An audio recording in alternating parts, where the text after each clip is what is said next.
Hey my Q watchers, how are you all? We won't waste any time on stupid intro, let's get straight to the video. Stella Marie Mason loved reading. Her mother, who was Muggle-born, always made sure her daughter was educated on Muggle culture, especially literature. Pride and Prejudice being her favorite. The imagery, the irony, the foreshadowing. Stella was sure she has read the book a million times and she is still touched by the ending. Seeing two unlikely and seemingly opposite people find their way to each other again and finally end up happy together sparks a flame in the girl. She didn't truly understand why she was here. She gazed around the many dusty corners of her room in number 12, Grimmauld Place, and sighed. She could hear the voices of Ronald Weasley and Hermione Granger from the room next to hers. In actuality, she was sharing that room with her and Ginny Weasley, but decided the room she was currently in was much more quiet, what she preferred. Her father was in the Order of the Phoenix. He was in it during his days in Hogwarts, and now it's like he never left. It made Stella nervous, though she would never admit it to her father. They had a strange relationship.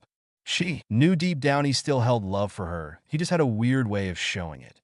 Stella believed her mother's death caused a strain on everything the woman left behind. Being a Muggle witch, Celine Mason lost her life to cancer, which was passed on from her mother's side. Stella was only 9 when the sunshine that was Celine dimmed. The star never gleamed as bright as it did when the sun went down. After her mother's death, Stella became quiet and always kept to herself. She willed herself to start a friendship with someone once she got to Hogwarts, and she did. The only person she would consider a friend is Hermione, seeing that they have been roommates since first year, and had always found friendship with a boy in her year, Neville Longbottom. The Mason knew Harry Potter would be here soon. Her father gave her the rundown as to why they had to go to Sirius Black's house so urgently. Stella always had faith in Black and was happy to know that he was innocent, even if he wasn't free of charge and was in hiding from the Ministry of Magic. Harry had been attacked by Dementors at his home in the Muggle world along with his cousin and was facing a pending trial for expulsion from Hogwarts for performing magic underage and in front of a Muggle. Both of her parents were good friends with the Marauders and made the Potters her godparents. It was a shame she didn't remember them, but she was gifted pictures from different people such as her parents, Sirius and Remus Lupin. Stella sighed as she bookmarked her novel. Her father had asked her to try to interact with the other kids in the house, and decided that that was what she was going to try to do. She opened the door where the other 2 teens in her year were and widened her eyes when the 2 jumped and looked toward her urgently. She blinked. "It's just me.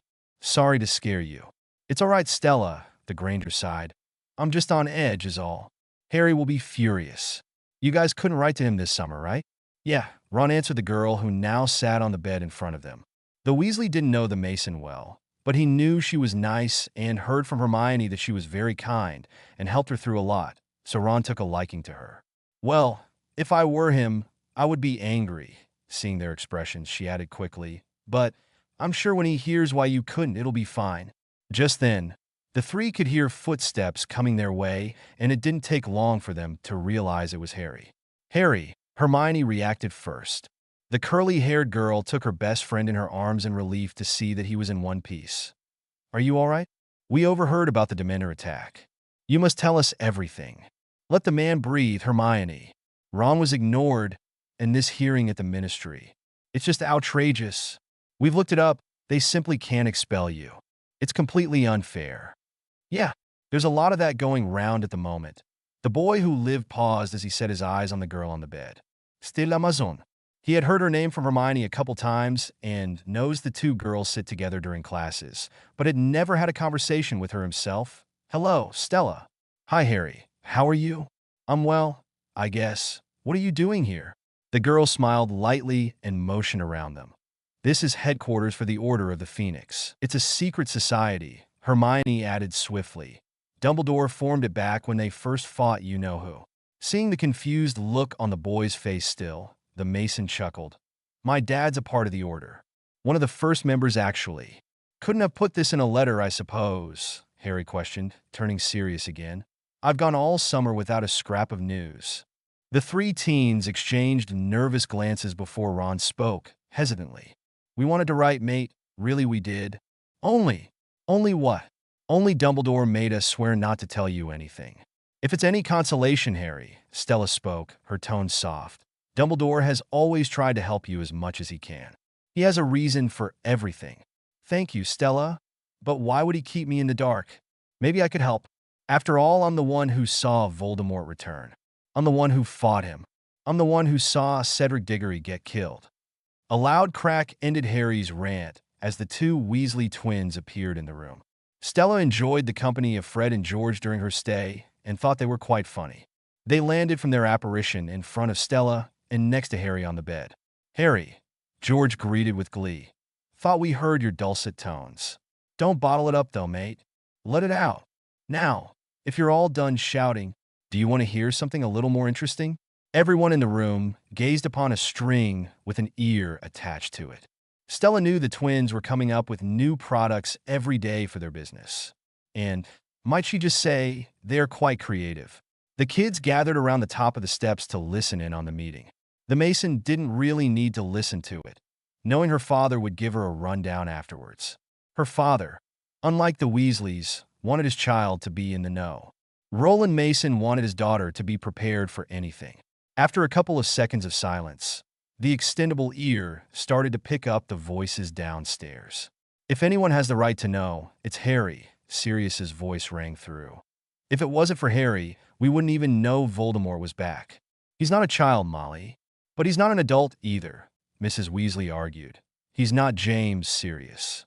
Well, he's not your son. He's as good as. Who else has he got? He's got me. Just then, a new voice sounded from the contraption. How touchingly paternal, Black. Perhaps Potter will grow up to be a felon, just like his godfather. You stay out of this, Snivellis. Harry turned to his friends in a state of shock. Snape's in the order? Ron responded with a scoff. Git. In all honesty, Stella didn't mind Snape. It seemed he had somewhat of a soft spot for her. She thought it had to do with the fact that her mother was a friend of Snape's during their days at Hogwarts. One thing she did remember about her mother was that she always wanted to make friends with everyone and make them happy. He didn't patronize her like he did with her fellow Gryffindors and always graded her assignments fairly. Her father once told her that if she needed anything at Hogwarts, Professor Snape would help with whatever she needed. She hadn't needed help for anything, but she was still open with asking for help when she did. The Mason broke from her thoughts when she heard a distant meow from below. It wasn't long before Hermione's cat, Crookshanks, scampered off with the extendable ear. Bad Crookshanks. The lot were now seated in the kitchen for dinner. One question that was in the back of Harry Potter's mind, on top of everything else, was who Stella Mason was to the adults in the order. Sirius and Lupin seemed to adore the girl like she were their own, greeting her with a kiss on the head as they passed her to get to her their seats as she sat next to her dad, who was sat next to Lupin. He made a mental note to ask someone, if not the girl herself, later. In all honesty, the two adults could see Celine and Stella Marie in everything the girl did. They were great friends with the late woman and was devastated to hear of her passing, not getting to say goodbye since she passed on in America. After some light conversation and laughs caused by Tonks and her transformations, the air seemed to tense as a hush came down on the group. This is very, very peculiar, Mr. Weasley expressed. It seems your hearing at the Ministry is to be before the entire Wisengamot. I don't understand. What does the Ministry of Magic have against me? Stella frowned and watched her hand push around her food. She felt for the boy. It seemed he couldn't catch a break. Show him, the booming voice of Mad-Eye Moody demanded. He'll find out soon enough. Stella, seeing that the paper was right in front of her, grabbed it and handed it to Harry, her eyes soft with reassurance as the headline, "The Boy Who Lies," popped up on the front page. He's been attacking Dumbledore as well, Sirius added, referring to the minister. Fudge is using all his power, including his influence at the Daily Prophet, to smear anyone who claims the Dark Lord has returned. Why? The minister thinks Dumbledore's after his job, Roland Mason chimed in, taking the heat off of his friend. But that's insane, Harry expressed. No one in their right mind could ever believe that Dumbledore. Exactly the point, Lupin nodded, agreeing completely. Fudge isn't in his right mind. It has been twisted and warped by fear. Now, fear makes people do terrible things, Harry. The last time Voldemort gained power, he almost destroyed everything we hold most dear. Now he's returned, and I'm afraid the minister will do almost anything to avoid facing that terrifying truth. The Potter glanced back at the paper, lost for words. We think Voldemort wants to build up his army again, Sirius cautiously spoke. 14 years ago, he had huge numbers at his command, and not just witches and wizards, but all manner of dark creatures. He's been recruiting heavily, and we've been attempting to do the same. But gathering followers isn't the only thing he's interested in. He paused as Moody cleared his throat from behind him in warning. We believe Voldemort may be after something. Serious. Something he didn't have the last time. You mean like a weapon? The sound of utensils clashing interrupted the conversation. No. That's enough, Mrs. Weasley exclaimed, snatching the newspaper from the table and anyone's view. He's just a boy. You say more, and you might as well induct him into the order. Good. I want to join, Harry jumped to say. If Voldemort's raising an army, then I want to fight. Nothing was said after that, aside from a sly wink from Sirius. Don't be a silent reader. Edited April 5th, 2021. July 4th, 2021 A/N. Iluvalias. Some of the comments about Stella's comment about Dumbledore are kind of making me sad, so I just want to clear it up for those who were put off by it and chose not to continue reading. As it states in this first chapter, Stella hadn't ever been around the Golden Trio, with the exception of being roommates with Hermione. She really doesn't know anything that has happened fully in the years before 5th year. So for everyone who is cringing at her comment, this is a comment coming from someone who is on the outside and has seen Dumbledore favor Harry since essentially 1st year. Don't come for my baby Stella. Zoxoxoxo Bex. The boy who lived could not escape his dreams. Dark images invaded his mind, making it harder for him to sleep through the night. He carefully traveled downstairs for a drink, careful not to wake the others. He let out a sigh, putting his hands on the counter. Harry. Green hues met ice blue as Stella Mason leaned on the doorway to the kitchen. She had a book in her hand, as usual, and didn't seem to want to sleep anytime soon. Sleep wasn't something that came easy for her. It wasn't because of trauma or nightmares. It was just her mind keeping her awake. Always thinking about things, coming up with random ideas or theories. Stella, the Potter breathed in reply. What are you doing up? Sleep is overrated. Her response received a chuckle. Yeah, I suppose. Stella bit her lips slightly, hesitating with her next response. I can keep you company if you'd like. I've been reading in the study. After a nod, she gave the boy a small smile and started walking back to her hiding spot, hearing the boy's footsteps behind her. She reclaimed her seat on the couch, where the boy sat on the chair on the opposite wall. Not acknowledging him, she started to read where she left off. What she didn't realize was that the boy couldn't look away from her. Harry was curious about the girl. At school, what he knew was she didn't talk to anyone besides Hermione when they were in their dorm room. He had also seen her with Neville a couple of times in the common room. She didn't speak her mind in class, didn't raise her hand, though she did sit beside Hermione and contribute in conversations with her. She didn't really socialize with anyone in the Great Hall, more off to the side of the table, either by herself or with Neville. But this Stella, at Grimmauld Place, seemed to be completely different. Since arriving here, Harry had heard Stella talk more than the last 4 years of being classmates with her. He had so many questions for her, he just didn't know where to start or how. If you want to say something, go ahead. His gaze and thoughts were broken by the Mason who still had her, eyes on the pages in front of her. Harry cleared his throat and gave himself a mental note to not be so obvious. He started with a simple question. How does your dad know everyone? That was a question Stella didn't expect from him, but answered anyway, lifting her gaze to him. My parents were sorted into Gryffindor with your godfather, your parents, and Remus. They were good friends. However, my parents tended to be on the sidelines of all the mischief their friends caused. She chuckled along with the boy. So that's why Lupin and Sirius are so affectionate towards you? I suppose, she answered, still confused as to why he wanted to know. I don't think you know this, but your parents were made my godparents when I was born. My mom and dad told me Uncle James and Aunt Lily were over the moon and accepted. Her blue eyes seemed to dim a bit at the thought of her late family. My mom once told me that her being pregnant, the same time as Lily, was one of the best times of her life. Harry smiled sadly. His eyes held a sense of understanding. When's your birthday? June 21st. I'm a month older than you. She spoke in sort of a bragging tone. The boy let out a chuckle and moved on to a different subject. If you don't mind me asking, after a nod, he continued, why are you so quiet at school? Hermione has told me you're a good person and you talk a lot. Here. Stella thought for a moment. No one had ever asked her that before. And if she was being honest with herself, she didn't have an answer. I don't know. I guess I tend to keep to myself most of the time. And I guess that results in not having many friends. Seeing her discomfort, the Potter took some heat off of her. I can be your friend. Harry. She didn't want friends out of pity. He caught on her thoughts. No, not like that. I know what it's like to have people in your life as a sake of pity, and I don't like it either. Stella Mason, unknowingly, made a decision that would change her life forever. Okay, the train ride to Hogwarts was different from Stella's past years. This year, she sat with people.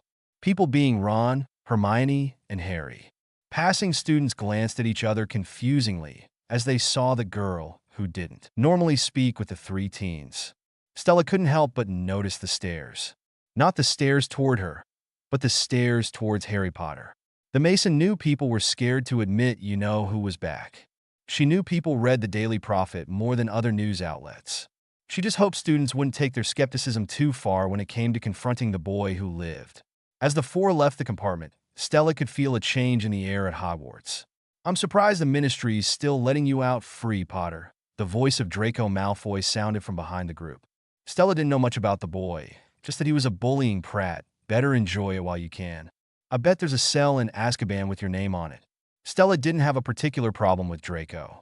They had never crossed paths, but she observed what he did to her friend, now friends over the years. It seemed, in Stella's perspective, that Draco was very misunderstood.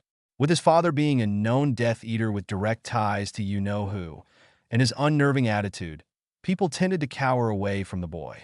Before anyone knew what was happening, Harry suddenly lunged towards the blonde, Ron grabbing his arms to hold him back. Stella and Hermione watching the scene from behind in shock. The Mason had never seen the Potter so violent before, and she didn't know if she liked it or not. What did I tell you? Complete nutter. Just stay away from me. As the Slytherins walked away, Harry Potter breathed heavily as his friends watched him cautiously. It's only Malfoy. Ron spoke, looking at the girls for a moment. What did you expect? The green-eyed boy didn't respond as he just kept on walking, his friends following behind him all the way to the carriages. Stella couldn't help but notice Harry's gaze locked onto another fifth year, a girl named Cho Chang from Ravenclaw. Stella didn't know much about the girl, only how she was very close to the late Cedric Diggory. Weiss. Neville Longbottom joined the four as they waited for the carriage. Neville was a very nice boy, also a bit quiet like Stella, and had grown a lot since his first year. Stella enjoyed his company whenever he needed help in a subject in school and was always willing to help. The two had been acquaintances since first year when Stella found out she was rubbish at herbology and Neville was her desk partner.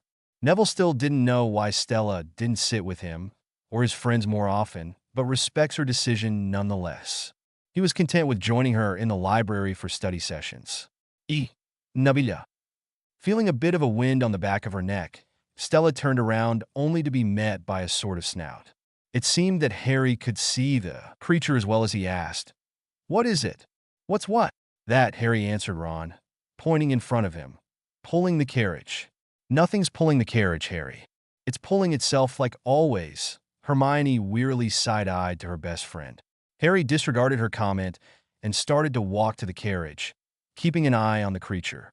Stella Mason knew exactly what the creature was when she realized that not everyone could see it. She, however, didn't want everyone asking questions as to why she could see them, so she kept it to herself. "You're not going mad," the airy voice of Luna Lovegood sounded from the carriage. "I can see them, too. You're just as sane as I am." For some reason, that didn't make Harry, or Stella, feel any better. I just want to clarify something before anyone comments about it. You can be an introvert, like Stella, and still have acquaintances like Stella has with Hermione and Neville. Also, she is not one of those brunette know-it-all bookworms that think they know everything. Some of these author notes are really intense, lol. Don't be a silent reader. Edited April 6th, 2021. The Great Hall was littered with students, new and returning of all ages, all coming down from their summer highs and excitingly asking each other what they did for their holiday. Out of habit, Stella Mason sat herself away from her other classmates, but was stopped by Hermione. "Stella, come sit with us." The Mason looked at her friend in surprise, but nodded nonetheless, ignoring the curious stares of the other Gryffindors. The four sat as such, Ron and Stella on one side of the bench, facing Hermione and Harry on the other. Stella observed Harry grit his teeth as he noticed the stares that were shot his way. The girl subtly and softly kicked his ankle from under the table, earning his attention. Green met blue as she gave a slight shake of her head, telling him to ignore the prying eyes of fellow students. Stella had noticed his temper start to increase as term started. She had talked to Hermione about it in their dorm before the welcoming feast and tried to come up with ways to help him, but they both knew they didn't understand what he was going through since he wouldn't open up to them. There was really nothing they could do to help if they didn't know what was truly going on in his head. The feast was always something that Stella looked forward to. The food was always more than satisfactory, and the girl liked seeing the familiar faces of her professors, seeing as they all had somewhat of a soft spot for her. Her mother used to tell stories of Professor McGonagall and how they used to have tea together once a week in her office. She didn't know why they used to occur, but she was glad that her mother had a good relationship with her professors. It made Stella's life easier, really. One new face on the teacher's bench caught her eye, but didn't bring any attention to it. The woman wore all pink and had somewhat of a posh but smug stature to her. Nevertheless, once Dumbledore started speaking, she gave him her full attention. "Good evening, children," the man greeted. "Now, we have 2 changes in staffing this year. We're pleased to welcome back Professor Grubbly Plank, who'll be taking care of magical creatures, while Professor Hagrid is on temporary leave." Stella frowned, as did her 3 friends. She took a liking to Hagrid and his class, and was saddened she couldn't be taught by him.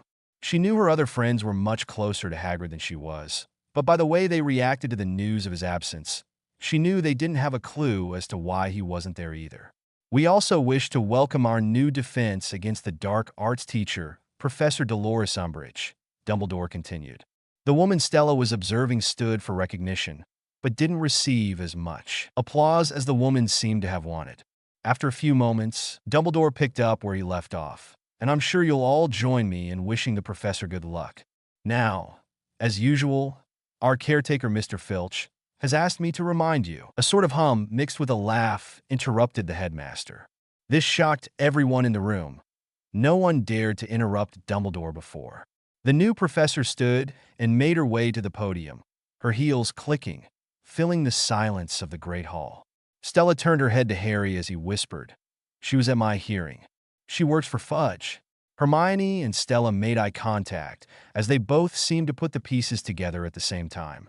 "Thank you, Headmaster, for those kind words of welcome," Professor Umbridge spoke. Not taking into consideration, she just interrupted him. Her voice was high-pitched and somewhat mouse-like, Stella observed, and "How lovely to see all your bright, happy faces smiling up at me. I'm sure we're all going to be very good friends." Stella took a chance to glance around the room, only to see no one was smiling up at her, some not even looking at her. The Ministry of Magic has always considered the education of young witches and wizards to be of vital importance. Although each headmaster has brought something new to this historic school, progress for the sake of progress must be discouraged. Let us preserve what must be preserved, perfect what can be perfected, and the prune practices that ought to be prohibited. The new professor ended her speech with a whisper and a giggle of some kind after that. Hermione and Stella exchanged another look of knowing. Whatever this new teacher was there for, it wasn't going to be good. After a few moments of silence after the speech, Dumbledore started clapping and beckoned everyone to join him. "Thank you, Professor Umbridge. That really was most illuminating." "It was something all right," Stella muttered under the applause. Her friends seemed to agree with her. "What a load of waffle. What does it mean?" The 2 girls gave each other one more glance as Hermione answered Harry's question. "It means the Ministry is interfering at Hogwarts." Stella always took a liking to the Gryffindor common room. The lights, the furniture, the windows, the fireplace. It all felt like home to the blue-eyed girl. The Mason took a seat in the corner of the room, her attention drawn to the novel in her hands, not paying attention to what anyone was saying around her. She most likely knew what they were talking about. Anyway, more likely they were talking about. She looked up from her novel when she saw a familiar face walk into the common room. The air seemed to tense, and a hush came over the students. Dean Seamus. Harry greeted his fellow roommates. Good holiday? All right, Dean answered first. Better than Seamus, anyway. Me mum didn't want me to come back this year, Seamus told Harry as he stood from his spot. Why not? Let me see. Because of you, the boy said as if it was obvious. The Daily Prophet's been saying a lot of things about you and about Dumbledore as well. What? And your mother believes them? Well, nobody was there the night Cedric died. I guess you should read the Prophet, then like your stupid mother. She'll tell you everything you'll need to know. Stella's eyes widened from her seat. She wished she had the courage to go up to him and calm him down, but it wasn't her place. Don't you dare talk about my mother like that. I'll have a go at anyone who calls me a liar, Harry snapped. His statement seemed to be directed to not only Seamus, but to everyone else in the room. What's going on? Ron came through the common room portrait just in time to hear Harry's last statement. He's mad as what's going on, Seamus exclaimed. Do you believe the rubbish he's going on about you-know-who? Yeah, I do. The Weasley statement seemed to end the conversation. Does anyone else have a problem with Harry? Getting no response in return, the red-headed boy took his best friend upstairs. Blue eyes followed their figures, and when she made sure no one was looking towards her, Stella Mason went in the direction of the boys' dormitories. She came up to their door just in time to see Ron leaving, a somber look on his face. Is he okay? Ron seemed to ponder her question, getting over the slight surprise of seeing her there. I don't know. I can try to talk to him, she offered. Ron raised a brow. Be my guest. Stella watched as Ron left down the stairs, back to the common room. She took a deep breath for confidence before making her way into the room. The boys' dormitories looked similar to the girls', not that Stella thought there would be a difference.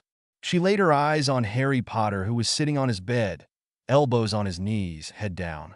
Harry, I know you probably don't want to talk to anyone right now, and you don't have to respond, but just listen, okay? After seeing a slight nod, she continued, I don't know what is going on with you or Seamus, or the world, but I do know most things don't last forever, including ministry propaganda. Don't let it bring you down, Harry.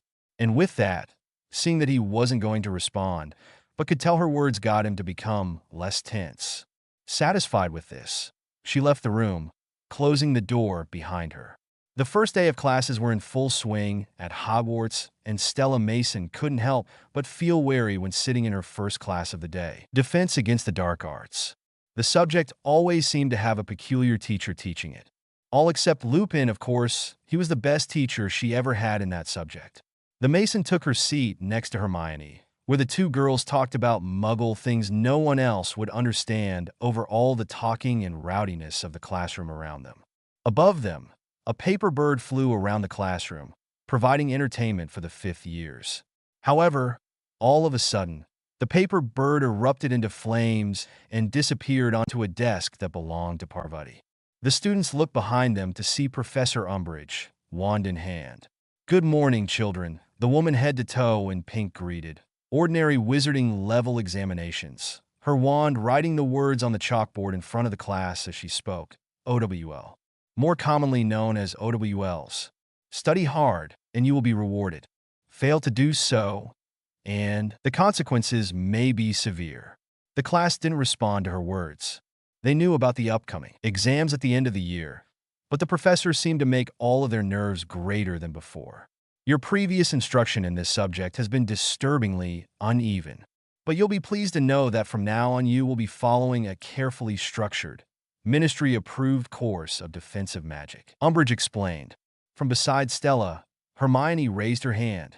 Yes? There's nothing in here about using defensive spells? And the girl was right. The cover read Dark Arts Defense, Basic for Beginners. This was made for first years, not fifth years who were preparing for exams and the real world. Using spells, Umbridge scoffed, moving closer to the desk of the two girls. Well, I can't imagine why you would need to use spells in my classroom. We're not going to use magic. You'll be learning about defense spells in a secure, risk-free way.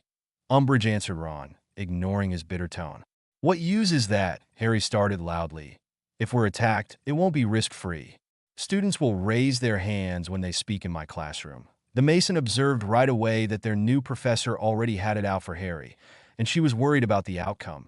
It is the view of the ministry that a theoretical knowledge will be sufficient to get you through your examinations, which, after all, is what school is all about.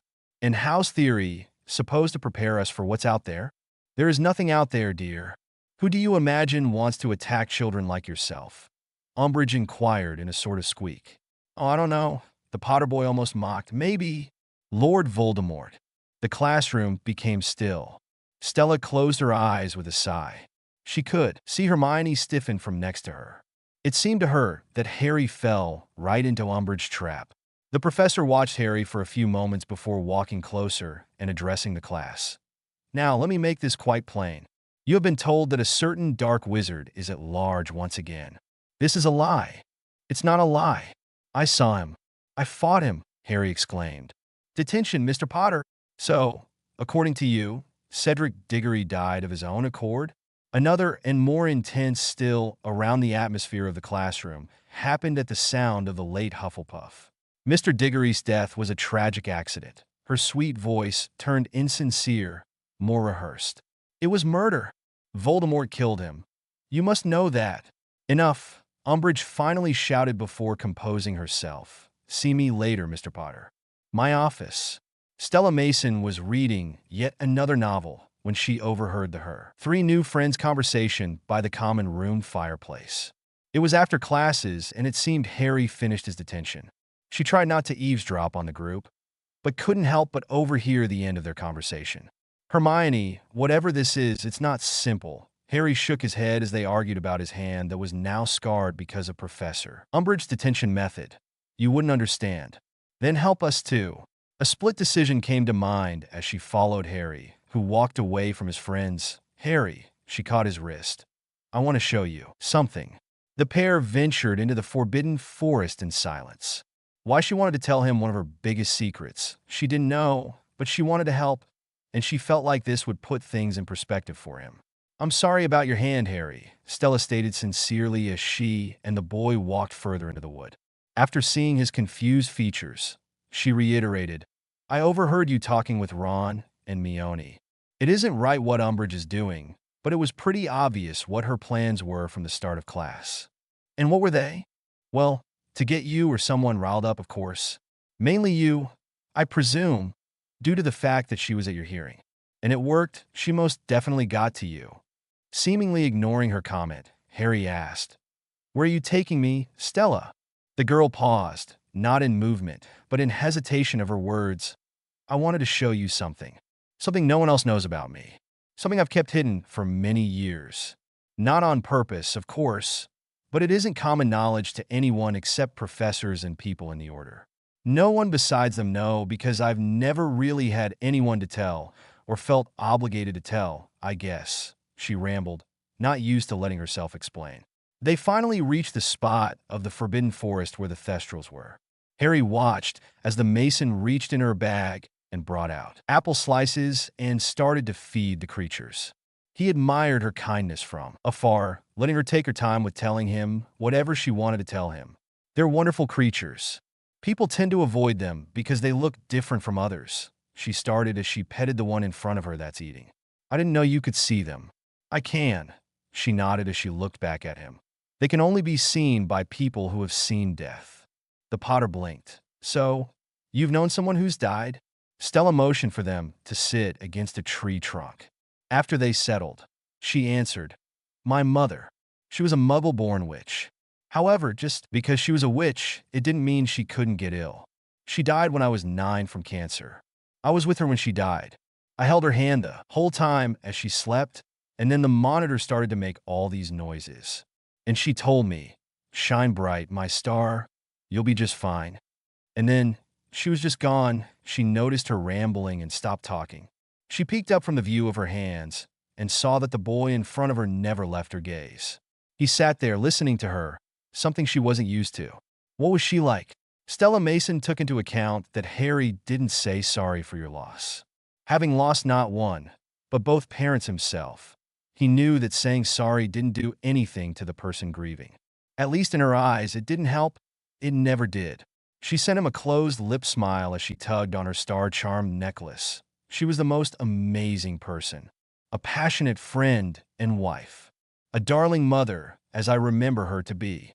She was the sun, and I was her star. I wish I could have met her. She would have adored you, Harry, seeing as she was your godmother. Really, Harry's eyes brightened. How come I never went into her custody? Stella faltered, feeling an unwavering sense of guilt in her chest. After you and the death of your parents, we moved out of London. It was my dad's decision. Only when I turned 11 did we return for me to go to Hogwarts. Said I should be where I belong with people I belong with. Little did he know he wasn't the only one affected by my mother's death. It was quiet between the pair after that. The only sound was the crunching of the leaves around them, made by the threstrels. Harry Potter seemed to hesitate with his latest question. Is that why you've always been quiet when you come back to school? Stella looked in the distance as she spoke, watching the trees move in the wind, creating goosebumps on her pale skin. I think. I've always been told I was a sort of rowdy kid before my mom passed. Always jumping around and talking until my mouth fell off.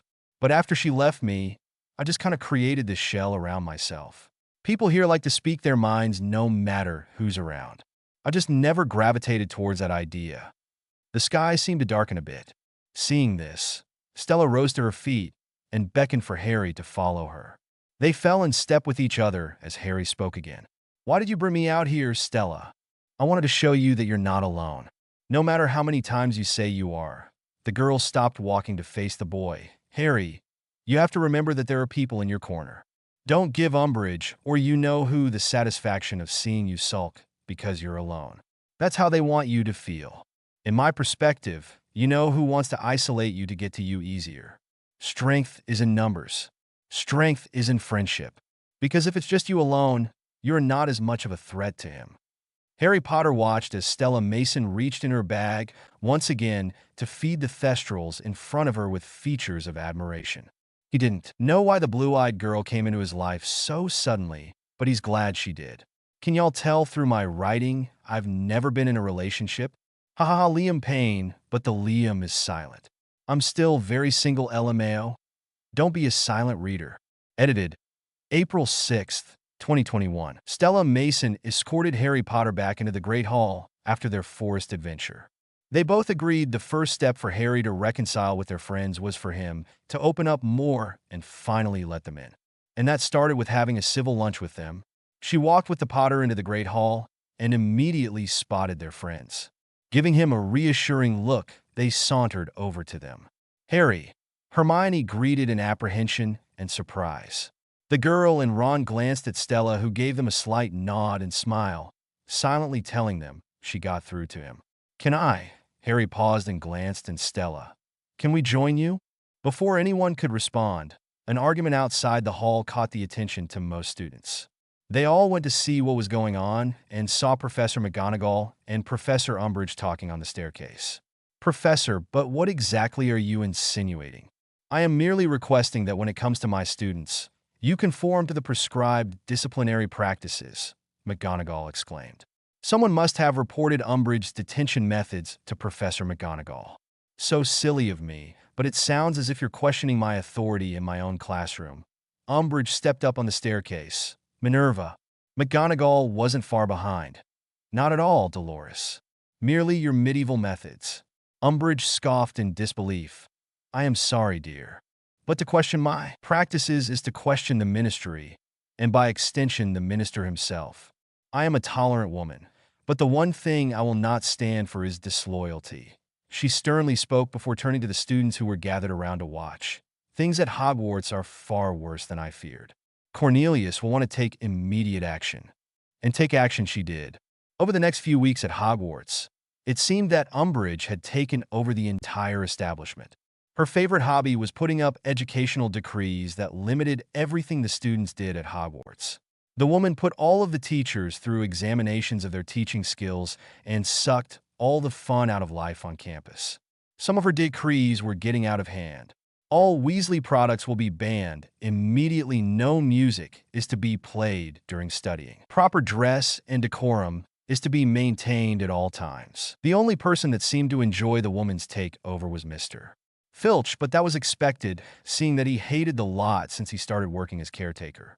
He was in charge of putting up the decrees. Every day, multiple times a day, he would hammer them into the walls of Hogwarts, ultimately needing a ladder to put them up. On a cold day in October, students gathered around the courtyard to see Professor Trelawney standing in the center of everyone around watching the scene unfold.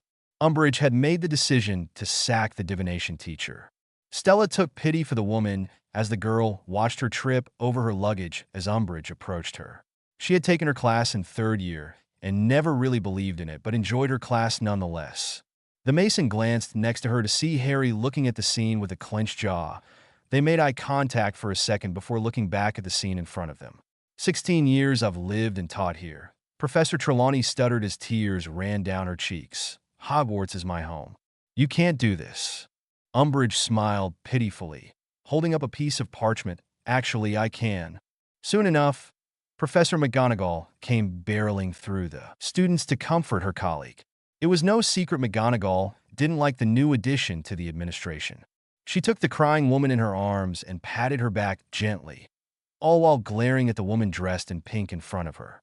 Something you'd like to say, dear? Oh, there are several things I would like to say, McGonagall nodded, before she shushed her weeping friend again. Suddenly, the doors to the courtyard swung open, letting the headmaster of Hogwarts dash out to the center of the courtyard. Every head turned to see Dumbledore in all his glory make an appearance. Professor McGonagall, might I ask you to escort Sybil back inside?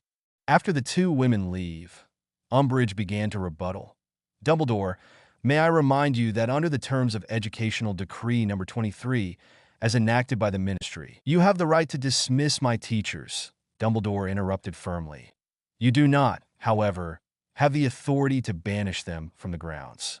That power remains with the headmaster. The woman clad with pink hummed, for now. Checkmate, Ron groaned, not believing he had lost once again when facing Stella in chess.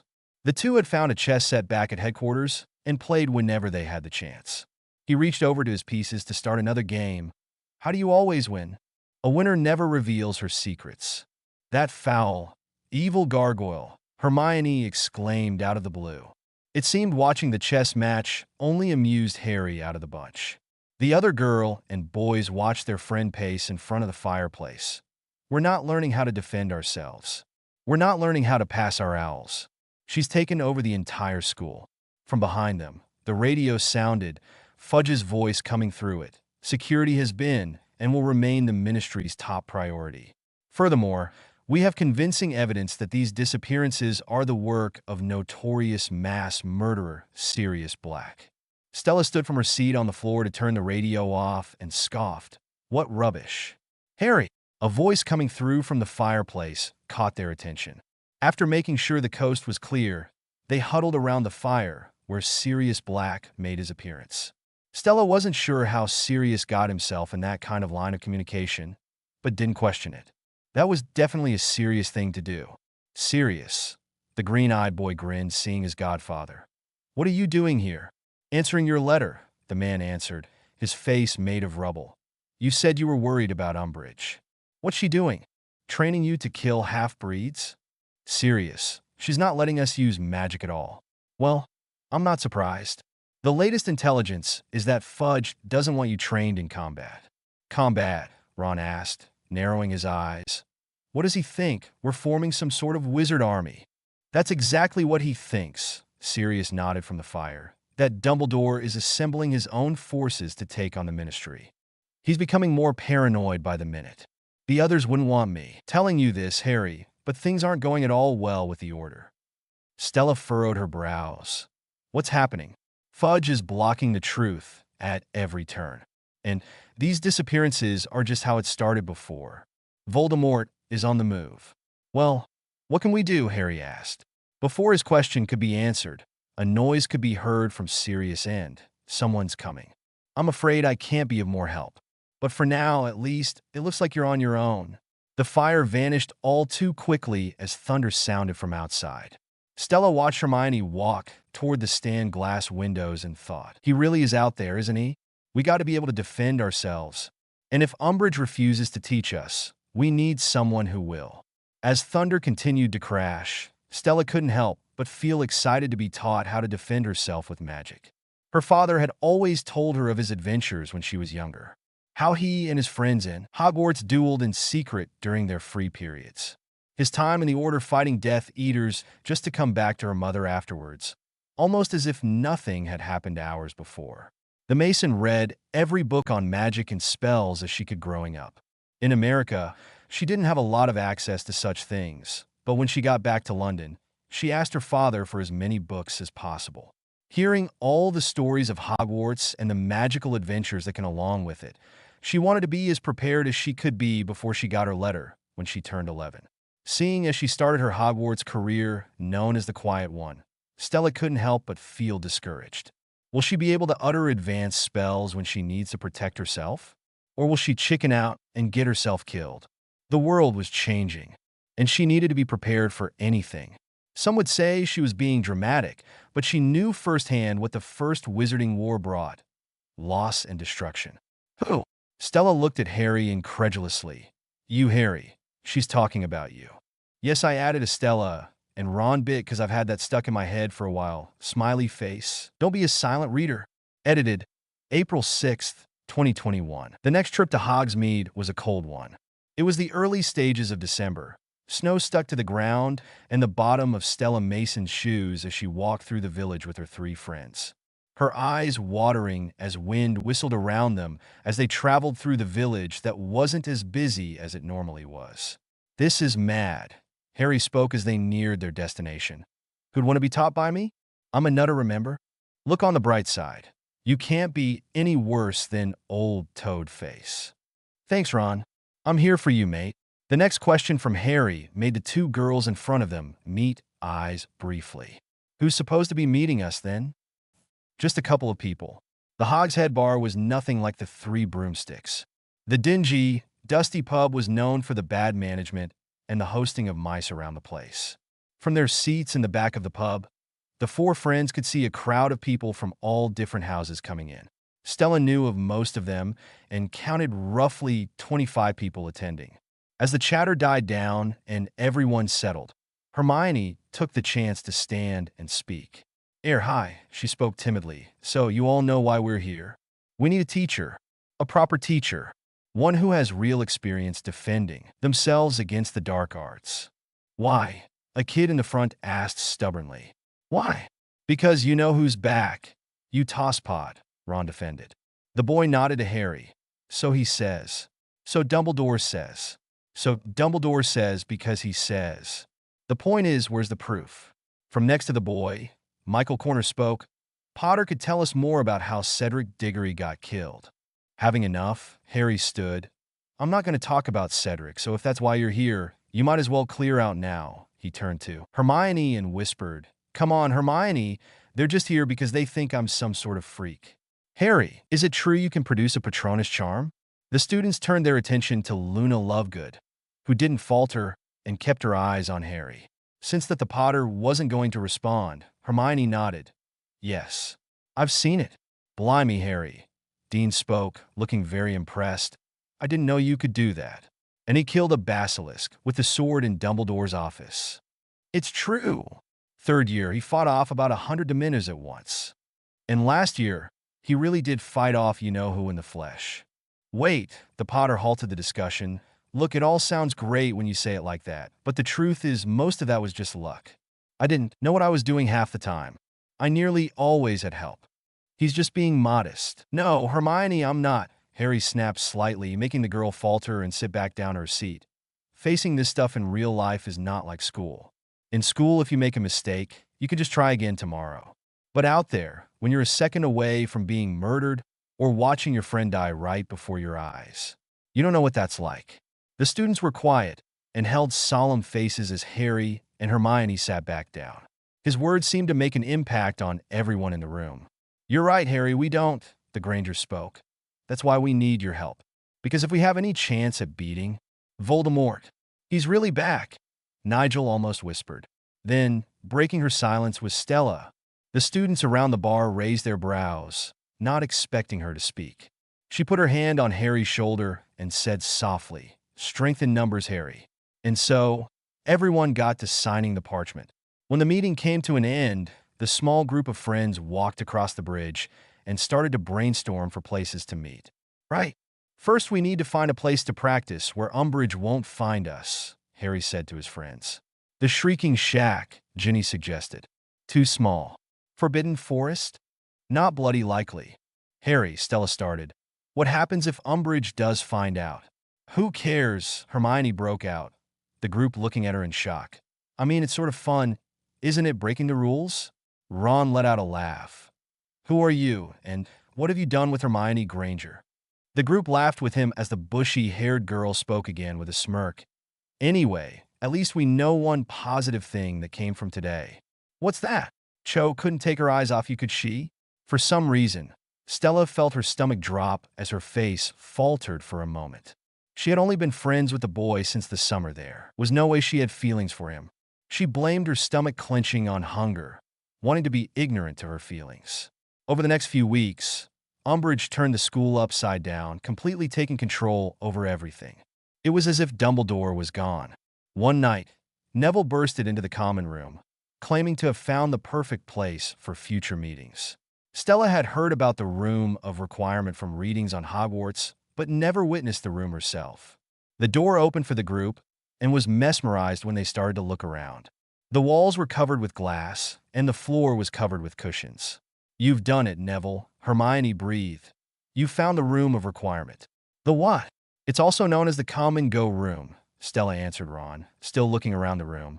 The Room of Requirement only appears when a person has real need of it, and it's always equipped for the seeker's needs. So say you really needed the toilet? Charming, Ronald. But yes, that is the general idea. Harry smiled excitedly. It's brilliant. It's like Hogwarts wants us to fight back. When the group filed out of the Room of Requirement, Stella pulled Neville aside and asked him for one of their study session. The Longbottom was surprised she asked, not having had a session in a while, but agreed wholeheartedly. The two could be seen in the library, homework and text, books covering the table. They were working on herbology, a subject that Stella detested, but a subject Neville succeeded in.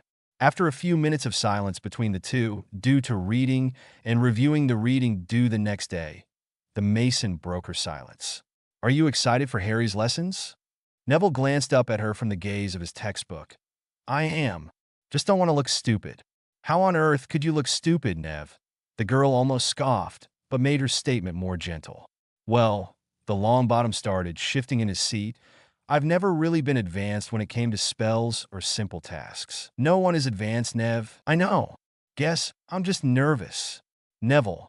The use of his full name got him to look up at her completely. She leaned forward in her seat. You have nothing to worry about. The whole point of these lessons are to learn and be prepared for anything in the future. And if you're really nervous once we're there, you can always come to me. I'd love to be your partner. Neville perked in his seat, his eyes lighter than before. Really? Really? Yes, me developing another friendship for Stella. Don't be a silent reader. Edited April 6th, 2021. The Room of Requirement was filled with students eager to learn. After partnering up and practicing disarming spells, the students got in a line to go one-on-one with a disarming dummy, with Harry overlooking and helping. After almost being hit with Neville's wand, however, Harry and his friends decided to move on to stunning spells. Right? Stunning is one of the most useful spells in your arsenals. It's a wizard's bread and butter, really. Harry spoke as he beckoned students to watch on the sidelines. Come on then, Nigel. Harry and Nigel stood on opposite sides of the room as everyone else looked on. Stella stood between Hermione and Ron as she watched. Give it your best shot. Stupefy. Both boys fell on their backs as the spell hit. Everyone muttered in amazement as Harry sat up grunting. Good. Not bad at all, Nigel. Well done.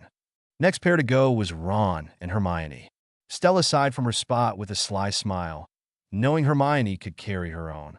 Let's just say, Ron didn't even have time to utter the spell before he was flown to the ground. She gave Hermione a high five before Ron could see, and then gave the boy a pat on the back for support, making the Granger snort at the sight. The next thing Harry said, however, caught her by surprise. Let's have Dean and Stella. The Mason snapped her head to look at her friend in surprise, in a sort of what the hell kind of way, as she made her way to one side of the room. Everyone seemed intrigued as to how the quiet and seemingly soft girl would handle herself. The pair was silent as they made eye contact, and before Dean could raise his wand, Stella sharply raised her own and spoke clearly, "Stupefy." The girl didn't even move from her spot, her feet planted on the ground as her partner sailed through the air, landing on the floor against the wall. The hall was still until everyone cheered for the girl. Stella, not used to the attention, shyly looked away and went back to her place in between her friends, who gave her a high five. She looked across the room to lock eyes with Harry, who had a proud smile on his face. He knew exactly what he was doing, and deep down, she was thankful for what he did. For the next couple of classes, the students focused on levitation, quickness, and disarming, during which time Umbridge had decided to conduct meetings with every student trying to figure out what they were hiding. Of course, at least with Stella, she was unsuccessful. Having her father in the Order had its perks from time to time. He always made sure she was prepared for anything, including detecting truth serum in her drink through the very pungent smell. She immediately warned her friends, who warned as many people as they could about Umbridge's agenda.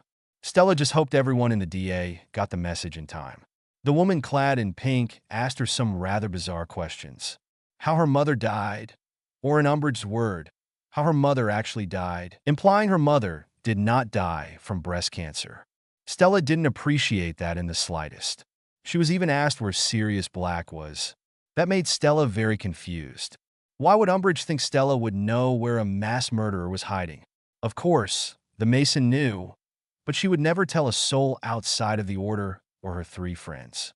She was thankful she caught the Veritaserum in her drink before she started speaking, or else the meeting would have gone a lot different. Their last meeting before holiday ended on a high note. Neville finally got the disarming spell down.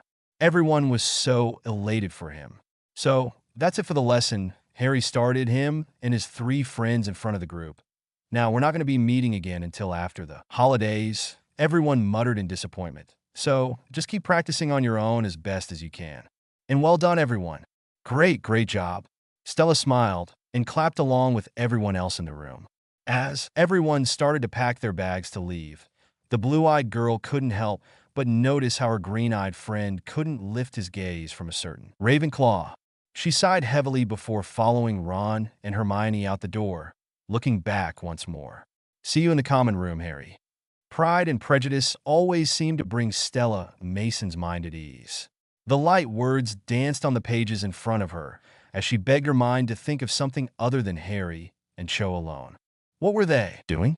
What were they talking about? Why has Harry been gone for so long? She was reading the novel on the couch in the common room with Hermione next to her, writing a letter of some kind, and Ron next to Hermione trying to figure out his homework. It wasn't until Harry Potter came through the portrait did the three look up to see him somewhat floating towards them, taking a seat in front of the fire facing them. "Well," Ron spoke after a few moments of silence among the four. "How was it? Wet?" The boy answered bluntly. Stella furrowed her brows slightly before returning to her novel, pretending to read it. I mean, she was sort of crying. "That bad at it, are you?" "I'm sure Harry's kissing is more than satisfactory." Hermione interrupted the Weasleys, snickering. "Cho spends half her time crying these days. You'd think a bit of snogging would cheer her up. Don't you understand how she must be feeling?" the Granger asked rhetorically. Stella's eyes looked up to watch her friend talk. "Well, obviously she's feeling sad about Cedric, and confused about liking Harry and guilty about kissing him. Conflicted because Umbridge might sack her mom from the ministry, and frightened of failing her OWLs because she's simply sorting about everything else. One person couldn't feel all that. Ron breathed. They'd explode. Just because you've got the emotional range of a teaspoon." A couple moments of glances got the three laughing heartily, while Stella Mason simply smirked and shook her head while going back to her book. Noticing this, Harry glanced at the girl. "You all right, Stella?" The Mason met his gaze. Blue met green, as she simply spoke. "Yeah, why wouldn't I be?" Stella didn't even know how to answer her own question, and that bothered her. Tried so hard to make this chapter longer. Didn't work out at all. Don't be a silent reader. Edited April 6th, 2021. Stella loved when the common room was empty. The noisy room was now silent, and the only thing Stella could hear were her own thoughts. Starting a new novel was exactly the thing her mind needed to soar and expand. However, it wasn't until she heard ragged footsteps coming from the staircase did she look up from her spot. There, she saw Harry Potter, sweaty and looking quite out of it, being held up by Ron Weasley. Harry, the girl breathed in concern as she leaped up from her seat, her book forgotten as she helped Ron hold the boy up. "What happened?" she asked as they began walking again. "I don't know," the Weasley muttered anxiously, "but we have to get him to McGonagall." The three hurried to their head of house as the woman took them straight to Dumbledore. Professor McGonagall muttered the password and immediately brought the three in, not even announcing their presence. After quickly explaining to the headmaster that Arthur Weasley was attacked, the man dove into action, getting the rest of the Weasleys in his office before barking orders at his portraits. Through the whole thing, Stella noticed how Dumbledore never glanced in Harry's direction, which was quite odd. Stella Mason glanced around from her spot against the wall nervously from her place next to Ginny, her arm around the younger girl. Every couple of seconds, she would look at Harry, only seeing him breathe heavily and tremble. She wasn't even sure she was allowed to be there still. Truthfully, this event had nothing to do with her. She just came out of concern for Harry and was willing to stay in case he needed her for anything. Finally, Dumbledore addressed Harry directly, but still did not look at him. "In the dream, were you standing next to the victim or standing down at the scene?" "Neither. It was like Harry paused his explanation. "Professor, will you please just tell me what's happening?" Harry didn't get a response. Everard, the headmaster, addressed a painting sharply. "Arthur's on guard duty tonight. Make sure he's found by the right people." "Sir." "Phineas, you must go to your portrait at Grimmauld Place. Tell them that Arthur Weasley is gravely injured and his children and Stella Mason will be arriving there soon by Portkey." Her name caught the girl in question attention. Why would she be going with them? "They've got him, Albus." Everin came back to inform them. The room of people sighed in relief as Stella brought Ginny pulled closer to her. "It was close, but they think he'll make it. What's more, the Dark Lord failed to acquire it." Dumbledore breathed a heavy sigh. "Oh, thank goodness. Next we need to look at me." The room stilled once again as Dumbledore met Harry's eyes for the first time. "What's happening to me?" It seems Stella Mason was taken to Grimmauld Place at the request of her father. Why he couldn't wait until break started, she didn't know, and she wasn't going to ask.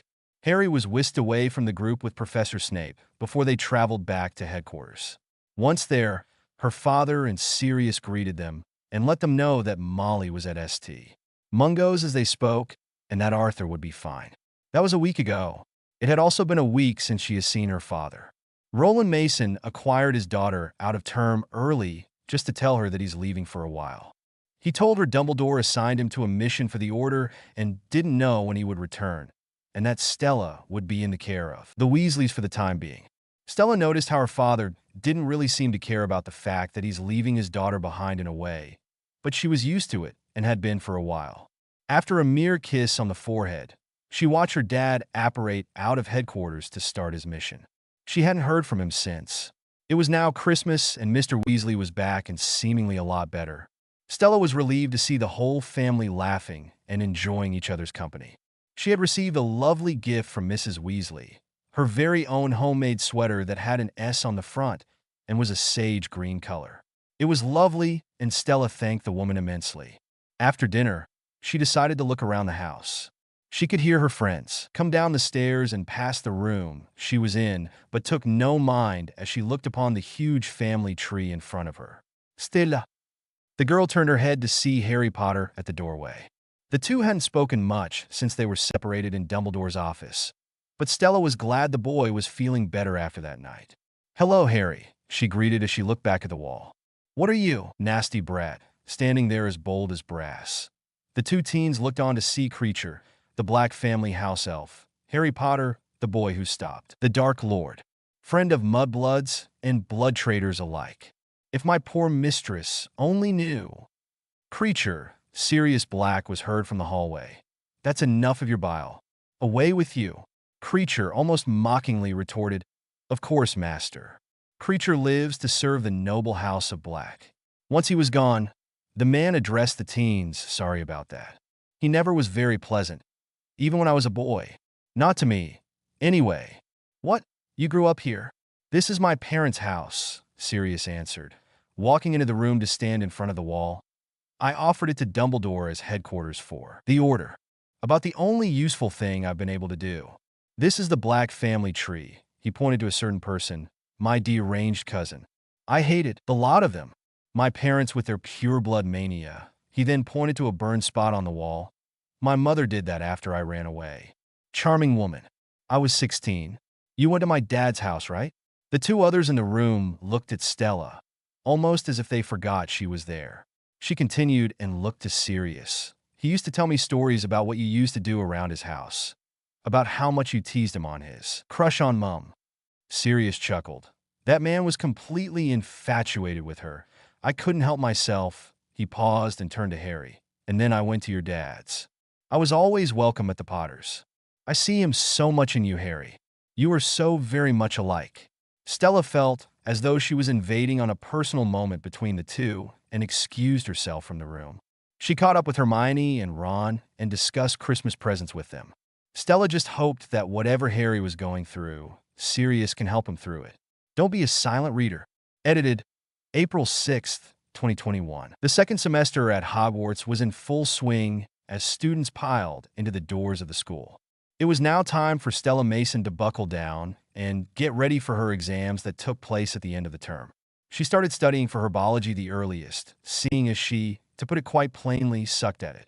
The rest of her classes didn't come too difficult for her and was confident she would achieve passing grades, even with everything going on. She was currently walking through the courtyard among other students when she heard her name being called. She turned to see her three friends coming towards her. "What's going on?" she asked curiously, looking at their excited faces. "Hagrid's back," Hermione exclaimed. "Would you like to come?" She paused, surprised, but quickly recovered. "Yes, sure, let's go." The four friends ran down the hill towards Hagrid's hut, only to come to a sudden stop when they heard the sickly sweet voice of Dolores Umbridge. "I will say this once more. I'm ordering you to tell me where you've been." "I've told ye," Hagrid sounded from inside the hut. "I've been away from me health." "Your health?" "Yeah. Bit o' fresh air, you know." "Oh, yes." As gatekeeper, fresh air must be difficult to come by, Umbridge said with an underlying wit of sarcasm. "If I were you, I shouldn't get too used to being back.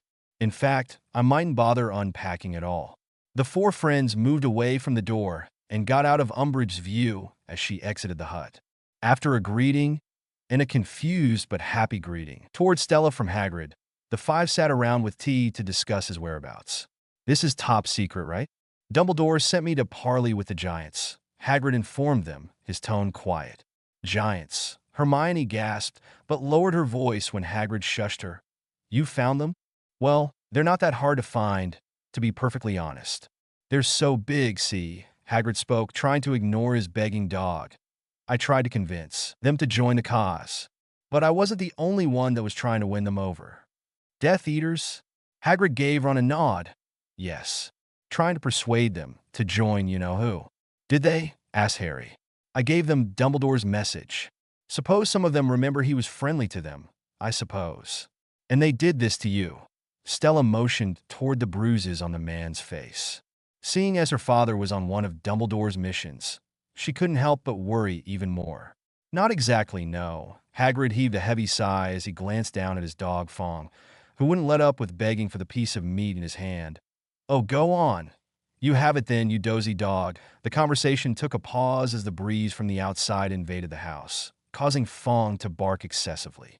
The five crowded around the window as Hagrid spoke again. "It's changing out there, just like last time. There's a storm coming, Harry. We'd better be ready when she does."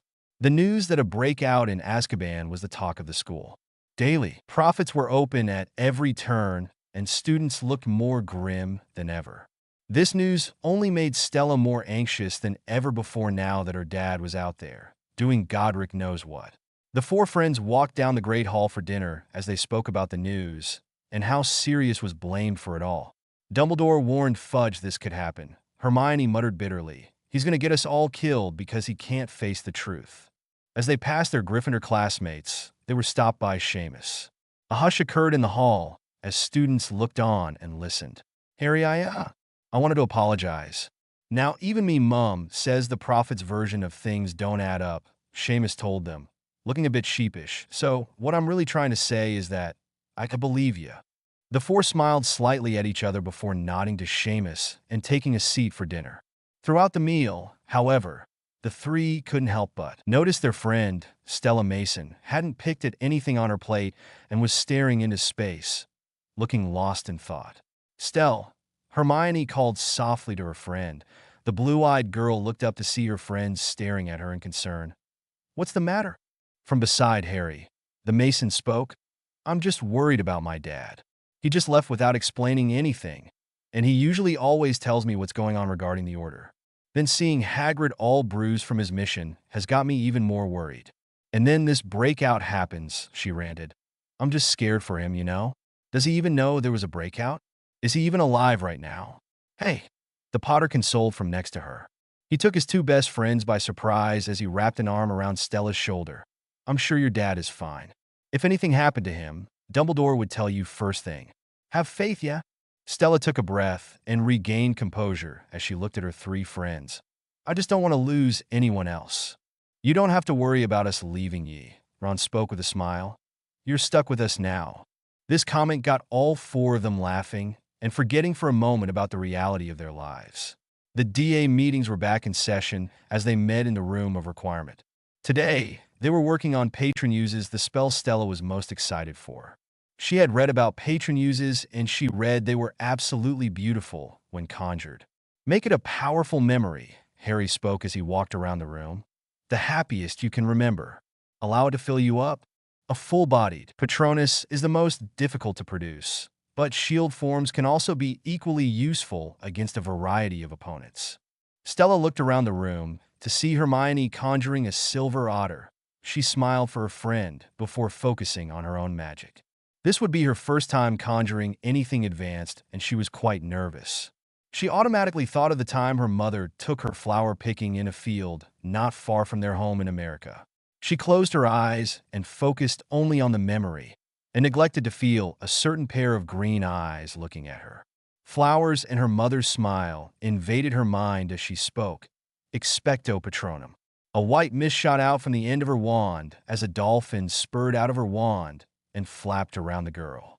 Dolphins have been told to represent trust, loyalty, and the spirit of friendship. Brilliant, Stell, Harry exclaimed as he watched on. Thanks, Harry. The blue-eyed girl's cheeks burned slightly when she realized he had watched the whole thing. Just remember, your Patronus can only protect you for as long as you stay focused. Stella was having a fun time conjuring her own a few more times and watching other people discover their own patron uses. It wasn't until they all heard a loud bang coming from outside the door did things wither down. The lights flickered and the ceiling fixtures rattled. Stella stayed rooted in her spot as Harry moved closer to the wall, only to have all the mirrors shatter in front of them. Through a hole in the wall, they could faintly see a figure in all pink.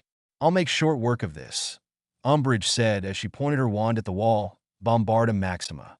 They all immediately moved back as the wall exploded in front of them. They all breathed heavily as they watched Draco Malfoy push Cho Chang into view, indicating she was the one to rat them out, willingly or not. It was quiet for a few moments before Umbridge uttered one last thing. Get them. Don't be a silent reader.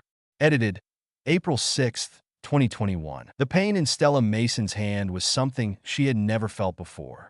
The words, I must obey authority, engraved on the back of her hand, and she didn't know how long those words would be there for. Dolores Umbridge was now the new headmistresses of Hogwarts. The woman did not waste any time with giving punishments to anyone, the DA especially. The new headmistress had all the members of the DA in the Great Hall, desks in a multiple rows, as they wrote lines with the blood quill she used for her detentions. Now that Dumbledore was gone, the four friends felt more vulnerable than ever. Stella now couldn't get any update on her father now that the man who had her father on said mission had taken flight. The members of the DA spent their afternoon in detention with Umbridge watching over them with a smug expression upon her features. When they were all dismissed, the four friends got together and separated from the group. After changing out of their uniforms, the four friends walked along the wooden bridge. They all tried to ignore the stinging in their hand. "You did everything you could," Ron tried to reassure his best friend. "No one could win against that old hag." "Even Dumbledore didn't see this coming," Stella chimed in. She felt bad for her friend, seeing that he blamed himself for the whole thing. "Harry, if it's anyone's fault, it's ours." Ron nodded at Hermione as they stopped on the bridge. "Yeah, we talked you into it." "But I agreed." The Potter shook his head curtly. "I tried so hard to help, and all it's done is make things worse. Anyway, that doesn't matter anymore." He turned away from his friends to look at the mesmerizing view of Hogwarts. "Because I don't want to play anymore.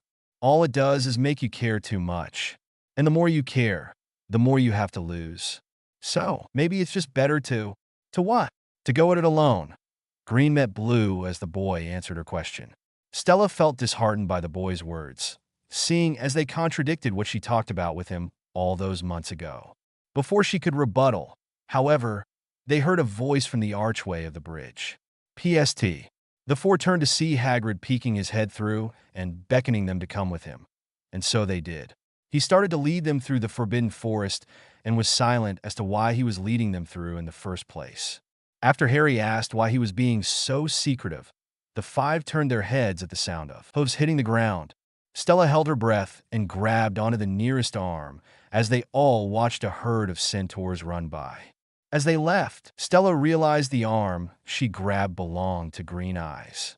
She immediately let go and uttered an apology, and was met with a small head shake and smile. "I've never seen the centaurs so riled," Hagrid spoke when he was sure they were gone. "And they're dangerous at the best of times. The Ministry restricts their territory much more. They'll have a full uprising on their hands." "Hagrid, what's going on?" Hermione asked anxiously. "I'm sorry to be so mysterious with you four. I wouldn't be bothering you at all with it, but with Dumbledore gone, I'll likely be getting the sack any day now." The man's voice trembled at the thought, and I just couldn't leave without telling someone about him. Groppy. Tree branches snapped and leaves rustled as giant footsteps approached the group. The four friends backed away slightly at the sight in front of them. They saw Grop coming closer to them, so on instinct, they ran backwards away from him. They instantly ducked when they saw his giant hands swoop down to their level to grab them. They rose, terrified, and watched his every move. "Groppy, I brought you some company." The giant smiled and ran excitingly toward the four, who backed away as fast as they could, but stopped when they realized that the giant was tied to a tree, limiting his movement. "I couldn't just leave him, because he's my brother," Hagrid revealed. "Blimey. Well, half-brother really. He's completely harmless, just like I said. Little high-spirited is all." Grop's hand suddenly shot out and grabbed hold of Hermione, who let out a scream as she was lifted high in the air. Stella immediately tried to help, but was held back by Harry. "Mione!" "Groppy, that is not polite," Hagrid scolded calmly, almost like he expected this to happen. "We talked about this. You do not grab, do you? That's your new friend, Hermione." Ron then picked up bark from a nearby tree and slammed it into Grop's leg, who scoffed and pushed Ron to the ground. Seeing that she would have to get down herself, Hermione started firmly. "Grop, put me down now." The giant paused for a moment before gently placing Hermione back on the ground. The curly-haired girl wrapped her arm around herself as she backed away into line with her friends. "Are you all right?" "I'm fine," she answered Ron. "Just needs a firm hand is all. I think you've got an admirer." They watched as Grop picked through his pile of trash and came back with a bicycle handle, playing with the bell. He offered it to Hermione, who took it hesitantly, and rang it for him, the giant smiling with glee at the noise. "He gets his own food and all," Hagrid said as Grop rang the bell again. "It's company he'll be needing when I'm gone. You will look after him, won't you? I'm the only family he's got." A nod from Harry solidified the deal. "So sorry that this chapter is still so short. Don't be a silent reader." Edited April 6th, 2021. Soon, it was time for OWLs to commence at Hogwarts. The other upperclassmen had exams to study for as well, such as Newts for the 7th years. Stella Mason had studied as much as she could given everything that came her way this year. She made sure to remember to thank Hermione for helping her focus on studying and not on anything else. Their last exam took place in the Great Hall, with Umbridge watching over them. It was silent.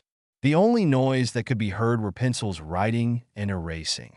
Stella, luckily for her, was mostly writing. About halfway through the exam, however, did a bang sound from outside of the hall. Many students, including Stella, looked up and around to see where the noise had come from. The girl made eye contact with her friends, only to receive shrugs in response. After the third and loudest bang, Umbridge started to walk toward the doors, only to be stopped by blue fireworks bursting through the Great Hall doors and around the room. Then, breaking the silence, Fred and George Weasley came flying through the Great Hall and began to wreak havoc. The students jumped from their seats and laughed and cheered as more fireworks boomed around them.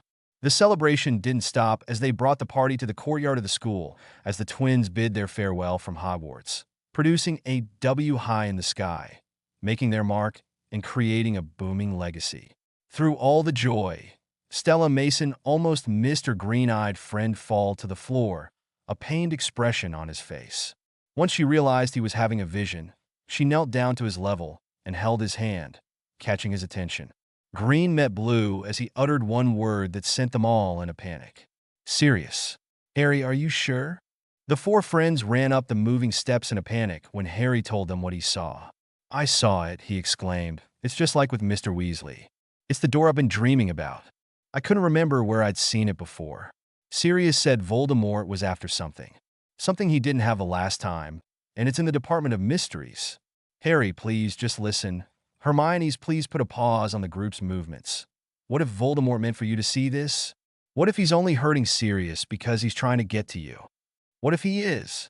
I'm supposed to just let him die, Harry asked incredulously. Hermione, he's the only family I've got left. What do we do? Ron asked after glancing at the girls. We'll have to use the Flynn network. Umbridge has the chimneys under surveillance. Green eyes met blue as Harry shook his head. Not all of them. The four quickly changed out of their robes and headed straight for Umbridge's office. With a quick opening spell, the four entered the office, not trying to listen to the cats on the walls going mad at the unexpected visitors. They crouched down to the green fire as Harry stated, "Alert the order if you can." "Are you mental?" Ron asked. "We're going with you." "It's too dangerous." Stella grabbed Harry's shoulder from their crouch position. "When are you going to get it through your head? We're in this together." "That you are." Moments later, the four and their other friends were held by Slytherins as Harry was placed in a chair in front of them. Stella was held by Goyle, who smelled like sweat and day-old pumpkin juice. Not a fun time. "You were going to Dumbledore, weren't you?" Umbridge spoke softly. "No, liar." The woman sneered at the boy as she slapped him in the face. His friends flinched at the contact as they watched on anxiously. Suddenly, the door of her office opened. "You sent for me, headmistress?" Professor Snape looked around after he asked to survey the situation in front of him. He made brief eye contact with Stella, who knew he was in the order, and gave the man a pleading look, using his soft spot for her advantage for the first time in her life. "Snape, yes." Umbridge didn't notice his wandering eyes and smiled. "The time has come for answers, whether he wants to give it to me or not. Have you brought the Veritaserum?" "I'm afraid you've used up all my stores interrogating students," the man dully stated. "The last of it on Miss Chong. Unless you wish to poison him, and I assure you, I would have the greatest sympathy if you did. I cannot help you." Snape made his turn to leave before stopping to hear what Harry had to say. "He's got Padfoot." The boy stuttered to find the right words. "He's got Padfoot at the place where it's hidden." At the silence of the room, Umbridge filled it. "Padfoot? What is Padfoot? Or what is hidden? What is he talking about, Snape?" The potions professor turned around one more time, glanced at Stella subtly, where the girl gave the smallest head nod. He then looked at Harry, and his cold features returned. "No idea." As he left and shut the door behind him, Umbridge sighed and took out her wand. "Very well. You give me no choice, Potter. As this is an issue of Ministry security, you leave me with no alternative. The Cruciatus Curse ought to loosen your tongue." "That's illegal." Stella sneered as her and her friends struggled to get out of their hold. "What Cornelius doesn't know won't hurt him." Just as the woman was about to utter the spell, Hermione bursted from her place. "Tell her, Harry." Everyone stilled as Umbridge spoke. "Tell me what?" The bushy-haired girl continued, ignoring the woman. Well, if you won't tell her where it is, I will. Where what is? Dumbledore's secret weapon. The group of friends reunited on the wooden bridge. Behind Stella and Ron was Luna, Ginny, and Neville, wearing proud smiles on their faces. How'd you get away? Hermione exclaimed as they met in the middle. Puking pastilles, Ginny answered. It wasn't pretty. Told them I was hungry, wanted some sweets. Ron explained as he handed his friends their wands. They told me to bugger off and ate the lot themselves. It was brilliant, Stella added before turning to Harry. So, how are we getting to London? Harry sighed, starting to walk away from his friends. Look, it's not that I don't appreciate everything you've done, all of you. But I've got you into enough trouble as it is. Dumbledore's army's supposed to be about doing something real. Neville called, stopping Harry in his tracks. Or was that all just words to you? Stella, feeling bowled off the adrenaline coursing through her, stepped forward and grabbed Harry's hand. Green eyes met blue as she spoke. Remember what I told you, Harry. Strength in numbers. Strength in friends. We're in this together. After giving her hand a squeeze, but not letting go, he turned his attention to everyone else, with a smile. So, how are we getting to London? The airy voice of Luna Lovegood spoke the obvious. We fly, of course. Can y'all tell I wrote part 1 in one day, lol? Don't be a silent reader. Edited, April 6th, 2021. The wind burned Stella Mason's eyes as she tried to keep them open on their way to London. The Thestrals moved fast and with purpose as they soared through the air. The Mason looked around to see her friends in the same predicament, some of them not even seeing the creature at all. Stella could only imagine that experience. The group finally made their way into the ministry without detection as it grew darker and darker outside the building. They sprinted down the halls of the ministry and made their way to the elevators, which was a trip on its own. Coming to a stop, the group reached their destination, Department of Mysteries. Once it was announced, the doors slammed open and the group of teens hesitantly filed out of the elevator. The machine left as soon as the last person came off it. They looked forward, the hall so quiet they could hear each other breathing. Harry spoke. This is it. Stella held her wand tightly as she looked around, her friends doing the same. They continued to walk, now seeing shelves and shelves of orbs. They were bright when contrasted with the walls of the building. Stella gave a shaky breath as her wand gave her more light to work with when walking deeper and deeper into the hallway. He should be here. Harry walked through the room frantically. Harry, Neville called out. The boy pointed to an orb that sat on the edge of a high shelf. It's got your name on it. The Potter reached for the glass ball and simply stared at it, not knowing what to do, until it spoke. The one with the power to vanquish the Dark Lord approaches, and the Dark Lord shall mark him as his equal.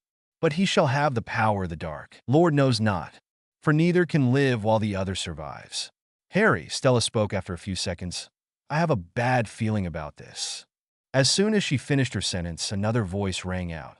You know, you really should learn to tell the difference between dreams. The man waved his wand to reveal his face, Lucius Malfoy, in reality. You only saw what the Dark Lord wanted you to see. Now, hand me the prophecy. If you do anything to us, I'll break it. A sickening laugh echoed through the hall. He knows how to play. Itty, bitty baby. Potter. The voice belonged to Bellatrix Lestrange, one of the Death Eaters that escaped from Azkaban. The woman was terrifying, and the stories about her told to Stella by her father didn't help. Bellatrix Lestrange, Neville acknowledged shakily. Neville Longbottom, is it? How's Mum and Dad? Better now, they're about to be avenged. Stella shot out without thinking as Neville raised his wand, causing the Death Eater to do the same. Neville, no.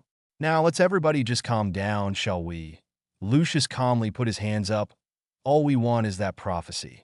Why did Voldemort need me to come and get this? Harry asked without hesitation. You dare speak his name, Bellatrix sneered. You filthy half-blood. Her voice echoed around the room as Lucius spoke again. It's all right. He's just a curious lad, aren't you? Prophecies can only be retrieved by those about whom they are made, which is lucky for you. Black forms of figures moved from out of the shadows, blocking any exit for the teens as they raised their wands defensively, Haven't you always wondered the reason for the connection between you and the Dark Lord? Why he was unable to kill you when you were just an infant? Don't you want to know the secret behind your scar? All the answers are there, Potter, in your hand. All you have to do is give it to me. Then I can show you everything. Harry sighed as he looked down at the prophecy. I've waited 14 years. Lucius sympathized with him in a fake manner. I know. I guess I can wait a little longer. Now! At his yell, the teens all casted, stupefied, before running down the halls, looking for a way out. Stella's lungs burned as she ran with all her might, fighting off Death Eaters who dared to come her way. She let out a small scream as she bumped into her friends, who regrouped and looked around frantically for a threat or a way out. As the Death Eaters grew closer, the lot started to push the orbs on shelves down to the floor to create a diversion. The voices of the Death Eaters sounded, making everyone antsy as the teens shot spells every which way. In the chows, they heard Harry yell, "Get back to the door!" The group started running again, never looking back as they reached the door.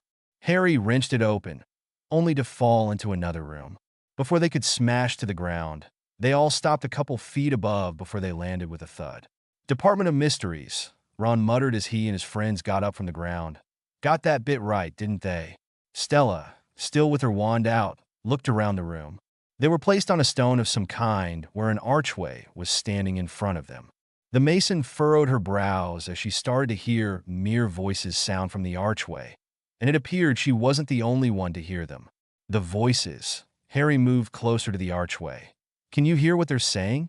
"There aren't any voices, Harry," Hermione stated as she watched not only Harry walk toward the archway, but Stella and Luna as well. "Let's get out of here." "I can hear them too," Stella nodded, somewhat in a trance. Scared for her friends, Hermione tried again. "Guys, it's just an empty archway." "Please, Harry." Suddenly, the green-eyed boy yelled, "Get behind me!" His friends followed his order only to be captured by Death Eaters. Stella could feel the hot breath of the Death Eater, who had his arm around her neck, cutting off her circulation from time to time. She struggled when she saw Harry still in the middle of the room, Lucius Malfoy in front of him. "Did you actually believe, or were you truly naive enough to think, that children stood a chance against us?" The man drawled as he drew closer to Harry. "I'll make this simple for you, Potter. Give me the prophecy now, or watch your friends die." "Don't give it to him, Harry." Green met blue as he looked at his friend being held tighter by her neck as she yelled at him. After some deliberation, the Potter sighed as he began to place the orb into Lucius' hands. The man took in a deep breath as he observed the prophecy, before he was interrupted by a glow coming from the archway. Stella and her friends smiled in relief to see who it was. "Get away from my godson." After that, all hell broke loose. After punching Lucius to the ground, causing the prophecy to smash to pieces, Sirius and the rest of the Order began to fight as they hurled the teens into safety, hiding them against the stone.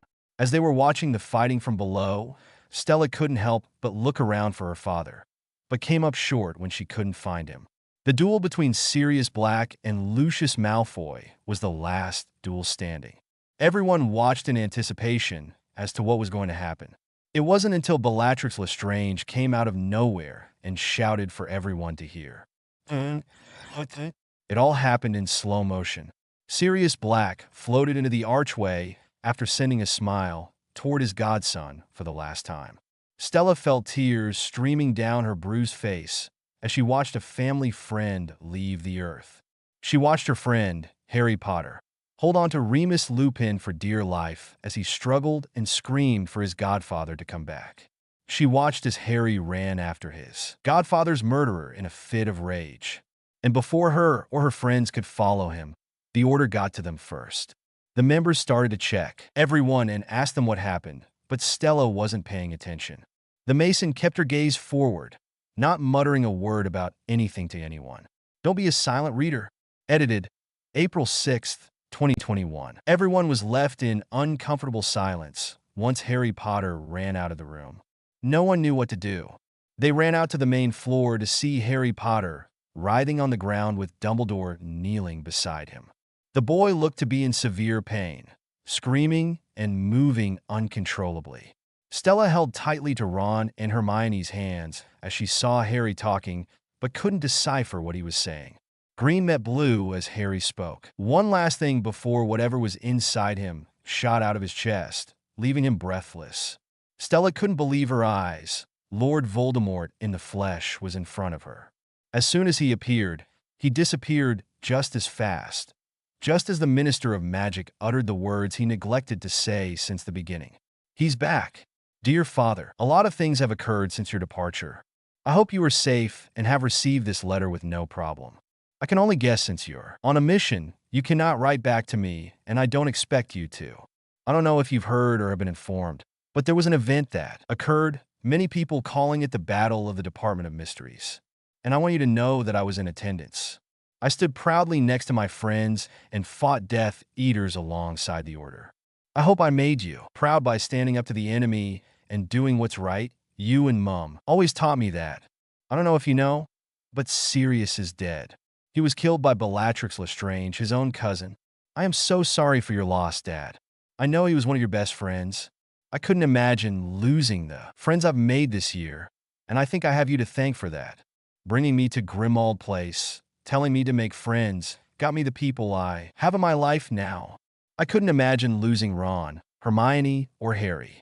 I have asked Dumbledore to let me know if anything happens to you, so if anything does, I'll be right there by your side as soon as possible.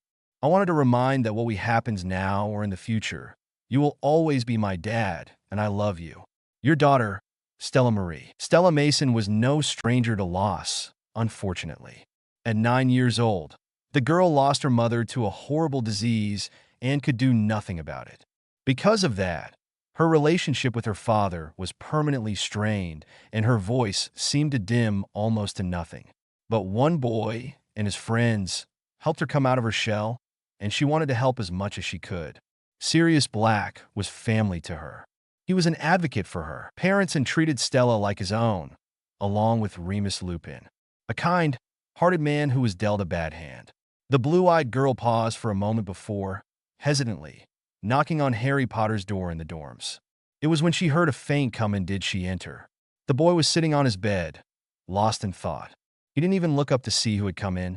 Only when the person sat down next to him did Green meet Blue. The Mason didn't say much, only started with holding his hand and sitting silently. After a few minutes of squeezing hands back and forth, she spoke. If you want me to say I'm sorry, I will. I know how it feels to hear it over and over. She didn't get a response as she kept going, making up her mind as to what to say. I'm sorry for your loss, Harry. Sirius was a great, great man, who I considered as family. The boy only nodded. You know, when my mom died, I shut the world out, Stella shared, gazing around the room. I didn't speak for months, and I didn't have any friends to help me crawl out of it. And on top of that, my dad completely changed. He went from this light-hearted, loving guy to this cold and distant father. Our relationship was never the same after that. Most of the time he addresses me more like a business partner and less like his daughter. She gave a humorless chuckle as she heard the boy next to her give off one as well. My reason for telling you all of this is, Harry, don't distance yourself. Not from me, not from Hermione or Ron, not from anyone. If we're going to have any chance at achieving anything in the future, it's only going to happen if we all stand together. A moment passed. Harry, I want you to do something for me. The girl turned to face him more on the bed as they looked at each other. Harry let out a, what? She stuck up her pinky finger and spoke. Promise me, no matter what happens, you'll come to me if you're feeling down or just need to vent about anything. It's not healthy to bottle everything up inside. I should know. Harry Potter smiled lightly, his first smile in a while, as he linked his pink with hers. I promise. Stella beamed. Great. You won't regret it. I've been told I'm a great listener.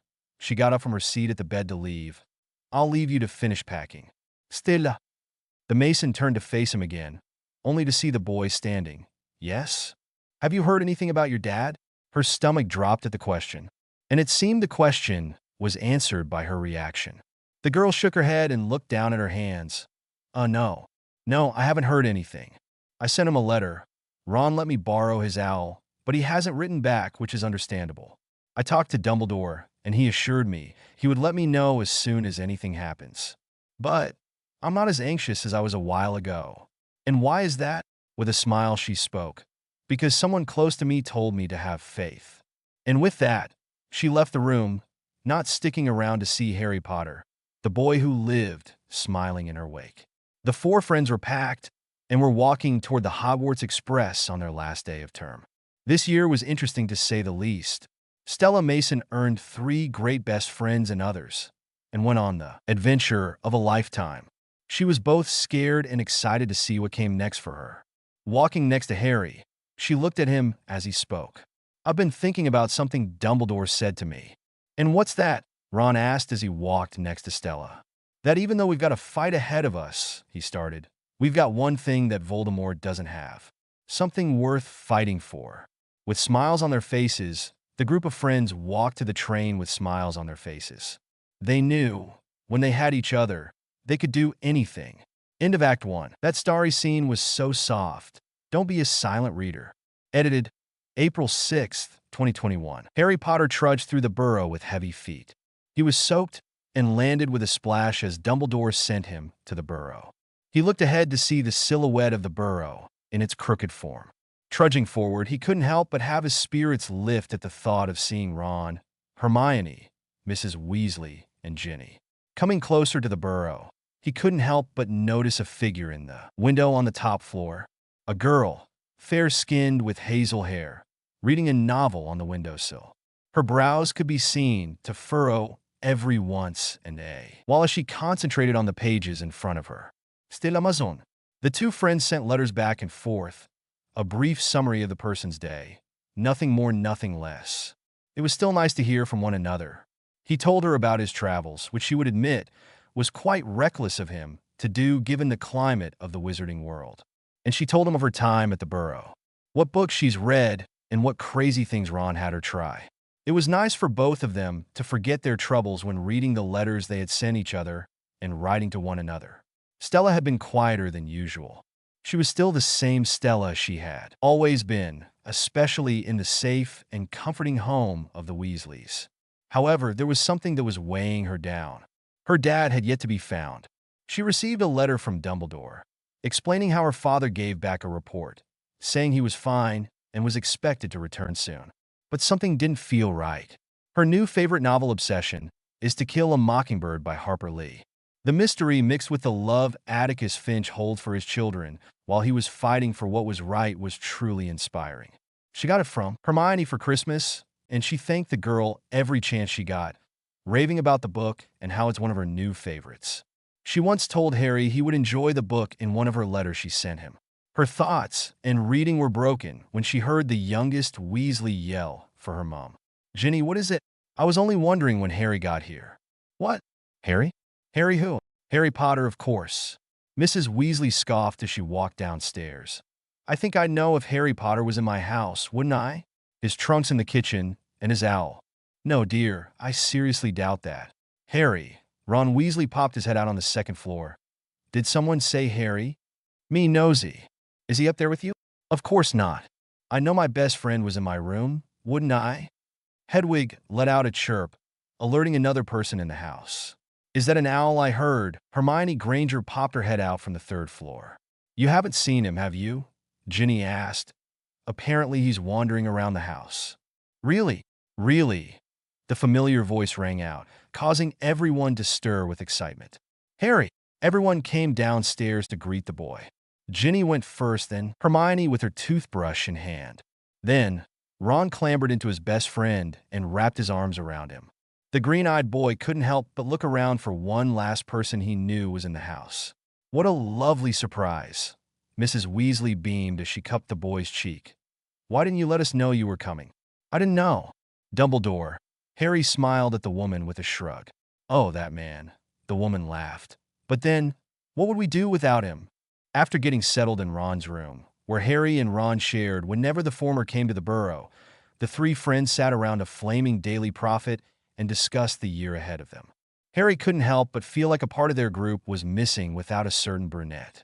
He wondered why she hadn't gone to see him, or at least greet him. "So, when did you get here?" Harry asked Hermione. "A few days ago," she answered her best friend, looking weary, though for a while, I wasn't sure I was coming. After the confusion of Harry was displayed, Ron reiterated, Mum sort of lost it last week. Said Ginny and I, and Stella for that matter, had no business going back to Hogwarts. That it's too dangerous. Oh, come on. She's not alone. The curly-haired girl shook her head at her best friend who scoffed. Even my parents and their muggles know something bad is happening. Anyway, Dad stepped in, told her she was being barmy, and it took a few days, but she came around. The boy who lived sighed, but this is Hogwarts we're talking about. It's Dumbledore. What could be safer? The two others looked at each other before the girl spoke. There's been a lot of talk recently that Dumbledore's got a bit old. Rubbish, Harry scoffed again, but then looked and thought. Well, he's only, what is he, 150? Give or take a few. The three were quiet after Ron's comment, but soon burst into laughter. That apparently caught the attention of someone else in the house. I thought I heard you from the other room. The teens looked at the doorway to see their friend Stella Mason, leaning against the doorframe, giving them a soft smile, book in hand. Harry had noticed a growth in the girl, not just in looks because she was already growing into her unique features, but in stature, the way she carried herself. Though one difference that was clearer, her eyes were dimmer than usual. Not knowing the whereabouts of her father has taken a toll on her in some ways. Some ways were easier to hide from others, but Harry knew better. Harry had yet to respond, so Stella kept going. How are you, Harry? The green-eyed boy seemed to snap out of his trance-like state to respond to her. Oh, I'm well, Stella. Thank you. How are you? Okay, the girl shared, looking down at the book in her hand. Sorry I didn't greet you with the others. I got to the best part of this book, and I couldn't put it down. The three chuckled at her explanation as Harry said, I wouldn't expect anything less from you, Stella. Stella chuckled with them and looked down shyly. Well, it's good to see you, Harry. Harry smiled at her shyness as his two best friends looked on with small smirks. It's good to see you, too. The Mason glanced up to him, only for something to catch her eye. Ron. She walked closer to the boy's bed. Why is one of my bookmarks on your bed? Oh, well, you see. The boy started, looking quite scared from his seat. Me and Hermione made a bet, you see. It was all you, Ronald, to see if you would notice one of your bookmarks were missing. Stella blinked. May I ask why? You know, when I think about it, I don't know. Lovely. Yes, I added that scene at the end. No, I don't regret it. Don't be a silent reader. Edited April 6th, 2021. Diagon Alley was a sight. There were papers thrown everywhere from all of the different stores that were ransacked by Death Eaters, store clerks missing, windows broken, and the occasional shriek of someone unknown. However, there was one place in the alley that seemed to thrive through the chaos. Weasley Wizard Wheezes. The shop was located at number 93 in Diagon Alley with a stunning image of one of the twins tipping a hat at the entrance. Stella looked at the place in awe. She couldn't help but feel immensely proud of the twins.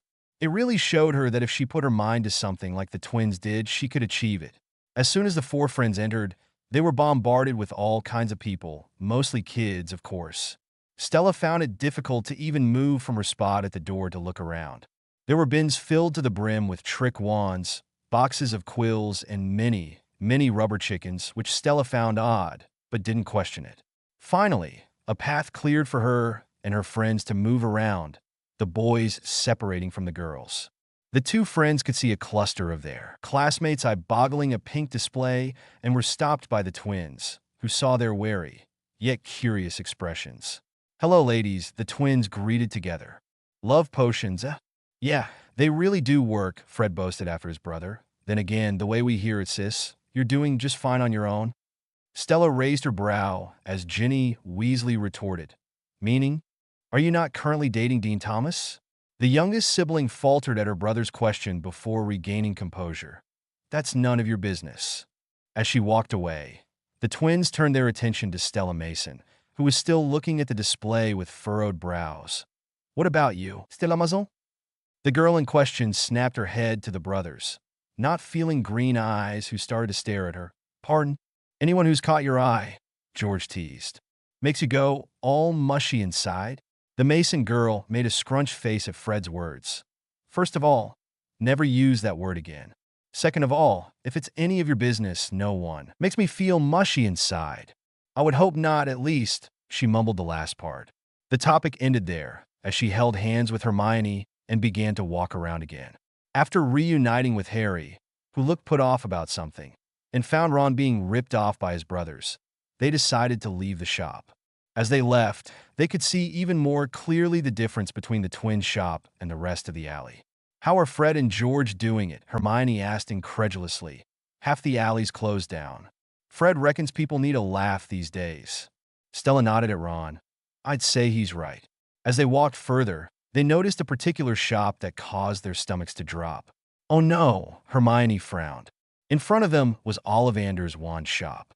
It was dark and dusty with windows smashed in, leaving traces of glass on the floor. Everyone got their wands from Ollivander's. They entered the shop, mindful of the glass on the floor to see the damage more clearly. Stella clenched her jaw as she saw boxes of wands scattered everywhere. "Harry," Ron called as he set his eyes on something. "Is it just me, or do Draco and Mummy look like two people who don't want to be followed?" Stella furrowed her brows as she watched the Malfoys, the man of the house now in Azkaban, turn the corner into Nocturne Alley. After an exchanged look of agreement, the four friends started to follow the pair.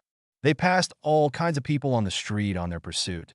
As they passed more shops, they noticed how vacant they were, the workers not even present. They had stopped when they realized they followed the Malfoys all the way to the last shop on the block, Borgin and Burke's, the store that was dedicated to selling all kinds of dark artifacts. Without thinking, the friends started to climb the roof to get a better look inside. Stella, where she was in between Hermione and Harry, could see the back of Draco in front of a black cabinet. She could also see the store owner, Mr. Borgin, looking quite frightened with whatever Draco was telling him. Or maybe the man was frightened that Death Eaters were in his shop. Greyback, a werewolf Death Eater, who was the one who bit Remus Lupin all those years ago, was one Death Eater in particular that Stella noticed. It wasn't until Greyback turned around toward where the four were did they duck their heads.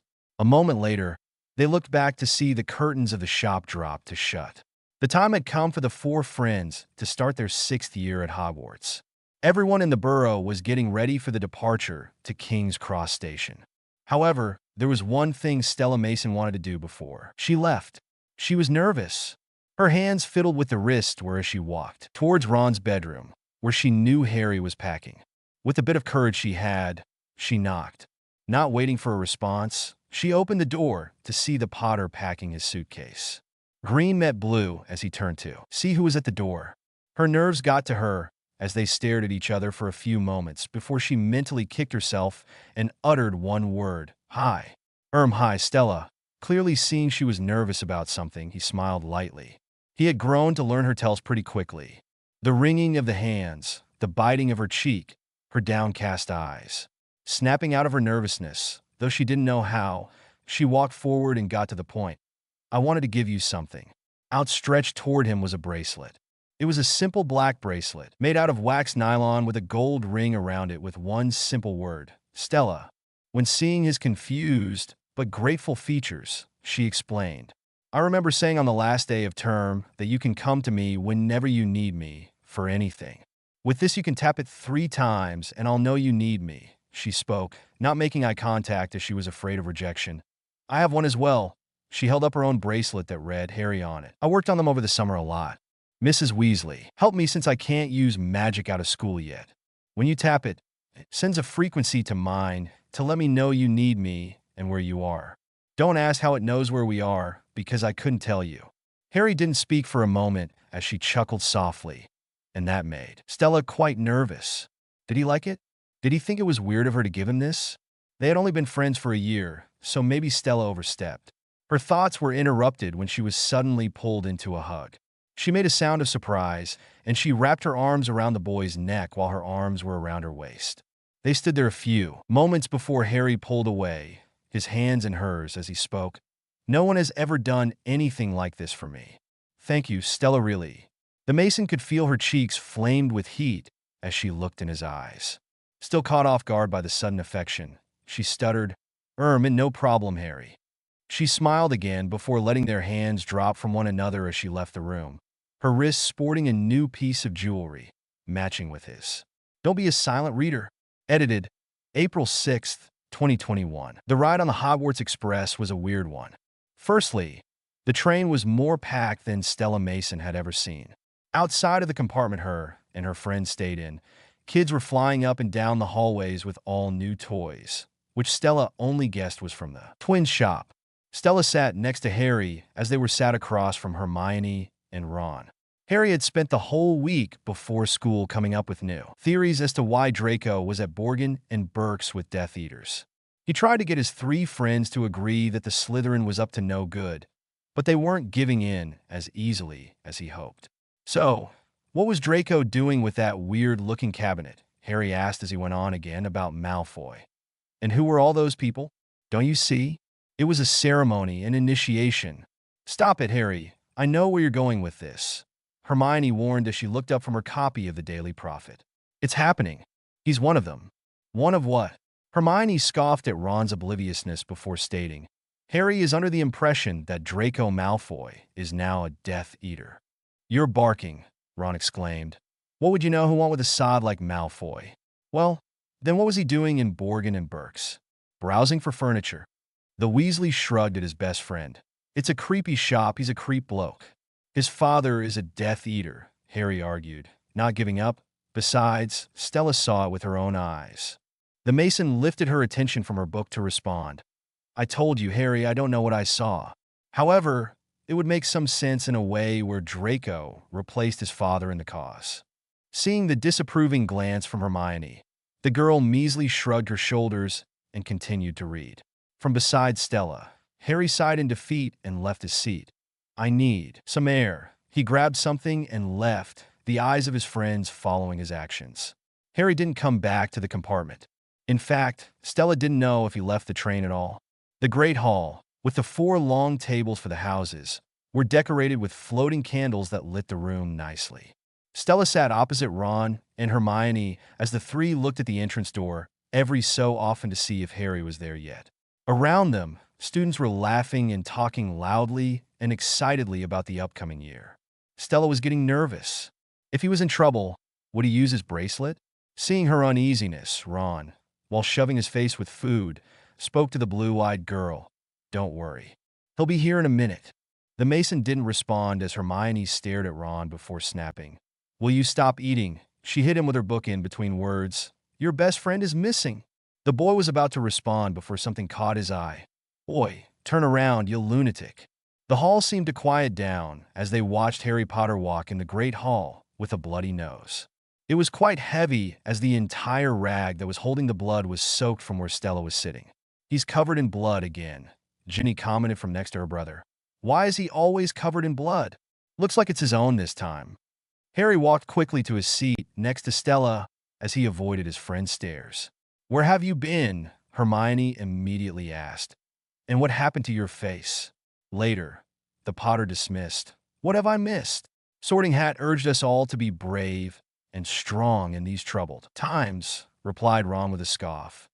"Easy for it to say, huh? It's a hat, isn't it?" Stella chuckled at her friend before turning her attention to the boy sitting next to her. Green met blue as she took the rag out of his hands and used a clean napkin to wipe the blood off of his face. Seeing the bleeding had slowed down, she smiled at him lightly as he thanked her softly, not expecting her actions, but appreciated them nonetheless. The Mason ignored her heart as it raced a little faster as she was closer to his face, as usual. The talk and laughter of the Great Hall dimmed into nothing as Professor Dumbledore took his stand at the podium. "Very best evenings to you all," he smiled at the students. "First off, let me introduce the newest member of our staff, Horace Slughorn." The hall clapped politely for the professor, who stood broadly and accepted the applause with a smile. Professor Slughorn, I'm happy to say, has agreed to resume his old post as potions master.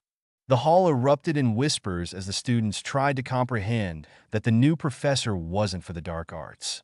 Stella turned to her friends with furrowed brows and noticed that Harry didn't seem surprised at the news. Meanwhile, the post of defense against the dark arts will be taken by Professor Snape. Another round of whispers erupted, more of a tone of shock weariness.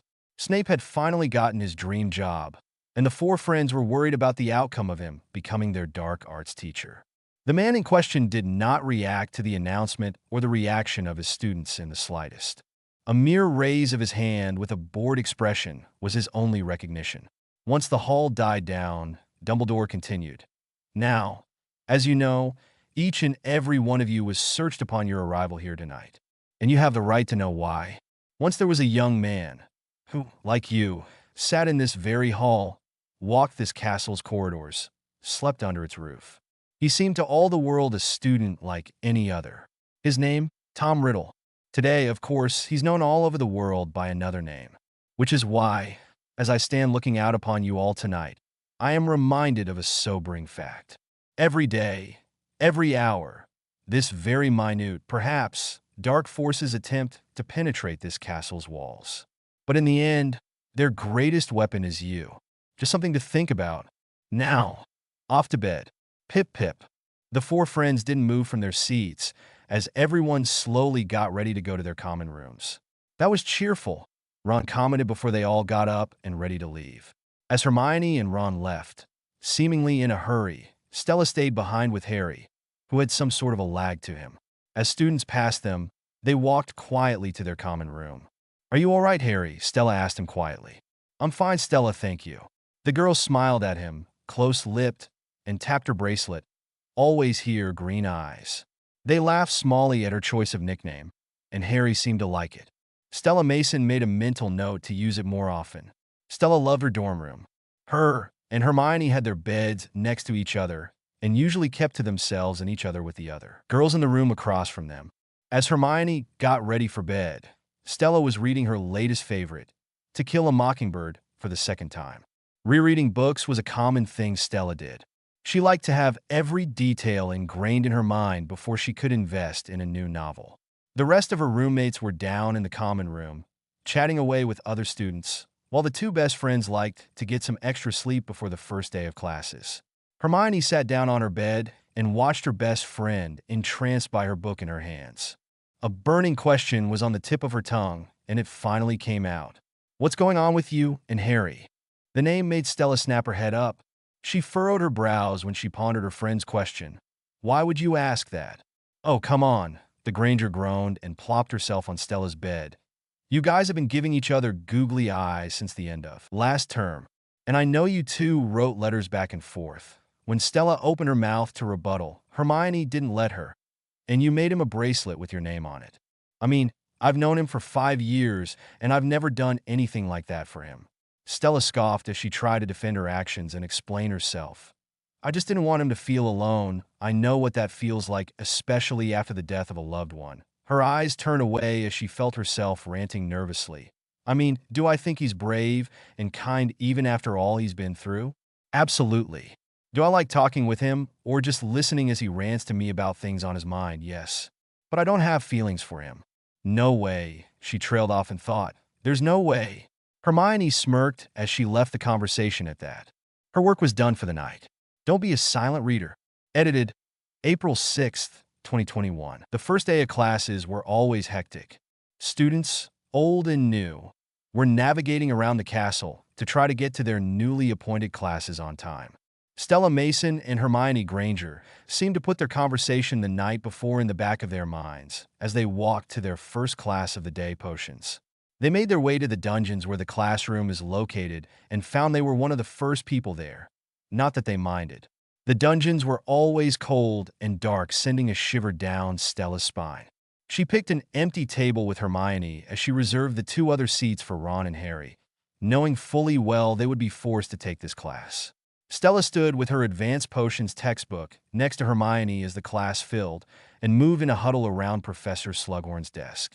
Attention to detail in the preparation is the prerequisite of all planning, Professor Slughorn told the class. He was about to continue before 2 figures at the door caught his attention. "Ah, Harry, my boy, I was beginning to worry. We brought someone with us, I see." "Ron Weasley, sir," the boy introduced, "but I'm dead awful at potions, a menace, actually. So, I'm probably just gonna—" "Nonsense," the professor stopped Ron from leaving. "Any friend of Harry is a friend of mine. Get your books out." Harry stuttered, "I'm sorry, sir. I haven't got my books yet, and neither does Ron." Stella smirked. She knew they were forced into this class. "Not to worry. Get what you want from the cupboard." Professor Slughorn pointed to the cupboard and continued his opening lesson. "Now, as I was saying, I prepared some concoctions this morning." As the professor continued to talk, Stella couldn't help but be distracted by the boys in the front of class, or in her case, the back of the class. She watched the boys wrestle for a book before coming to the group. She shook her head at them before tuning back into the lesson. Any ideas what these may be? Professor Slughorn motioned to different vials next to him. Yes, miss. Granger, sir. After he called on her raised hand. That one there is. Veritaserum, she said while she pointed at the vial. It's a truth-telling serum. And that would be Polyjuice Potion. It's terribly tricky to make. After praising Hermione on her knowledge, Slughorn continued, pointed towards the third vial. What about this one? Yes, miss. Mason, sir, Stella answered. That is Amortentia, the most powerful love potion in the world. It's rumored to smell differently to each person according to what attracts them. For example, I smell broomstick polish, new parchment, and cologne. Stella seemed to snap out of it as her cheeks turned pink. She looked down in embarrassment, as that was the most she had ever talked in class. She didn't know what came over her. Yes, Professor Slughorn drawled. Amortentia doesn't create actual love. That would be impossible. But it does cause a power infatuation or obversion. And for that reason, it is the most dangerous potion in this room. The vial closed as the group of girls, excluding Hermione and Stella, stepped back from the vial with a sigh. Sir, Katie Bell called. She pointed to an unknown vial on the other end of the table. You haven't told us about that one. Slughorn lit up and spoke with earnest. Oh yes. What you see before you, ladies and gentlemen, is a curious little potion known as Felix Felicis. But it is more commonly referred to as liquid luck. Yes, Miss Granger, liquid luck, the man nodded. Desperately tricky to make, disastrous should you get it wrong. One slip, and you will find all of your endeavors succeed. At least until the effects wear off. So, this is what I offer you today. One tiny vial of liquid luck to the student who, in the hour that remains, manages to brew an acceptable draft of living death. The recipes for which can be found on page 10 of your books. I should point out, however, only once did a student manage to brew a potion of sufficient quality to claim this prize. Nevertheless, good luck to you all. And with that, the students got to work. Harry Potter got lucky. How the boy managed to get his hands on the perfect vial of liquid luck, Stella did not know. She wasn't as peeved about it as Hermione was. The bushy-haired girl was ranting about it to Stella when the boys weren't around. And even though Stella was a good listener, her best friend was talking her ear off. Quidditch trials were today, and Stella was excited to watch Harry play, only watching in the summer when Ginny, and Ron were messing around in the backyard of the burrow. It was starting to get colder and colder as time went by at Hogwarts. Stella blew into her hands, that were gloved, from her seat next to Hermione on the bleachers as she watched the players get ready for tryouts. After Harry, who was captain, had calmed down the crowd in front of him with the help of Ginny, the co-captain, they got to work. Stella watched as Harry put them through basic drills, splitting the group into two and having them fly around the pitch. Some of the applicants, Stella observed, were only there to see Harry Potter in all his glory. And he noticed students were taken off the pitch as the real trials began. The tryout for keeper was in full action after an hour. Ron was in one post as Cormac McLaggen was at the other. Stella hated to admit it, but McLaggen was doing better than Stella had hoped. He had blocked every shot with ease while Ron, even though he blocked every shot, was hanging by a thread. Then, out of nowhere, McLaggen completely misses his last shot. Eyes wide, Stella turned to Hermione, only to see the girl, smirking smally. You little sneak, Stella accused, a smile on her features. Chill. Her friend hushed. I don't know what you're talking about. MHM. The Gryffindor common room was dimly lit as a couple of people resided in it. The four friends sat around the fireplace as some students were scattered around tables, doing homework. Stella was almost done reading To Kill a Mockingbird as she sat next to Ron on the couch as Harry sat in front of her with Hermione next to him. Quidditch trials were finished, and Ron was successful in taking the keeper position. He was still on a sort of high as the friend sat in the common room later that night. I have to admit I thought I was going to miss that last shot, Ron told his friends with a smile. I hope Cormac's not taking it too hard. He's got a bit of a thing for you, Hermione Cormac.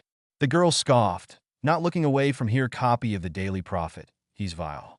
Suddenly, Harry spoke, leaning closer to Hermione. Have you ever heard of this spell, Sectum Sempra?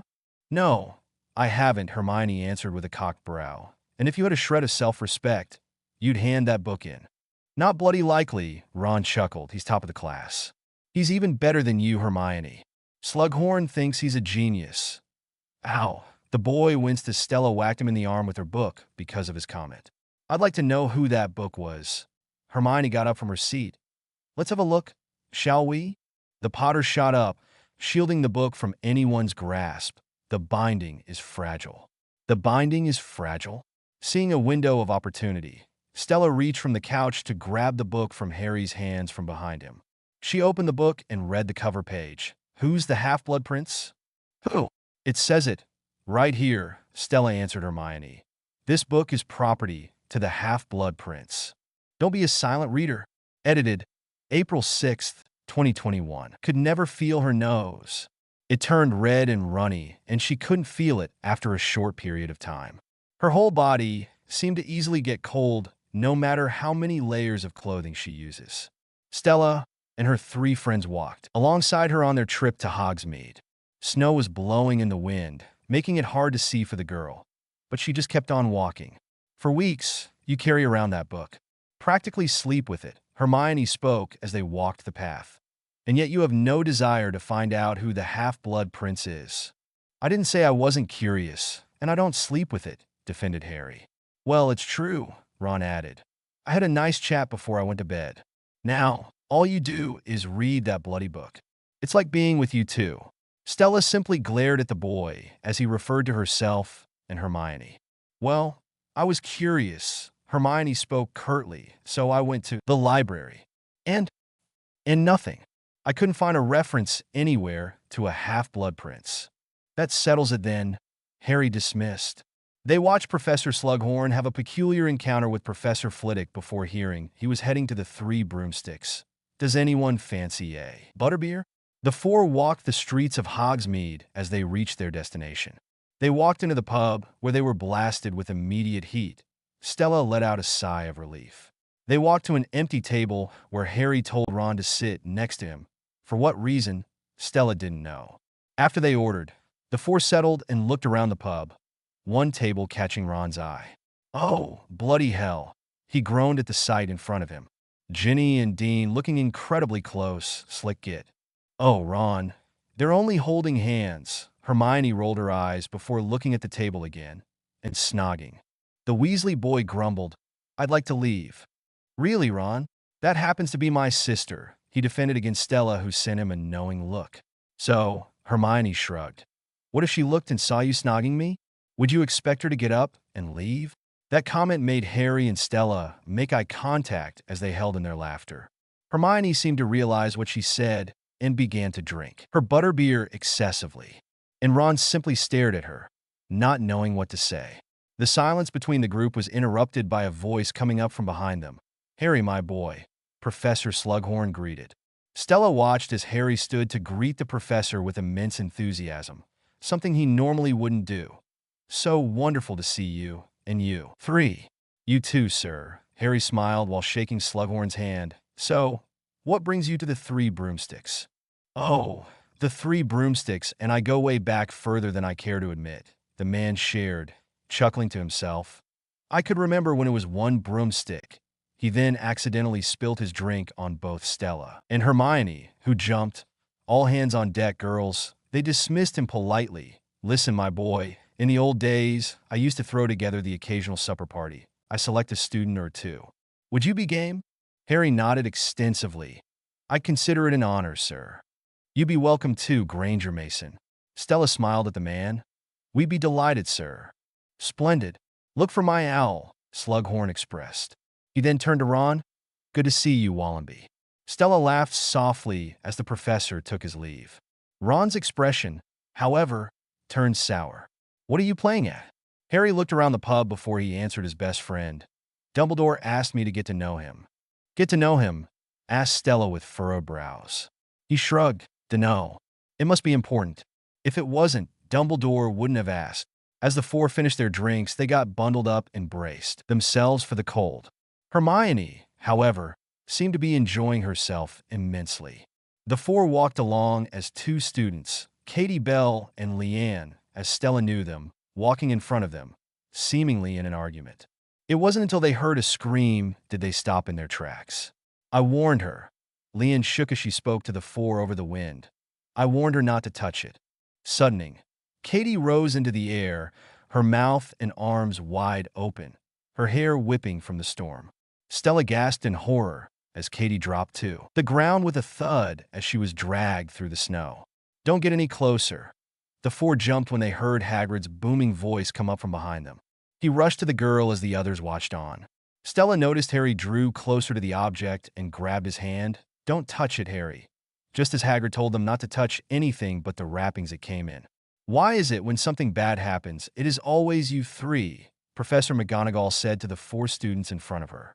Katie Bell was transported out of Hogwarts and taken to St. Mungo's for proper treatment. Now, they were in the woman's office, seeing as they were witnesses. Leanne had just explained to the professor what had happened and was dismissed. Now it was their turn. Stella Mason was standing in front of her head of house with her head down and her hand behind her back. She had never gotten in trouble before. If you didn't count the DA, she didn't at least. Of course, I'm not counting Miss Mason as this is the first time she has been sent to this office. Believe me, Professor, Ron spoke timidly. I've been asking myself that for 6 years. Professor Snape then walked in the office, looking at the scene in front of him with bored, yet curious, eyes. After he greeted his colleague, he picked up the necklace with his wand and observed it. What do you think? I think Miss Bell is lucky to be alive, the man answered his fellow teacher. She was cursed, wasn't she? Asked Harry from next to Stella. I know, Katie. Off the Quidditch pitch, she wouldn't hurt a fly. If she was delivering that to Professor Dumbledore, she wasn't doing it willingly. Yes, she was cursed, McGonagall nodded. It was Malfoy. The other three students all showed, not with their mouths, but with their expressions, how they thought their friend shouldn't have said that. That is a very serious accusation, Potter, McGonagall said in shock. Indeed, Snape agreed slowly. Your evidence? I just know. You just know, Snape mockingly repeated. Once again, I'm astonished with your gifts, Potter. Gifts mere mortals can only dream of possessing. How grand it must be to be the chosen one. No one responded to Snape's comment. The stare match between the student and the professor was jarring. Professor McGonagall finally cleared the tense air and dismissed the four friends from her office. The four walked back to the Gryffindor common room in silence. Don't be a silent reader. Edited, April 6th, 2021. The next night was Slughorn's dinner party, and Stella Mason didn't know what to expect. She dressed in a simple long-sleeve, fitted black dress and small heels, but they still flattered her figure. Not used to makeup, she decided against it. As she was looking over herself in the mirror, her charm around her necklace caught her attention. It seemed in Stella's eyes that the charm had dimmed a bit. After all, the star was never the same when the sun set forever. She didn't realize her eyes had welled until a tear fell on her hand as she held her necklace. Her lip quivered as she thought about her dad. No news. Nothing since Dumbledore told her he would tell her if anything happened. Stella didn't know if the silence on the headmaster's side was a good thing or a bad thing. Pulling herself together, she took deep breaths before walking alone to the dinner. She knew she was late. She just hoped she wasn't too late. She walked up the marble staircase to Slughorn's office as her heart raced with anxiety. The last thing wanted was to be the center of attention. She opened the door, making everyone turn to her as she walked in. Ah, Miss Mason, Slughorn smiled warmly. Come in, come in. I'm sorry, sir. The blue-eyed girl spoke softly. I'm not usually late.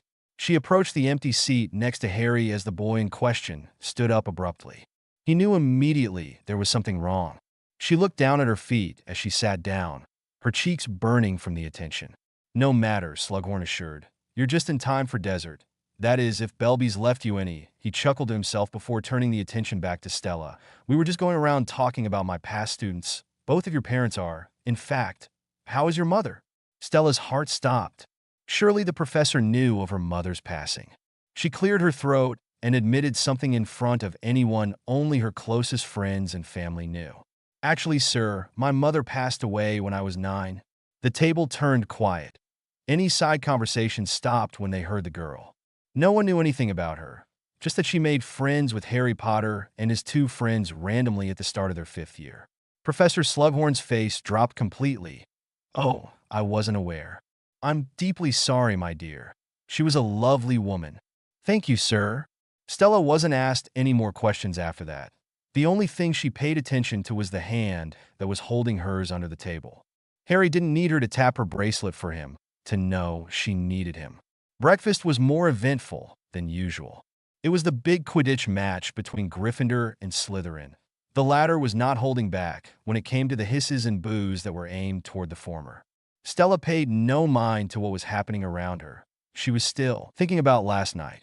Aside from the obvious embarrassment that took place during the dinner, the Mason couldn't help but think about the feeling of Harry's hand in her own. The comfort she didn't know she needed. It seemed he just knew. Ron, on the other hand, was a puddle of nerves. His face was paler than usual, and he looked queasy at the sight of his eggs and toast shaped like the Quidditch pitch. He sat next to Stella as he faced Harry, who was on the other side of the bench, sitting next to Hermione, who was reading the Daily Prophet. So, how was it then? The Weasley grumbled, almost as if he didn't want to ask in the first place. How was what? Hermione asked, glancing up from her paper. Your dinner party? Hermione set down her newspaper and shrugged. Pretty boring, actually. Though I think Harry enjoyed dessert.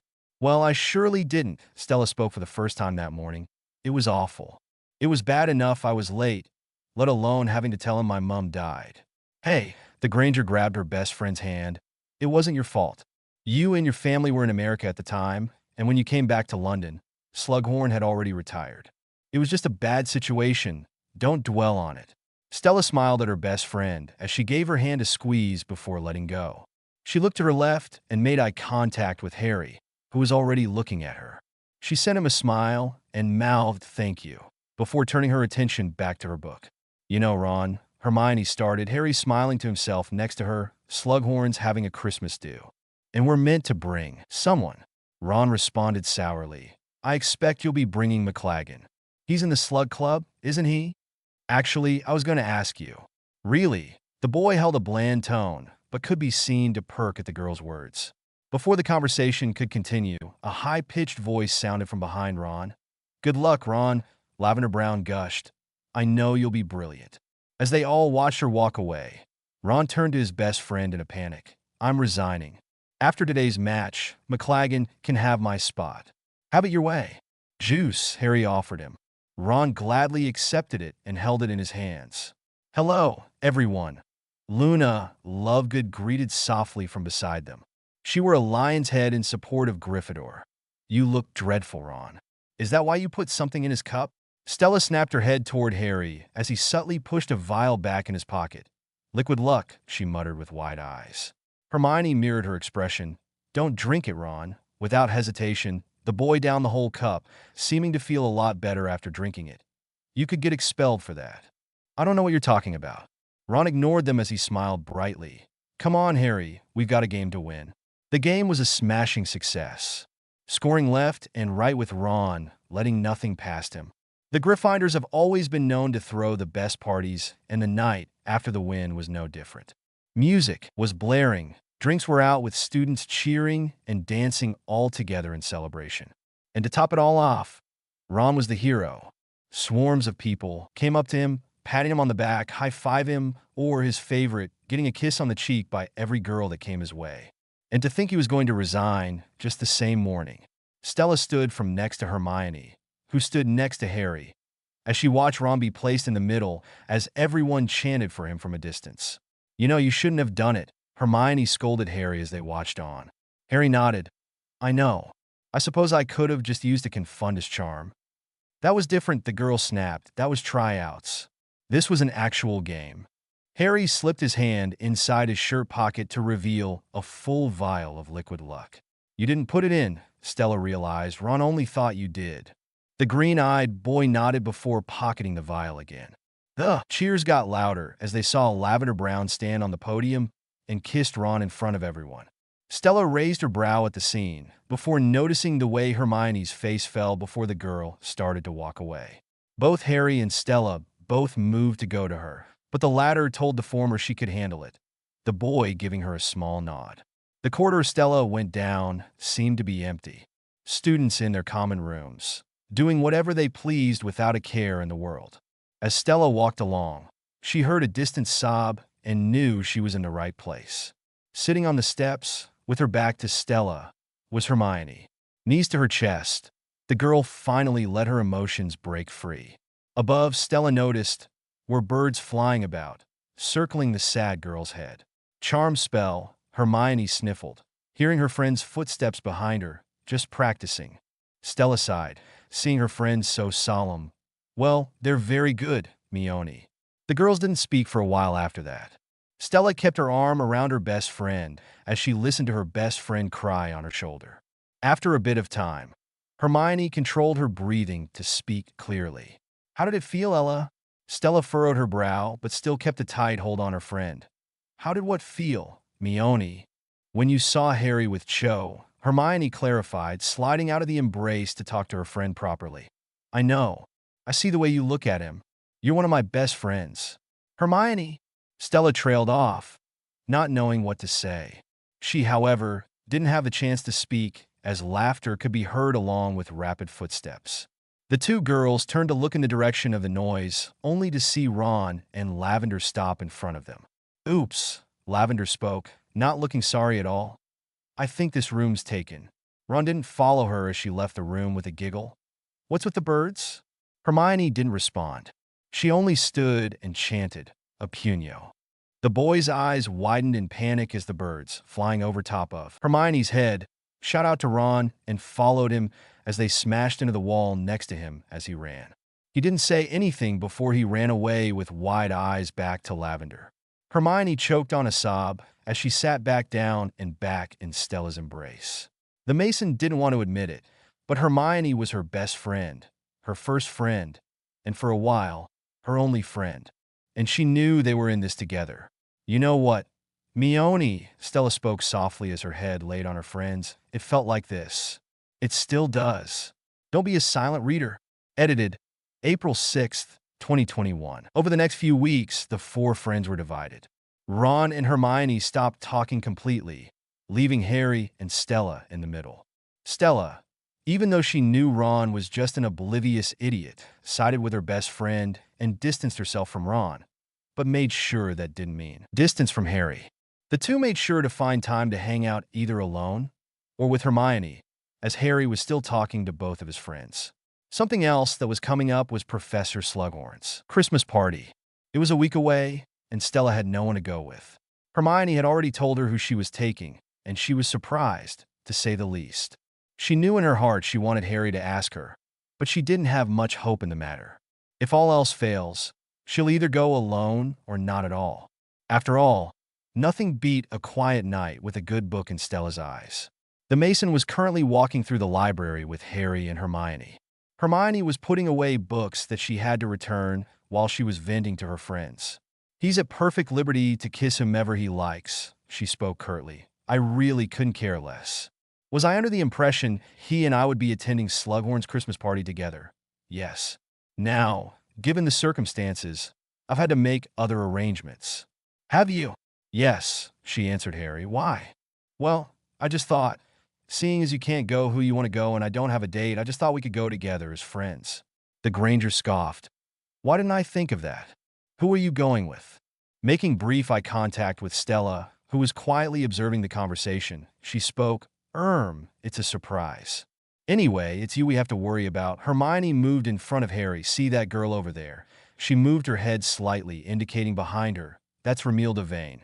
Apparently, she's trying to smuggle you a love potion. Harry's eyes perked with interest. Really? Stella finally spoke, shaking her head. Harry, she's only interested in you because she thinks you're the chosen one. The boy smiled at her. But I am the chosen one. His response earned him a smack on the head by Hermione with her book. Ow, okay. Kidding. I'll ask someone I like. Someone cool. Before she could chicken out, Stella blurted, Would you want to go with me, Harry? To the party. Green met blue as the boy smiled, almost as if he was hoping she would ask him. I'd love to, Stella. Stella Mason felt a sense of déjà vu as she stared at herself in the mirror, wearing a dress, sizing herself up. She chose a more classy look for the party. She had never gotten so dressed up before. Being still in somewhat of a shell back in fourth year, the girl didn't attend the Yule Ball, but was there for the aftermath as she helped Hermione after a rough night. When she means dressed up, she means the makeup she wore and the hair she decided to style. She didn't know how to feel about makeup. Makeup was supposed to enhance one's features. She didn't know if it did it for her or not. Leaving her thoughts, she made her way to the common room where she was meeting Harry, mentally pleading with her heart to calm down and steady. She walked down the steps leading to the common room and laid her eyes on Harry. The boy was wearing all black dress robes, and he could tell he gelled his hair. He looked very, very handsome, and Stella hoped she had the courage to actually tell him that. Green met blue as all their surroundings seemed to disappear. Stella Mason was one of the most beautiful people Harry had ever met in his eyes. From the day at Grimmauld Place, where they locked eyes for the first time, he was taken aback by her beauty. She was modest, of course, and would deny any sort of compliment. She wore a red dress that flowed to her knees, an off-the-shoulder neckline with black heels. The extra red in her cheeks and curl in her lashes. Realizing she had put on makeup, he hadn't even noticed. Her hair was curled, and her front pieces were pinned to the back of her head. He also noticed, as she walked, that she met him at his height. Harry wasn't the tallest boy.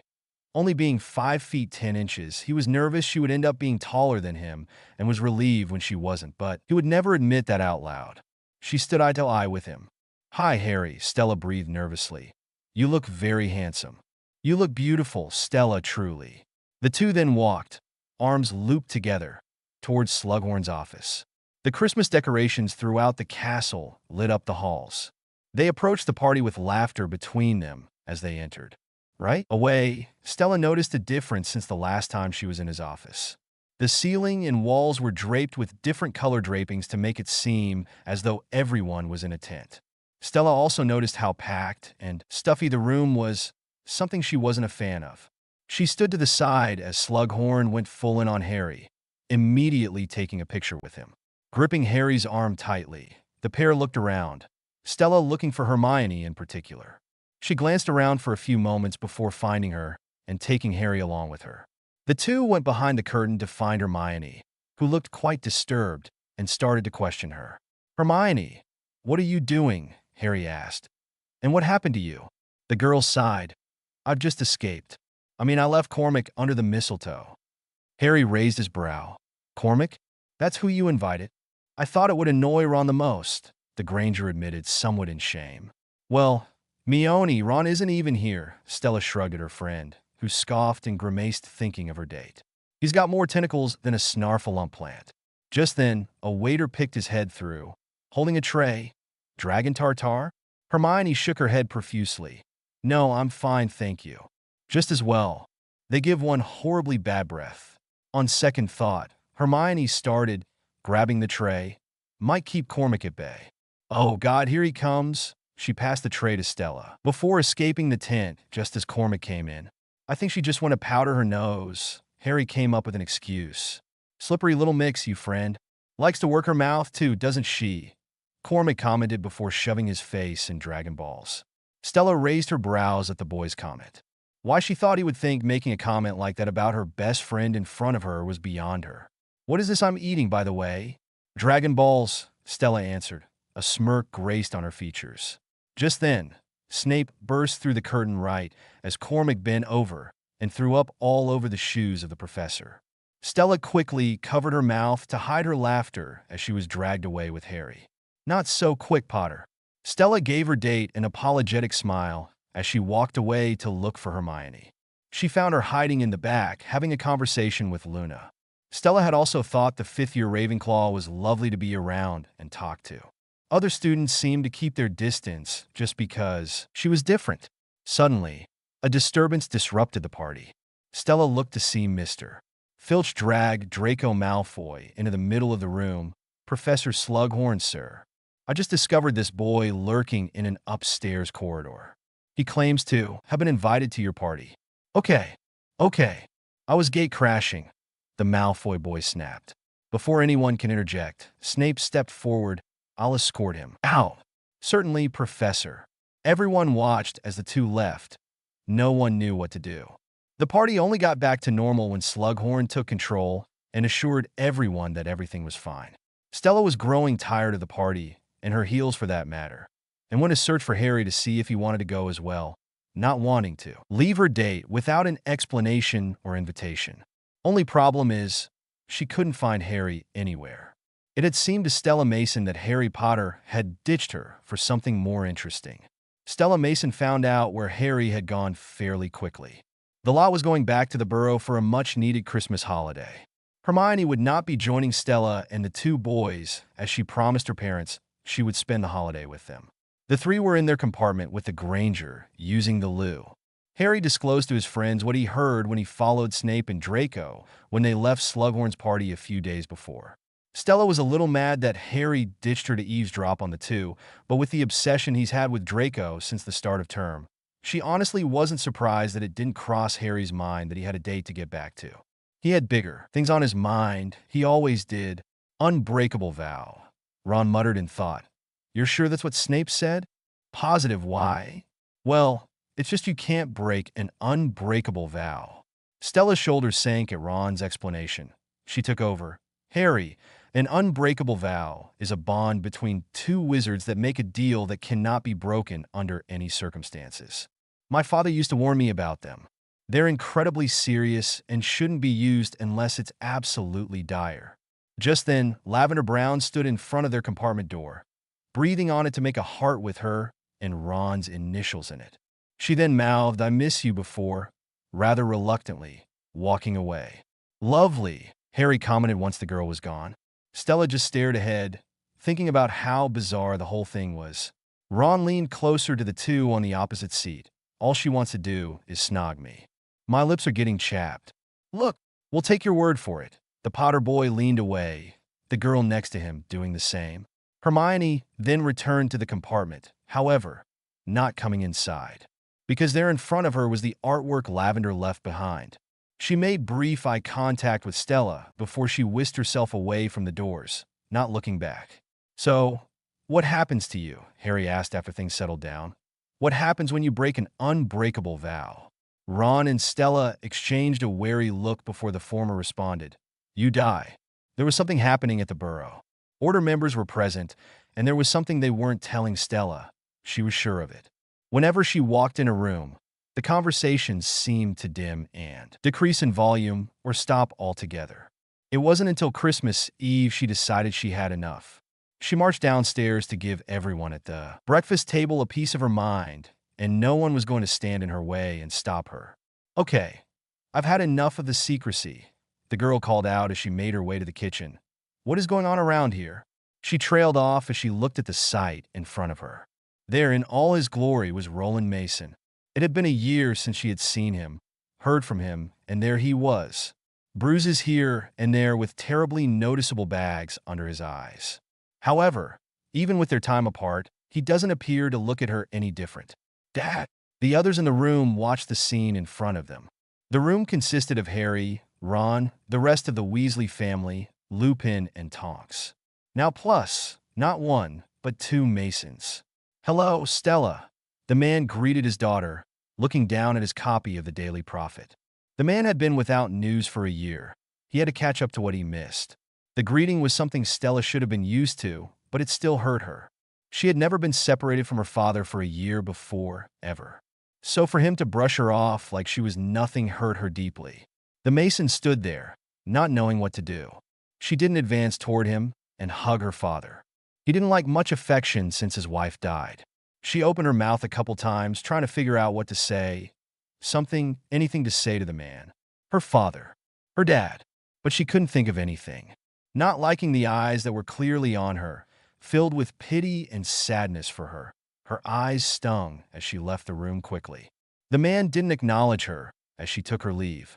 He didn't acknowledge anything she did. He never did. Everyone couldn't believe what they had just witnessed. The lot knew Roland was a cold fellow, but they thought after a year of being away from his daughter, his only child, he would at least show some sort of indication that he missed her or even thought of her while he was away. The adults and teens in the room snapped their heads to Harry Potter, who clutched his bracelet-clad wrist as he marched out of the room. Everyone knew where he was going and didn't question it. Breakfast was silent after that. Harry Potter found Stella Mason on her bed in the room she usually shared with Ginny. The boy felt the bracelet start to pulse a couple moments after the girl left the room, but he was already going to check on her after what he had witnessed. Stella had told him about her relationship back in fifth year, but he didn't think it was as bad as he just observed. He approached her bed slowly and quietly. His footsteps could be heard creaking the floorboard. He sat next to her figure as she sat crisscrossed, holding a picture of her mother with her that her father took in the flower field all those years ago when everything was right. You know, the teary-eyed girl spoke, her voice thick with sadness and tears. I don't know why I thought this time would be different. Every time he sent me away to Hogwarts, it was the same. Every time he picked me up at the end of term was the same. It's always the same. And I thought after a year, the longest we've ever been apart, would he be different? She shook her head as her lip quivered. I spent all that time worrying about him, putting myself in a panic for him. And I have to wonder, did he even think about me? She finally looked up at Harry, almost like she was pleading for an actual answer. Did he even wonder what I was doing? Who I was with? If he even cared at all? Harry could only watch helplessly as the girl he absolutely adored break in front of him. She was so strong all of the time, and she finally broke.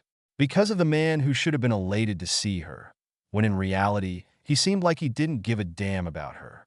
I want my mum, Harry, she sobbed, the picture foggy as she tried to look at it through her tears. I just want my mum. The boy who lived didn't hesitate to bring the girl into a tight embrace, her head resting on his shoulder, and he wrapped both arms around her. It wasn't the most comfortable position for both of them, but it provided enough comfort that they didn't mind. Her tears soaked his t-shirt, but he paid no mind, his hand stroking her arm up and down as a warm reassurance that he was there for her. He will always be there for her, in any way she wanted him to be. Don't be a silent reader. Edited, April 6th, 2021. It had been 2 days since Stella Mason broke down in Harry Potter's arms. It had also been 2 days since Stella had uttered a word to her father. She had nothing to say to him, and he seemed to have nothing to say to her either. There was nothing she could do from her end. She was done. It's not like he provided for her anymore. He basically dropped her at the Weasleys' home every break, and when he was away on business, and never let her know when he was coming by. The one constant way she could describe her relationship with her father was a sort of business arrangement. He occasionally pulled her aside and told her everything she needed to look out for, and went on his merry way. Come to think of it, the only affection he had given her since her mother's passing was the kiss on the head he had given her before he departed for his mission. Now he has returned, more cold than ever. She just didn't understand anymore, and she thinks she never will. It was the day after Christmas, and the guests that were taking their leave were her father, along with Lupin and Tonks. The couple was going back to the former's house, where the two had been living not long together. It had grown dark once they all finished dinner, the kids getting ready for bed as the adults said their farewells downstairs. Roland Mason leaving the burrow swiftly, not bothering to say goodbye to his daughter before taking his leave. Stella had her pajamas on, heading to her shared bedroom when she bumped into Harry on the top of the steps, both not looking away from each other as they didn't know what to do with themselves. The two had grown incredibly close since her breakdown, and they didn't know how to go about it, whatever it is sometimes. Not knowing how to start a simple conversation with the boy, the Mason blurted, "How was your conversation with Remus?" Harry let out a sigh and took a seat on the steps. "Not well. It seems I'm the only one who's even remotely suspicious of Malfoy and Snape, and I don't know what to do." Well, the girl took a seat next to him. "I think Remus is more about looking at the bigger picture. He's known Professor Snape for years and has been in order meetings with him.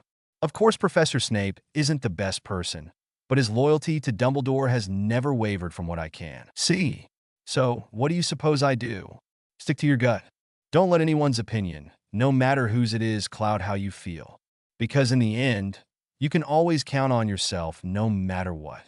"Stella," Harry spoke after another few moments of silence between the pair. "Yes, Harry?" "I." A bright light coming from outside interrupted the boy as the two glanced outside curiously. There, in a ring of fire, was Bellatrix Lestrange, who appeared with a wickedly evil smile. Without hesitation, Harry Potter shot up from his seat and ran downstairs, ignoring Stella yelling for him. The girl didn't have time to think before running after him. Worry and fear coursed through her veins as she passed the group of adults and ran toward the fire. Stella, covering her face from the fire that opened up for her, she sprinted through the fire while listening to Bellatrix's taunts filled the air. I killed Sirius Black. I killed Sirius Black. You coming to get me? Stella's lungs burned as she lost sight of Harry due to the height of the grass around her. She stopped when she felt herself hit water, looking around frantically with her wand in front of her. She felt eyes on her and heard heavy breathing that she wasn't sure was her own. A rustle was heard from behind her. Stella spun around only to see nothing. She called out for Harry softly, but got no response. Suddenly, Fenrir Greyback appeared from the grass with a wicked smirk on his face as Stella gulped in fright at the sight. Before either could do anything, Stella is pushed behind someone. Stupefy, Harry Potter yelled, holding Stella behind him. Greyback deflected the spell with ease, his smirk not faltering, before disappearing into black smoke. After surveying their surroundings, they ran out of the water and back into the clearing, their wands out in one hand, and Harry holding Stella's other hand to make sure he doesn't lose her. They could hear the shouts of Mr. Weasley and Lupin in the distance, but didn't shout for them, scared to seek the attention of the Death Eaters. Without warning, Bellatrix shot spells at the pair, then deflecting as a battle broke out. Mr. Weasley, Lupin, and Tonks all crowded around the teens as the battle grew greater than before. Spells were being shot left and right from both sides of the fight. The Order and teens heaved heavy breaths as they watched the familiar black streaks hit the sky and fly right toward the burrow. They widened their eyes as they watched the burrow burst into flames. Molly, Mr. Weasley breathed, worried for his wife and kids. The lot sprinted toward the house, thankful to see everyone safe and out of harm, to watch the house crumble from the heat. Stella's heart felt heavy as she leaned her head on Harry's shoulder, her hand still in his, as she watched her second home disintegrate in front of her. Second term had started at Hogwarts, and Stella couldn't help but feel down.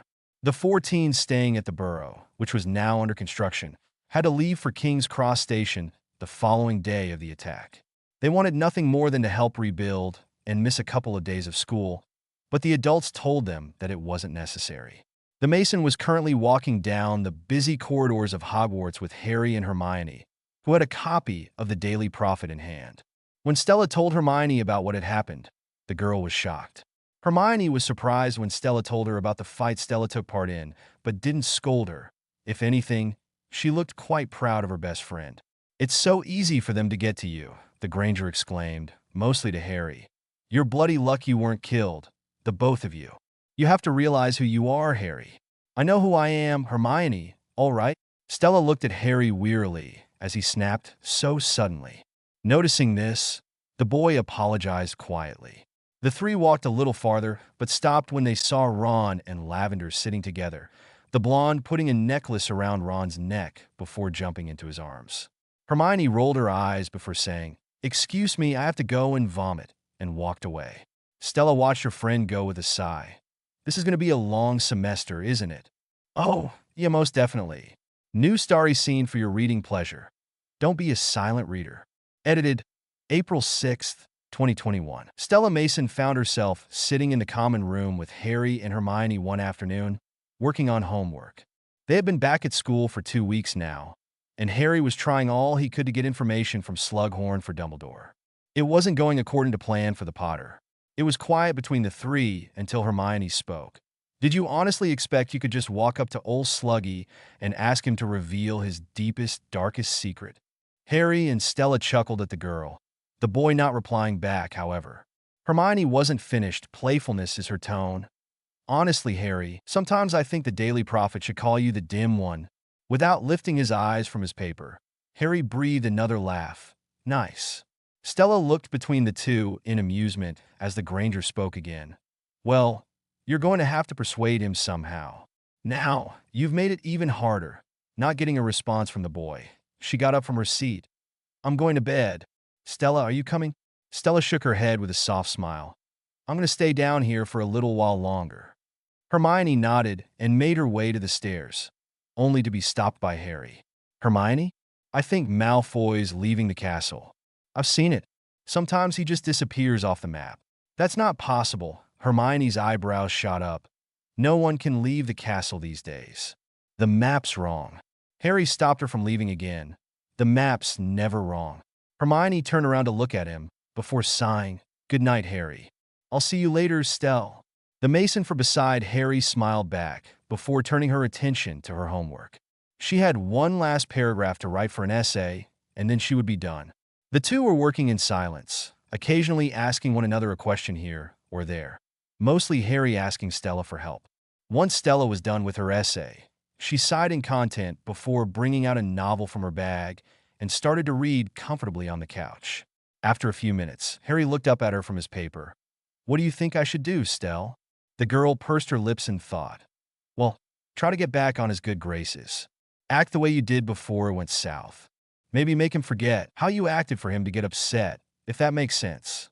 Harry closed his textbook with a smile. "It's a brilliant place to start. Thanks, Stella."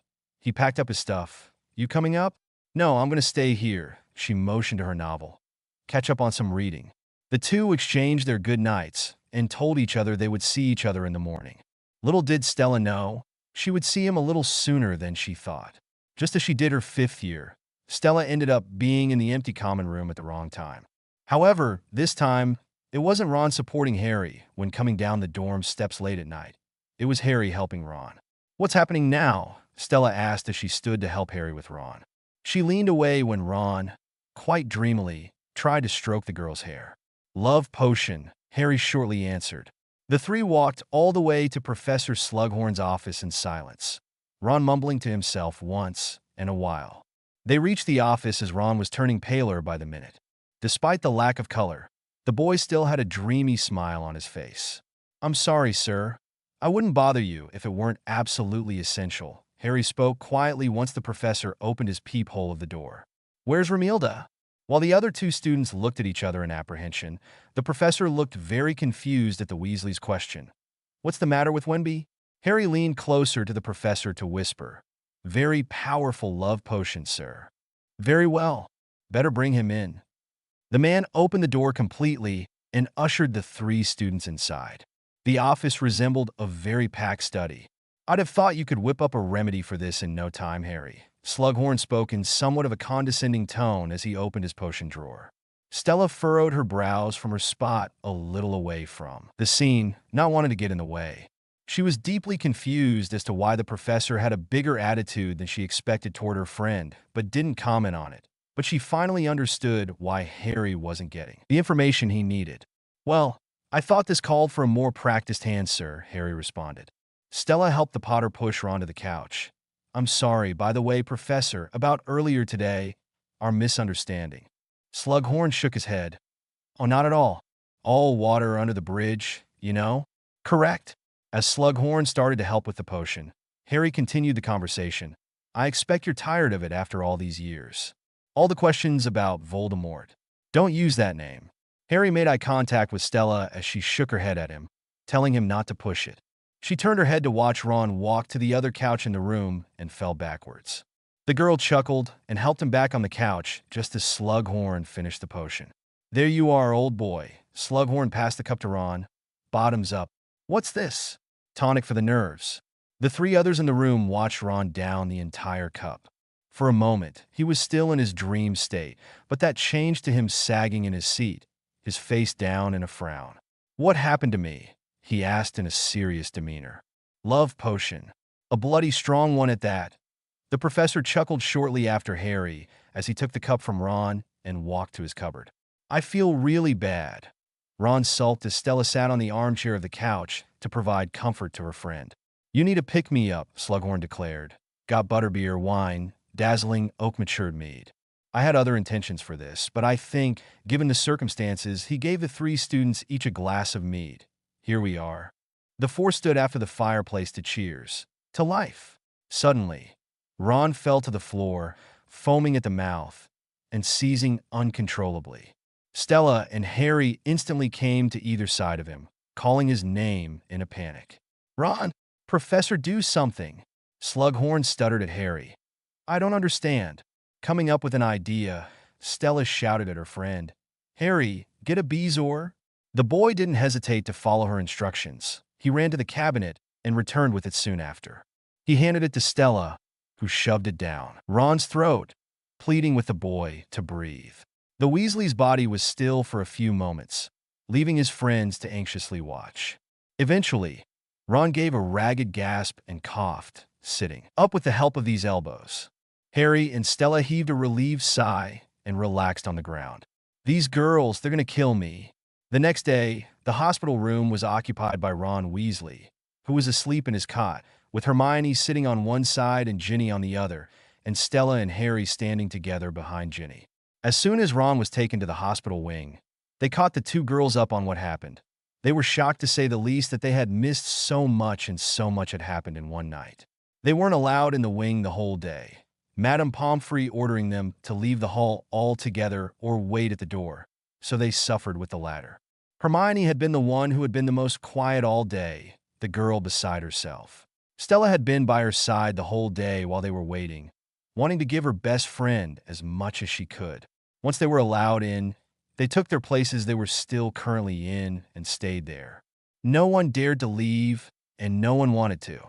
The four teens looked to see Dumbledore, Slughorn, McGonagall, and Snape walk through the room to their group. They had only guessed Slughorn gave his colleagues the rundown of what happened. "Quick thinking on your part, Harry, using a bezoar." "Actually, sir," Harry turned to Dumbledore, "it was Stella's idea." The girl in question smiled lightly before staring at her feet, not wanting to make a big deal out of what she had done. Dumbledore grinned. "Well, Miss Mason, great thinking. You must be very proud of your students, Horace." Slughorn blinked back into the conversation. "HM? Oh yes, very proud. I think we can all agree. Miss Mason's actions were heroic." McGonagall spoke. "The question is, why were they necessary?" "Why indeed? This appears to be a gift, Horace." Dumbledore observed the bottle in Slughorn's hands. "You don't remember who gave you this bottle?" Receiving a shake of the head, he continued, "which, by the way, possesses remarkably subtle hints of licorice and cherry when not polluted with poison. Actually, I had intended to give it as a gift myself," Slughorn shared. "To whom, I may ask?" "To you, headmaster." Before anyone could respond, an annoyingly sweet voice boomed from the entrance of the room. "Where is he? Where's my 1-1? Lavender Brown ran and stood as the head of the cot. "Has he been asking for me?" Stella rolled her eyes all the way to the back of her head, it seemed, before dropping her head on Harry's shoulder in tiredness, who dropped his head on hers in return. She needed sleep and lots of it. Lavender's expression then turned sour. "What's she doing here?" Hermione snapped her head to the girl and stood to face her. "I might ask you the same question." The blonde blinked excessively. "I happen to be his girlfriend." "Well, I happen to be his friend." Hermione's response earned her a scoff. "Don't make me laugh. You haven't spoken in weeks. I suppose you want to make up now that he's all interesting." "He's been poisoned, you daft dimbo," Hermione exclaimed in disbelief. "And for the record, I've always found him interesting." Everyone looked down suddenly when they heard Ron start to mumble something. Lavender jumped and moved closer to him. "Ah, see? He senses my presence." She leaned down. "Don't worry, 1-1. I'm here. I'm here." Ron's mumbles got more coherent. "Hermione." Stella turned her head on Harry's shoulder to conceal her laughter. Even in a sickly state, Ron could always make her laugh. Ron said the same phrase 2 more times for Lavender to run out of the room crying, leaving students and teachers in her wake. "Oh, to be young, and to feel love's keen sting," Dumbledore smiled. "Well, come away, everybody. Mr. Weasley is well tended." The teachers left together as Ginny stood from her seat. She passed Stella and Harry and spoke to them before she went on her way. "About time, don't you think?" The two only smiled as they turned back to Hermione, who was looking at Ron with a sort of fondness, holding his hand. She looked up at her two friends, saw their knowing smirks, and only muttered a mere, "Shut up," before turning her attention back to Ron. "Don't be a silent reader." Edited, April 6th, 2021. Ron was released from the hospital a few days later, and things seemed to settle down. The Weasley was out of his relationship with Lavender, and the four friends were back to being a group again. Ron still didn't have a clue how his breakup went down, but he didn't seem bothered by it. The four friends sat in the great hall during lunch hour. Hermione, reading her copy of the Daily Prophet as usual, sat next to Ron, who was waving his wand carelessly around. On the other side of the bench, Stella, Mason, and Harry Potter sat together. Stella turned her attention away from her novel, which she felt as if she never got the chance to read anymore, and looked up as snow hit her face. "Stop it, Ron," Hermione spoke gently, redirecting his wand away from the sky. "You're making it snow." After the snow had settled, Ron turned the conversation topic. "Tell me how I broke up with Lavender again." Hermione blinked, sparing looks to her friends opposite her. Well, she came to visit you in the hospital. And you talked. I don't believe it was a particularly long conversation. Don't get me wrong, I'm bloody thrilled to be shot of her, Ron admitted. It's just she seemed a bit put out. They all glanced to the table where Lavender sat. And to say the least, she looked dreadful. Her under eyes were clad with bags.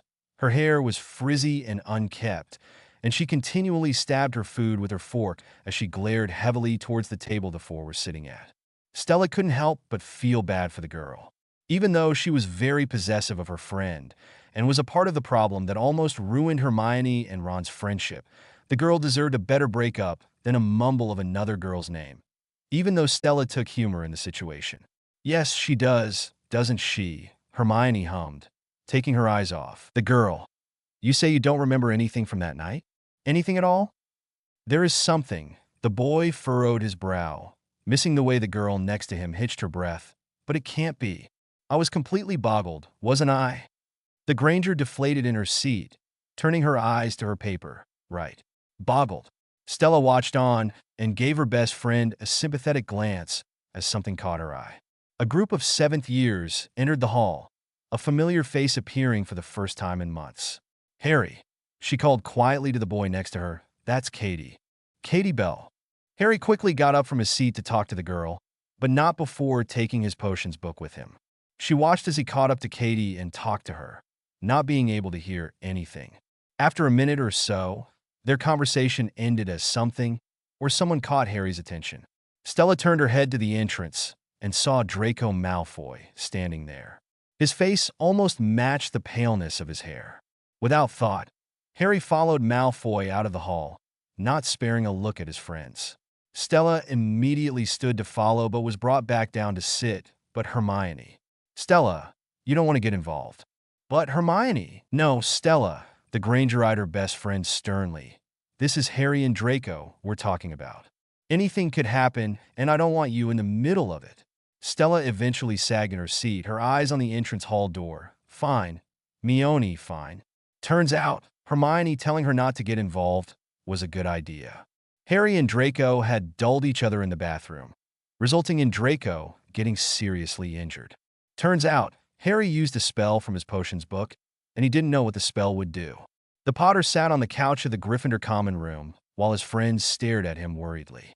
Stella, Hermione, and Ron watched him stare down the potions book on the table in front of him. Stella felt for the boy, but even she knew he had gone too far and was becoming reckless because of the book. Stella sighed as she sat next to Harry, the boy not giving her a second glance. "You have to get rid of it. Today." Harry nodded silently as he followed Stella out of the common room. He frowned when the girl stopped outside of the portrait. Stella only smiled as she gently took Harry's hand in hers and guided him towards the room of requirement. It was the best place to hide anything from anyone in the castle, and Stella was sure she could find somewhere to hide the book from Harry. They walked through the corridors in silence. That was until Stella found the courage to speak, the silence intimidating her. "I'm sorry I didn't come to help, Harry." The Mason spoke quietly, their hands still together. "As soon as I saw you follow Draco, I wanted to help, but Hermione held me back, said anything could happen with you too, and I guess she was right." Harry was shocked at the fact that she was apologizing because in his eyes, there was no need for her to be apologizing for anything. "Stell, I wouldn't be able to cope with even the thought of you getting hurt, especially if it was done by my wand. Don't apologize because there's nothing for you to say sorry for." She nodded and continued to walk with him. Finally, they stopped outside of a familiar wall and stepped inside once the door appeared. They walked inside to stand in the room that was the size of a cathedral. High windows brought in a natural light that dawned the tall walls of the room. There were things everywhere. Boxes and damaged furniture piled on each other. Thousands of books and the occasional potion bottle and different kinds of jewels scattered around. The room of requirement, Harry breathed while looking around the place. Stella nodded as she brought him forward. We need to hide the Half-Blood Prince's book where no one will find it, including you. Bringing him to somewhat of the center of the room, she let go of his hand and took the book out of his other. All right, close your eyes. That way you won't be tempted. The boy nodded and closed his eyes. Stella took that as her cue to find a hiding spot. She searched around the crowded room and came across a jewelry box of some kind. Only thing was there were no jewels inside. Seeing it was big enough to hide the book, which she was shocked about. She placed the book inside and took the box and placed it on a children's toy house display in one of the corners. Satisfied with her hiding skills, she walked back over to Harry and stood in front of him, his eyes still closed. The atmosphere was so quiet. The only sound they could hear was the other's breath. Stella could feel her heart pounding in her chest as she took a couple steps closer and took his hand again. She wanted to kiss him right there. He was in front of her, no one else around, but she couldn't do it. She couldn't help but doubt he would ever feel the same way as she did. Making up her mind, she leaned in and placed a soft kiss to the boy's cheek, and he didn't react, only smiled, his eyes still closed. After successfully hiding the book, Stella and Harry walked through the corridor to walk about to the common room. Neither brought up the kiss Stella gave Harry in the room of requirement. She didn't want to discuss it with him, scared of the rejection that would follow. When Stella saw Ron walking towards them, she pushed away her thoughts. So, did you and Stella do it then? Harry's head snapped to his best friend. What? You know, hide the book? The Mason nodded. Of course we did. The three teens turned their heads towards footsteps a few feet away from them. Slughorn, more likely on his way back to his office, made eye contact with Harry and turned away instantly, his pace increasing. Ron sighed. Still no luck with Slughorn then, I take it? Harry's face brightened suddenly. Luck. That's it. All I need is a bit of luck. Hermione, Ron and Stella found themselves staring at Harry for the second time today in the common room. Harry sat in front of the lot, the empty vial of liquid luck in his hands. The boy gulped down the whole vial, knowing he would need all the luck he could get. Well, how do you feel? Hermione asked, observing him. Excellent. Harry beamed, standing up. Really excellent. Remember, the Granger started. Slughorn usually eats early, takes a walk, and then returns to his office. Harry nodded. Right, then paused. I'm going down to Hagrid's. He then started his way out of the common room, his three friends following closely behind. No, Harry, you've got to go and speak to Slughorn, Stella told the boy. We have a plan. I know, but I've got a good feeling about Hagrid's, Harry expressed. I feel like it's the place to be tonight. Do you know what I mean? No. Ignoring his friends' alarmed faces, Harry spoke again. Well, trust me, I know what I'm doing. Or Felix does. Before he went, however, he leaned in and gave Stella Mason a kiss on her cheek. Now we're even, then walked through the portrait and out of sight. Stella, looking gobsmacked, ignored her two friends as they looked just as shocked as she did. The only thought that went through her head was, what the hell just happened? Don't be a silent reader? Edited April 6th, 2021. Stella Mason waited in the common room for Harry that night. She took the opportunity to catch up on one of her novels she brought to school. She had finished reading To Kill a Mockingbird the third time and was now onto another book. This novel was gifted to her for Christmas by Remus, who told the girl, no matter what happened in the future, she should never stop reading. The book was called The Great Gatsby by F. Scott Fitzgerald, a tale about money, power, and love. The book was centered around the American dream, something she was familiar with hearing when she lived in the States. The plot twists and turns on the pages before her as she didn't even look up from her book when the portrait swung open. Harry Potter had always admired Stella's commitment and passion for reading. How she had the attention span to actually read with everything going on around them inspired him. He had just gotten back from Dumbledore's office and was pleasantly surprised to see Stella waiting for him. Or so it seemed she was. He knew she liked to read once the common room was empty. He walked toward her and cleared his throat lightly. Stella. The girl looked up from her book and smiled. Hello, Harry. How did it go? It was successful, he told her, taking a seat beside her. I found out what Slughorn and Tom were really discussing that night in his office. And what did they discuss, if I may ask? Well, we already knew Tom had asked Slughorn and a rare piece of magic. That magic is something called a Horcrux. Full hippos, Horcrux. According to the memory and to Dumbledore, Horcruxes isn't a spell or a curse, it's an object. He shifted toward her slightly and continued, it's where you split your soul into pieces and conceal it in an object of any kind to become immortal. How did he split his soul? How does one do that? You kill someone, essentially. Lovely, Stella shuddered. So, I guess he was successful in making them? The Potter nodded. Dumbledore has already destroyed one, and so have I, in the Chamber of Secrets. So, how many are left to destroy? We aren't exactly sure, Harry told her. But in the memory, Tom did ask what would happen if he split his soul into 7 pieces. And if he succeeded in making 7, we have a long way to go. Stella took his hand in hers, resting them on her leg. Have faith, Green Eyes. You and Dumbledore make quite a team. Harry let out a chuckle. Thanks, Stell. The two were silent for a bit. Rain poured down outside, and the fire cracked, but they paid no mind. It was a while until Stella spoke again. Harry, I don't know what you and Dumbledore are planning, but promise me you'll be careful. Harry squeezed her hand. Always. The next day, or end of the next day, was when Harry set off with Dumbledore on their mission to find Horcruxes. Stella, Ron, and Hermione saw him off as he made his way to the astronomy tower as the three went back to the common room to wait. It seemed to the three that they waited a lot these days. Looking out the stained glass window, Stella couldn't help but observe the sky. It was much darker and gray as the days went by, almost as if the sky was giving everyone a warning of what was to come. Harry had been gone for hours. His friends had no idea what he was doing or if Slash when he was back, and they were starting to get worried. They knew he was safe with Dumbledore, but with these tasks to find Horcruxes, anything could happen.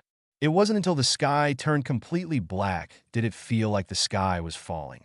It appeared Death Eater successfully got into the castle, how Stella didn't know. Thankfully, the three didn't encounter any of them and went on their way to find Harry.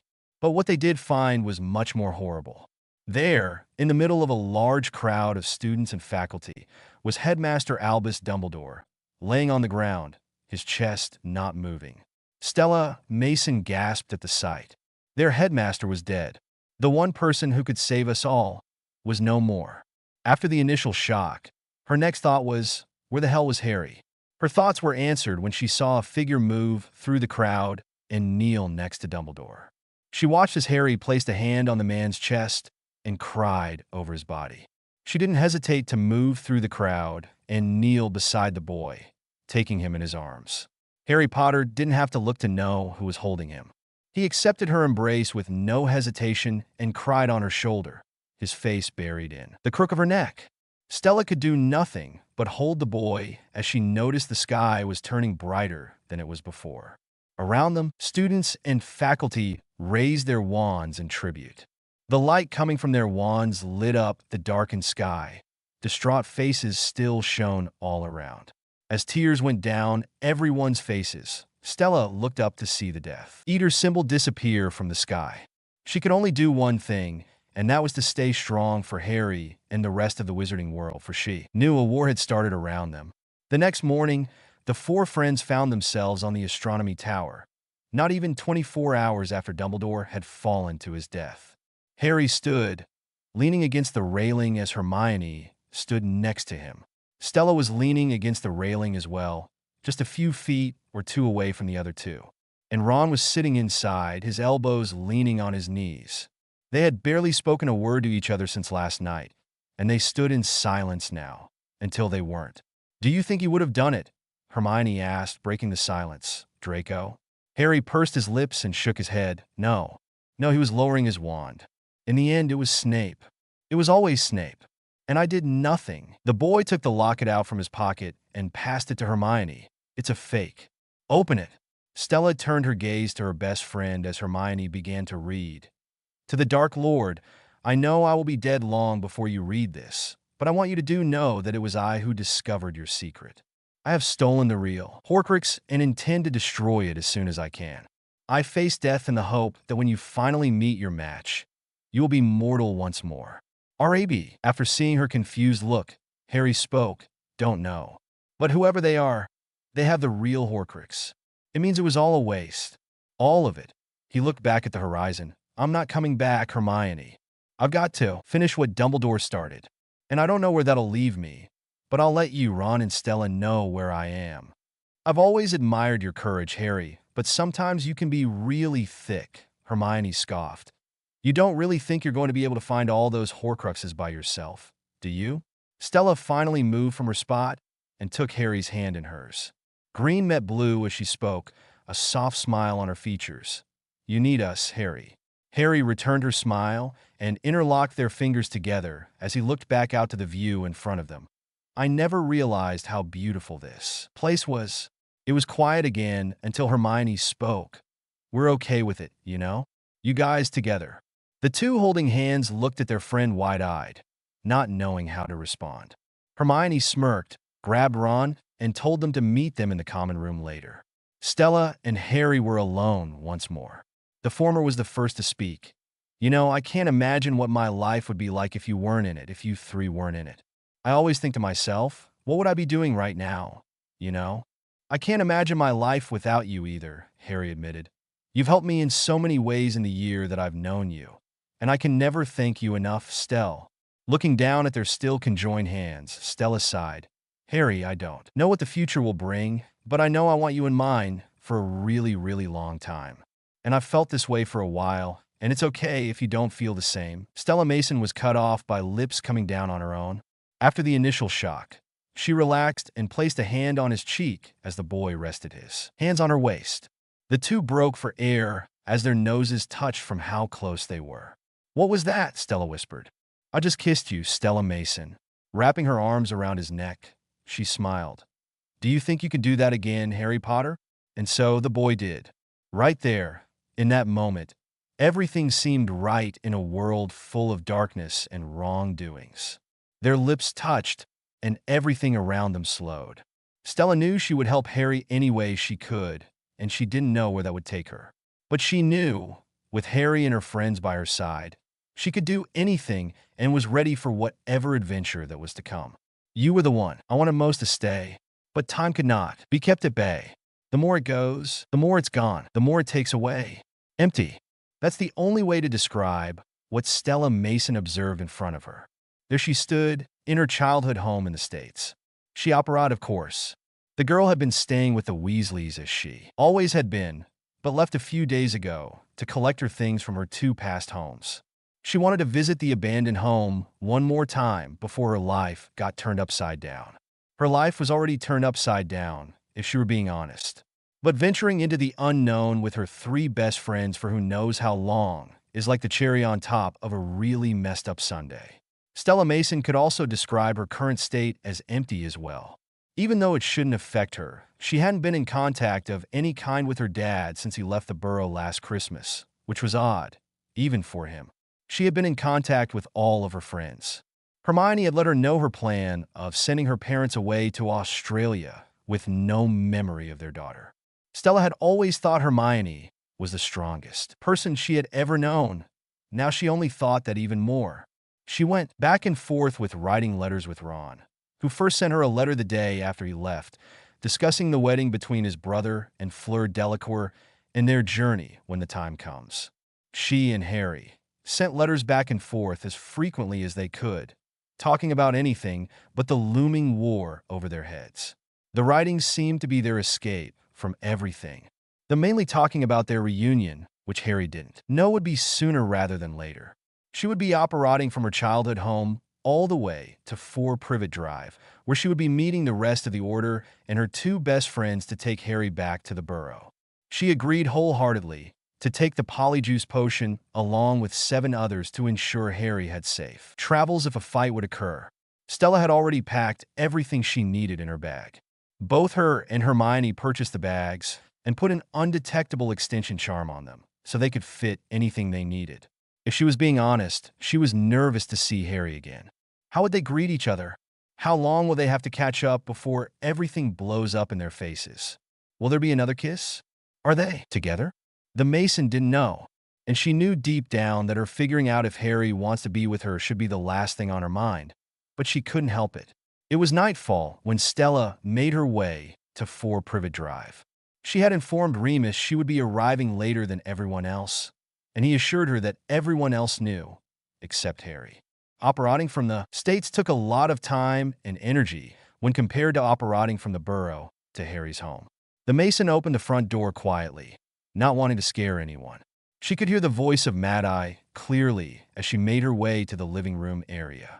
"Potter, you're underage, which means you still got the trace on you." "What's the trace?" "It means the Ministry has access to everything you do, every move you make." Everyone turned to see Stella Mason at the archway, everyone feeling complete when they saw her. The order felt for the girl. Having been friends with her father, and seeing him being MIA, they took her under their wing as much as they could. Her 3 best friends smiled the most out of everyone in the room. "Stella," Harry Potter breathed, a beam set in his eyes at the sight of the girl he fancied. "Hello, green eyes," she smirked, glancing around the room. "Hope you lot aren't starting without me." Yes, it's great to see you, Mason," Mad-Eye muttered, surprising everyone because he seemed genuine. "The point about the trace, Potter, is that we have to use those means of transportation the trace can't detect. We go in pairs. That way, if anyone's out there waiting for us, and I reckon there will be, they won't know which Harry Potter is the real one." "The real one?" Moody pulled out his flask of polyjuice potion with a smirk. "I'm sure you're familiar with this particular brew." "No, absolutely not." "Told you he'd take it well," Hermione chimed in. Harry shook his head. "No, if you think I'm going to let everyone risk their lives for me. Never done that before? Have we?" No, this is different," Harry denied to Ron. "Taking that, becoming me, no?" "Well, none of us really fancy it, mate," Fred spoke, his brother following him. "Yeah, imagine if something went wrong, and we ended up a scrawny, specky git forever." "Everyone here is of age, Potter," Moody grumbled. "They've all agreed to take the risk." A clear of a throat was heard from the back of the room. "Technically, I've been coerced." Mundungus Fletcher, Mr. Potter, always been a huge admirer. "Nip it, Mundungus," Moody snarled. "All right, Granger, as discussed." Hermione didn't hesitate to walk forward, grab hair from Harry's head, and make her way to the flask. "Blimey, Hermione!" Watching the hair disappear into the flask, the 7 out of 8 volunteers lined up. Hesitating to join them, Stella walked slowly to the line, not wanting Harry to catch on, but it was too late. "Stella, absolutely not." "Harry, Estella, no." Everyone watched the two go back and forth as Stella had the final say. "Stella, yes. I'm not having this argument with you. I've told you I'm with you 100%, and I'm living up to that." She took the flask with no hesitation and took a swig, passing it to the next person in line. She shuddered at the taste. Right away, Stella could feel herself growing taller and her eyes get blurry. Her features began to change as her hair changed from her brown long hair to short and black. Soon, everyone had transformed and began to change. "Haven't got anything a bit more sporting, have you?" "Yeah, I don't really fancy this color." "Well, fancy this, you're not you, so shove it and strip." Mad-Eye snapped at the twins. "You'll need to change too, Potter." "Bill, look away. I'm hideous." "Harry, your eyesight really is awful." Once everyone was ready, Moody instructed, "Right then, we'll be pairing off. Each Potter will have a protector. Mundungus, stick tight to me. I want to keep an eye on you." As for Harry, yes. Moody blinked at the sound of all 8 Harrys in the room. The real one. "Where the devil are you, anyway?" "Here." Harry raised his hand, zipping up his jeans. "You'll ride with Hagrid." They all walked outside and got into position. Stella was one of the last people to leave the house and saw Harry standing in the doorway, letting Hedwig fly from his finger. She sighed, walking up and grabbing his hand, snapping his head to her. "I'm not going to kiss you, cause that's just weird." Harry chuckled at the Mason's comment in agreement. "Everything will be fine. Green eyes, I promise." He squeezed her hand. "Just come back to me. As long as you do the same." She then walked to her broom next to Remus and George. Stella was glad Harry didn't know she was technically going by herself, but Moody did tell her to stick with Remus and George just in case. Since spending most of her summers with the Weasleys and holiday breaks, the family taught Stella how to ride a broom, which she was very thankful for. "Head for the burrow," Moody commanded from the ground. We'll rendezvous there. On the count of three. 1, 2, 3. Immediately, everyone was on their way to the sky. Stella gripped her wand tightly as she kept her gaze forward, riding next to Remus. Out of nowhere, it seemed they were surrounded. Death Eaters roared through the sky, shooting spell after spell at the order. Stella pulled her wand out and started to deflect and shoot spells back. Screams and shooting green lights were seen and heard all around her, but she didn't pay any mind to it, trying to focus on any threats coming her way. By then, she lost sight of Remus and George and hoped they were okay and headed to the burrow. Seeing a window of a clear path out of the line of fire, she went straight for it, wand still tightly held. She looked around as she flew, where something or someone caught her eye. "It can't be," she muttered.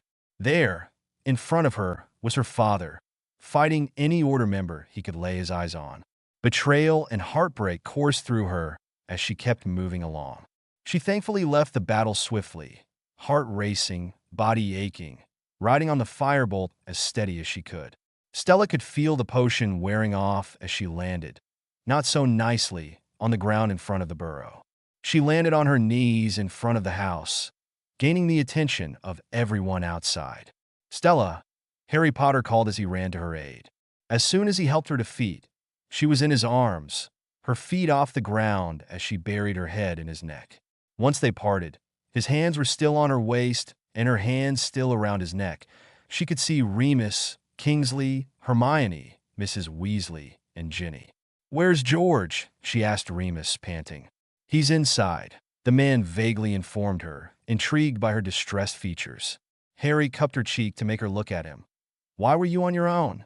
Stella gulped but kept eye contact. "We had an odd number, so I volunteered to be by myself, but I was next to Remus and George until I lost them." Everyone then began to come back, thankfully unscathed. Once everyone was counted for, they gathered around in the living room, where George was laying on the couch, his ear missing. After some silence, Bill stepped forward, Mad Eyes dead. Mundungus took one look at Voldemort and disapparated. The next person to speak spoke something that shocked them all. "I saw my dad." Everyone looked at Stella Mason, who leaned against the wall, her arms crossed defensively. She shook her head in disbelief. He was there, and he was fighting with them. "He's one of them." She looked to Remus, who looked devastated. "I'm sorry, Remus. I saw him and I froze. Remus cut her off, grabbing her shoulders. "Don't apologize for anything, Stella. He came back from that mission a changed man. We all saw it, and we did nothing." The conversation ended there. Don't be a silent reader. Edited April 6th, 2021. Sleep didn't come easy for Stella Mason. The chilling sneer on her father's face as he fought his friends plagued her mind. Would anyone think differently of her? Would everyone look at her and see her father's actions? Would she lose everyone she held dear? The thoughts went on and on. She laid awake later that night, Hermione sleeping soundly across the room, when she heard voices coming from outside. She got out of bed quietly, to not disturb her friend, and went downstairs to see Ron catching up to Harry outside. "Going somewhere?" Ron called out. Stella, not noticed yet, leaned against the doorway watching. Harry turned around sharply. "Nobody else is going to die." "Not for me." "For you? You think Mad Eye died for you? You think George took that curse for you?" Ron scoffed. "You may be the chosen one, mate, but it's a whole lot bigger than that. It's always been bigger than that. Come with me. And leave the girls? You mad? We wouldn't last 2 days without them. Don't tell them I said that." Too late. The two boys turned to see Stella, her arms crossed, walk over to them. "Stella." "Harry, whether you want to leave right now or not, you still have the trace on you," the girl pointed out, kind of peeved at the fact Harry was ready to up and leave them without a second thought. "And we've still got the wedding." "I don't care about a wedding," Harry cut off Ron. "I'm sorry, no matter whose it is. I have to start finding these Horcruxes. They're our only chance at beating him, and the longer we stay here, the stronger he gets." "Harry, we understand, but it's been a long night, and we've got a long day ahead of us." Stella stepped forward to take Harry's hands. "Please, Harry." Harry sighed with a nod as Ron took the boy's bag and started walking back to the house, his friends following. "Do you think he knows?" Ron started. "I mean, they're bits of his soul, these Horcruxes." Bits of him. When Dumbledore destroyed the ring, you destroyed Tom Riddle's diary. He must have felt something. To kill the other Horcruxes, we have to find them. Where are they? Where do we start? Stella always had a soft spot for weddings. Witnessing the commencement of two souls coming together to love each other forever was something Stella couldn't wait to be a part of. Her dress was a light blue silk, spaghetti-strap dress that went down to the bottom of her knees. Stella liked it the most because of how it flowed compared to the tight dresses she had worn in the past. She walked downstairs to see Harry Potter sitting at the kitchen table reading the Daily Prophet and smiled. "Hey, Green Eyes, can you help me with my necklace?" The boy smiled back at her and came up from behind to help. Her brown-colored hair was curled and was brought over her shoulder for Harry to see clearly. "It seems silly, doesn't it, a wedding?" Stella spoke quietly, the silence between them practically killing her, given everything that's going on. Finishing the clasp of her necklace, he shrugged. "Maybe that's the best reason to have it. Because of everything that's going on." The Mason turned to face Harry with a small smile on her face. She reached a hand to cup his cheek and brought her lips onto his gently. The boy recuperated instantly, putting his hands on her waist. They pull away to catch their breaths, only paying attention to each other. "Harry," Stella brought her hands to rest on his chest. "Promise me, no matter what, we stick together." Harry nodded without a second thought. "I promise, Stell. You have my word." Their gaze was interrupted by a noise coming from the kitchen, a clearing of a throat. The two teens turned to see George, his head wrapped in a bandage with a toothbrush sticking out of his ear as he sipped his tea. "Morning," he greeted with a suggestive tone, adding a wink for good measure. Stella sighed at his antics before grabbing Harry's hand to bring him out of the kitchen. They didn't get far because they were stopped by news that the Minister of Magic had arrived. The four friends were met with Rufus Scrimgeour, a briefcase in hand. "To what do we owe the pleasure, Minister?" Harry asked, his hand still grasped in Stella's. "I think we both know the answer to that question, Mr. Potter." The teens and the Minister settled in the living room, squished themselves on the small cushioned couch. Stella noted to herself how uncomfortable she felt as she didn't have any room to sit, but didn't say anything out loud. The two girls were on the end, as the two boys were in between them, with the Minister sitting in front of them. Stella watched as Scrimgeour put his hand inside his cloak and drew out a pouch, presenting a scroll of parchment that floated in the air in front of them. Without any further explanation, the Minister began to speak. "Herein is set forth the last will and testament of Albus Percival Wulfric Brian Dumbledore. First, to Ronald Bilious Weasley, I leave my Deluminator, a device of my own, making in the hope that when things seem most dark, it will show in the light." Scrimgeour took the object from the pouch and handed it to Ron, who had a stunned look on his face. The device looked like a kind of lighter Stella used to see in the Muggle world. "Dumbledore left this for me?" "Yes." "Brilliant," Ron expressed. "What is it?" The Minister had no answer for him, so Ron tried it for himself. He pressed the button and watched as the light on the room was taken away and stored itself in the device. Ron pressed the same button again, and the light returned. "Wicked." Scrimgeour turned back to the will. "To Hermione Jean Granger, I leave my copy of the Tales of Beedle the Bard, in the hope that she will find it entertaining and instructive." Hermione took the book from the Minister's hands and observed the book with puzzled features. "Mum used to read me those." Ron broke the silence of the room. "The Wizard and the Hopping Pot, Babbity Rabbity and the Cackling Stump." He paused at the unimpressed looks his friends were giving him. "Come on, Babbity Rabbity." "No." To Stella Marie Mason, the Minister spoke, surprising the girl. "I leave my dear Phoenix Fox. For everyone should have a loyal companion whenever they need one." Nothing was handed to Stella, making her question, "Dumbledore left me Fox? I hardly had a handful of conversations with him." She mumbled the last part to her friends, the three giving her curious looks right back. Scrimgeour paid them no mind as he kept going.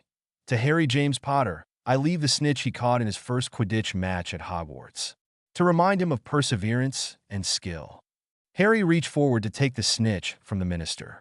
Everyone seemed to watch in anticipation as nothing happened when Harry finally took grasp of it. Stella noticed how Scrimgeour's features held disappointment, almost as if he was hoping for something to happen. "Is that it then?" "Not quite." the man answered Harry, his eyes looking toward the teens and not the parchment. "Dumbledore left you a second bequest, the Sword of Godric Gryffindor. Unfortunately, the Sword of Gryffindor was not Dumbledore's to give away. As an important historical artifact, it belongs to Harry," Hermione interrupted confidently. The looks around the room got her to elaborate. "It belongs to Harry. It came to him when he most needed it in the Chamber of Secrets. The sword may present itself to any worthy Gryffindor, Ms. Granger, but that does not make it that wizard's property. And in any event, the current whereabouts of the sword are unknown." "Excuse me?" "The sword is missing," Scrimgeour disclosed before leaning into the group slightly. "I don't know what you're up to, Mr. Potter, but you can't fight this war on your own. He's too strong. Don't be a silent reader." Edited April 6th, 2021. Stella Mason grew up a romantic. Her favorite part of the novels she read were the pages where two people come together and simply love each other. They savor every feature of one another and bask in each other's presence and breathe the other in pure bliss. And that was how Stella could describe Bill and Fleur's wedding. The ceremony was beautiful, the vows bringing tears to Stella's eyes, which didn't go unteased by Harry, who sat next to her. One of the many things the Potter admired about her was her openness to feel and her love for romance and flourishing affection. The reception was held outside the burrow in a tent that the Weasleys set up earlier in the day. With her arm linked with Hermione's, Stella looked around and smiled at the familiar faces she saw in the crowd. Seeing someone in particular, Stella leaned in to whisper to her best friend. "Now, I might be wrong, but Ron is looking at you like you are the sun, the moon, and the stars," the Mason chuckled. Hermione scoffed playfully and bumped her hip against Stella's. "Oh, please, he is not." Yeah, keep telling yourself that." With one final smirk, Stella left Hermione's side in pursuit of Harry. She didn't exactly know what to label him as in her life. Was he her boyfriend? Or was he just a special friend? She wanted it to be the former, but she knew it wasn't the best time to talk to Harry about it. At least, tonight wasn't the best time. Stella greeted people as she passed, being twirled by the Weasley twins on her way past them. She exchanged pleasantries with Luna Lovegood and her father, Xenophilius Lovegood, who was a little odd but nonetheless lovely to speak to, as Luna always was with Stella. Finally finding the person she was looking for, Stella found Harry speaking to elders at one of the tables. Once they made eye contact, the boy widened his eyes and quickly finished his conversation. Stella chuckled at his frazzled expression before meeting him in the middle. "Everything all right?" Harry took her hands and nodded efficiently. Yeah, those people knew Dumbledore. I was just asking them a few questions." The girl nodded but didn't respond back. "You look absolutely beautiful, Stella." "Thank you, handsome." Their moment was cut short when a large shade of blue invaded the festivities and started speaking. "The Ministry has fallen. The Minister of Magic is dead. They are coming." It echoed before chaos ensued. Heart racing, Stella drew out her wand as she made sure to stick tight to Harry. "This is it," she thought. "This is when we leave." Soon, black smoke appeared, Death Eaters shooting spells at anyone in sight. "Harry, we need to find the others." Only nodding at Stella, Harry guided her through the screaming crowd, looking for Ron and Hermione. The Mason looked frantically around her, ready for anything to come her way, only to meet eyes with her once father. The man smirked and immediately shot a spell at the girl. She deflected with wide eyes, taken aback at his ability to shoot a spell at his daughter without a second thought. As soon as they found their friends, they all held onto each other and apparad where Hermione was taking them. A loud bus horn was the first thing Stella could decipher as she landed in the new location. Bright lights covered her vision as her friends helped each other out of the bus's way. "That would have been bad," Stella breathed. The four immediately started to walk, following Hermione's lead on the crowded sidewalk. Stella figured they were somewhere in the busy streets of London. Stores and fairy lights everywhere, people with shopping bags and sampler workers by the doors. Stella was used to the streets of London, but even she was a bit overwhelmed. She held tightly onto Harry's hand, making sure not to lose them as Hermione quickened her pace. "Where are we?" "Shaftesbury Avenue," Hermione answered Ron, not looking back. "I used to come to the theater here with Mom and Dad. I don't know why I thought of it. It just popped into my head." "This way." She led them to an alleyway, carrying a small beaded bag. We need to change. Stella? The Mason nodded, taking out her bag as well. The girls agreed to carry their own belongings along with the boys. Hermione held Ron's things and Stella held Harry's. It wasn't hard for them to decide who was going to handle who. The two boys watched in amazement as the girls started to take out clothing out of their bags for the boys. Stella gave Harry a small, reassuring smile as she handed him his clothes, the boy giving her one back. How the ruddy? Pulling out more clothes, Hermione explained, undetectable extension charm. Ron smiled. You're amazing, you are. Always the tone of surprise. The four of them walked into a small 24-hour cafe. No one was inside except for one worker, which was for the best. The place looked like it hadn't been cleaned in a while, but it would do for the time being. Harry and Stella sat together across from Ron and Hermione as they started coming up with their next move. They had all changed into regular clothes, all of them sporting their own jeans, shirts, and jackets. What about all the people at the wedding? Harry questioned. Do you think we should go back? They were after you, Harry. Stella shook her head, a hand on his shoulder. We put everyone in danger by going back. Hermione sighed.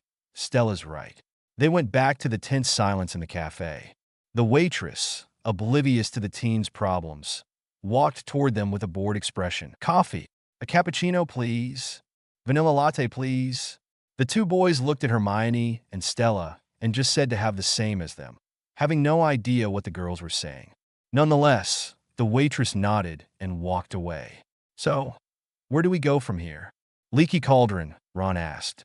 Hermione shook her head and whispered, It's too dangerous. If Voldemort really has taken over the Ministry, then none of the old places are safe. Everyone from the wedding would have gone underground, into hiding.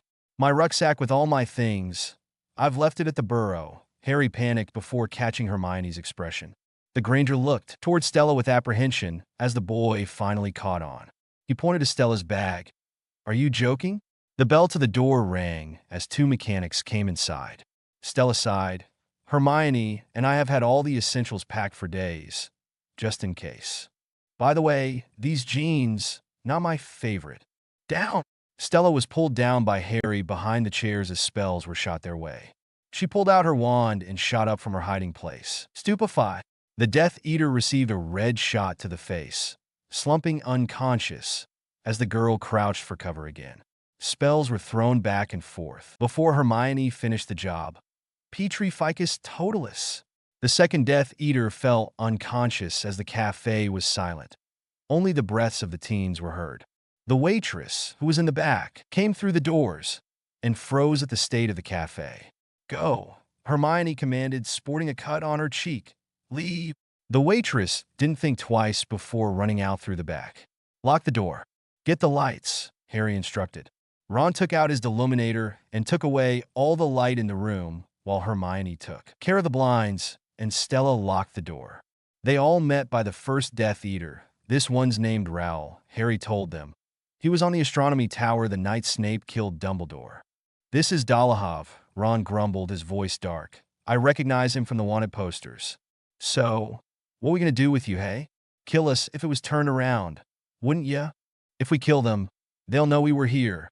Harry shook his head. Ron. The Weasley turned to Hermione. Suppose he did, Mad Eye. How would you feel then? It's better we wipe their memories. You're the boss. Ron nodded to Harry. Hermione, you're the best at spells. Seeing the discomfort on her best friend's face, Stella spoke up. I can do it. Hermione's face softened. Stella, Mione, really, you've done that spell enough times. I'll do it. The Mason crouched down in front of Dolohov, his eyes moving rapidly between the teens as he couldn't move his body. Stella raised her wand to his forehead, ignoring the plea held in his eyes, and muttered, Obliviate. Dolohov's eyes soon turned empty. The girl sighed before moving to the next one, avoiding the gaze of her friends. The four friends left the cafe quickly after Stella uttered the second spell. They moved along the busy streets, glancing around at the muggles moving eagerly around them. How is it they knew we were there? Maybe you still have the trace on you, Hermione questioned after Harry. Can't be. The trace breaks at 17. It's wizarding law. As soon as Ron finished, Hermione stopped in her tracks and gasped. What? We didn't celebrate your birthday, Harry. The girl sulked. Stella, Ginny, and I. we prepared a cake. We were going to bring it out at the end of the wedding. Hermione, I appreciate the thought, but given we were almost killed by a couple Death Eaters a few minutes ago. Hermione sighed. Right. Perspective. We need to get off the streets, Ron said. Get somewhere safe. Stella nodded. I have an idea. Don't be a silent reader. Edited April 6th, 2021. The dusty walls and cold air of 12 Grimmauld Place was somewhere Stella Mason thought she would never observe and feel again after Sirius died. After the Battle of Mysteries, the Order stopped using the house as their meeting place. Stella looked around as the four friends stopped at the entrance doorway. It was silent, the hallway ahead of them pitch black. Suddenly, a mist was produced coming from the floor. The mist turned into the shape of Dumbledore, shooting toward them. The girls screamed as they all flinched back, only for the figure to disappear. What was that all about? Stella breathed, gripping Harry's arm. Probably Mad Eye's idea, Hermione answered, in case Snape decided to come snooping. A loud clunking noise was heard ahead of them, causing the four to freeze. Stella gulped and stepped forward, her wand in front of her. Hominum revelio, she spoke. Listen to the silence as the spell spoke to her. We're alone. The four decided to unpack and get settled, seeing as it was late at night. Stella wandered away from the group, going upstairs to look around. The girl wasn't very tired and didn't think she could fall asleep anytime soon, as much as sleep sounded exactly what Stella needed at the time. She reached a door that she could read out to be Sirius's room. The door creaked open, the girl wincing at the sound, not wanting to wake anyone if they were asleep downstairs. Stella pulled her jacket tighter around herself as the cool air seemed to intensify. The bed was a complete mess picture, frames on the ground, wallpaper chipped. Stella guessed this room was in the same condition from when Sirius finally had enough and ran away. She noticed some pictures were still intact on the dresser. Her arms wrapped tightly around herself. She gazed intently at the photos, her eyes stopping at one in particular. There was a picture of a young Sirius, his arms wrapped around a young Roland Mason, wide smiles gracing their faces in their Hogwarts robes. Stella's heart clenched at the photo in her hands. She will never understand or know why her father betrayed everyone in his life.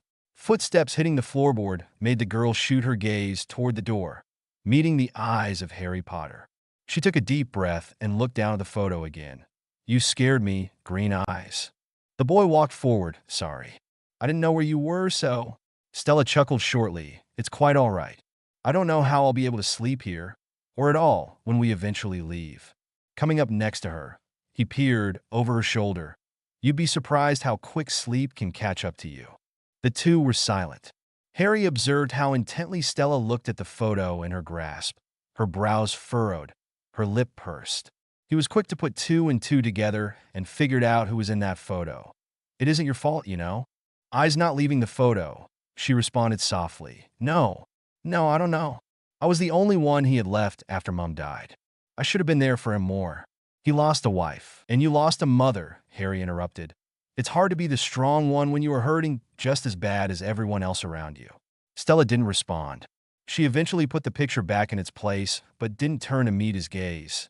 You know, I thought once you guys found out about my father, you'd want nothing to do with me. I was scared that you would look at me the way you look at Draco. Like father, like son, right? Daughter in this case. She muttered the last part. Stella, please look at me. Harry waited for her eyes to meet his before continuing, his hand brushing hair out of her face adoringly. I could never look at you any differently because I know who you are. You, Stella Marie, are the kindest, most pure soul I've ever had the pleasure to know. It changed nothing about you, and having a Death Eater for a father is not going to change that. Okay. Tears were brought to her eyes as she nodded shakily. Seeing this, the boy wrapped an arm around her, kissing her temple. They stood there for a moment before pulling away. Come on, Harry beckoned. Let's try to get some sleep. He started to walk away as Stella stopped him. Harry? Green met blue as she said two simple words. Two words that filled the void of the three words she found herself yearning to say instead. Thank you. Turns out, sleep did take over quicker than expected. Stella Mason woke with an arm around her torso and light breath on her neck. She smiled sleepily, knowing who was holding her. the light from the sky peeping in through the curtains. The room was quiet as the early morning sounds of cars and birds could faintly be heard as the sleepful breathing of the four friends mixed with it. Lying opposite of the pair was Hermione on the couch and Ron on the floor, their hands almost touching. Stella carefully lifted Harry's arm, making sure not to wake him, and ventured to the kitchen. She had packed some essential foods that didn't need refrigeration in her bag, such as tea, rice packets, and a sack of veggies that were easy to cook. The girl got the tea going for when the others woke up. She could hear movement and footsteps start to roam the house, but didn't make herself known.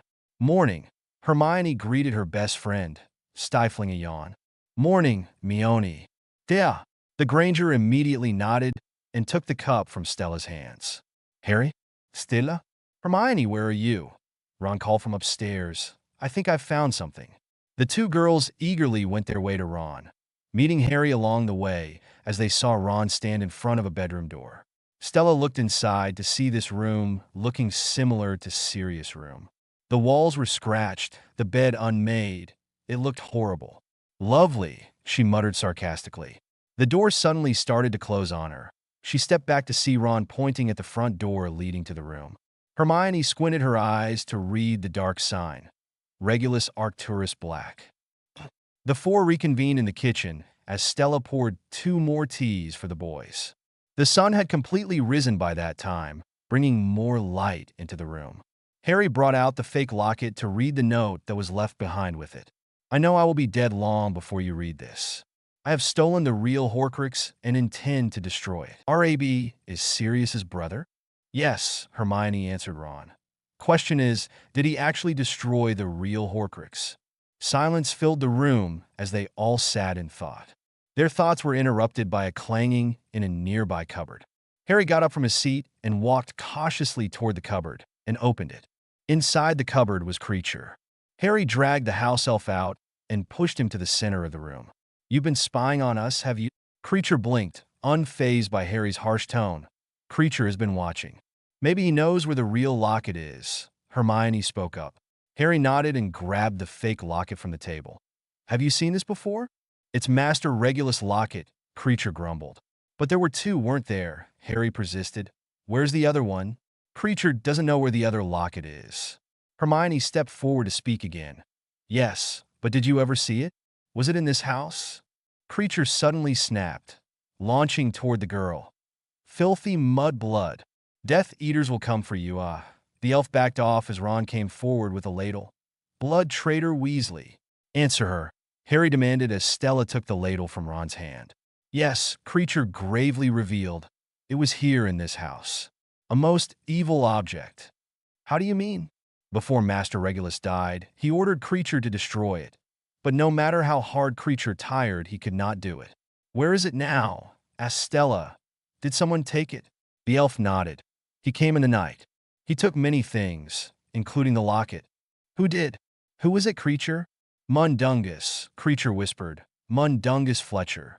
Harry spoke with a clenched jaw. Find him. Creature nodded with a scowl before disapparating with a crack. Don't be a silent reader. Edited April 6th, 2021. Hours and hours the four friends waited for Creature's return. They had eaten the meal Stella had made for them, Ron being the most grateful, and was now occupying their time with Hermione playing the piano along with Ron attempting to. Stella and Harry were together, on one of the couches, her head on his shoulder as she watched him fiddle with his golden snitch. They have flesh memories, you know, Stella muttered to him. When Scrimgeour first gave it to you, I noticed he looked disappointed when it didn't do anything when you touched it. He thought it might open at your touch. That maybe Dumbledore had hidden something inside it. Harry looked down at the girl, about to respond when a noise was sounded from the kitchen. The four shot up from their seats and made their way to see Creature and, to their surprise, Dobby, hanging on a Mundungus Fletcher for dear life. Harry Potter, so long it's been, Dobby greeted. Mundungus let out a groan of pain as he fell on the ground, the two elves going with him. As requested, Creature has returned with the thief. Creature gestured to the man, Mundungus Fletcher. The man shot up from the ground and drew his wand, but was too slow. Expelliarmus. Mundungus' wand flew into Hermione's hand with ease, her friends giving her an impressed look. What are you playing at? Mundungus questioned, moving away from the teens, sending a pair of bleeding house elves after me. Dobby then jumped on the kitchen table and started explaining. Dobby was only trying to help. Dobby saw a creature in Diagon Alley, which Dobby thought was curious. And then Dobby heard creature mention Harry Potter's name. And then Dobby saw a creature talking with the thief. Mundungus. Thief? You're foul little. The man paused as Harry gave him a warning look. Get. I'm a purveyor of rare and wondrous objects. You're a thief, Dung. Ron snapped. Everyone knows it. Master Weasley. So good to see you again. Dobby shook the boy's hand. Wicked trainers. Mundungus crashed into something again, catching the eye of everyone. Listen, I panicked that night, all right? Could I help it if Mad Eye fell off his broom? Stella's face hardened at the name of the fallen Auror as Harry spoke from next to her. When you turn this place over, don't deny it. You found a locket. Am I right? Why? Was it valuable? Stella furrowed her brow. You still got it? No, he's worried he didn't get enough money for it, Ron scoffed. Bleeding give it away, didn't I? Mundungus ignored the insult. There I was flogging me, where's in Diagon Alley, when some ministry had comes up and asked to see me license. Says she's a mind to lock me up. And would have done it too, if she hadn't taken a fancy to that locket. Ministry? Who was she? Stella asked, already having a clue as to who he was talking about. The witch. Do you know? No. Mundungus trailed off as the copy of the Daily Prophet Hermione stealthy grabbed earlier. Well, she's there. Look, bleeding bow and all.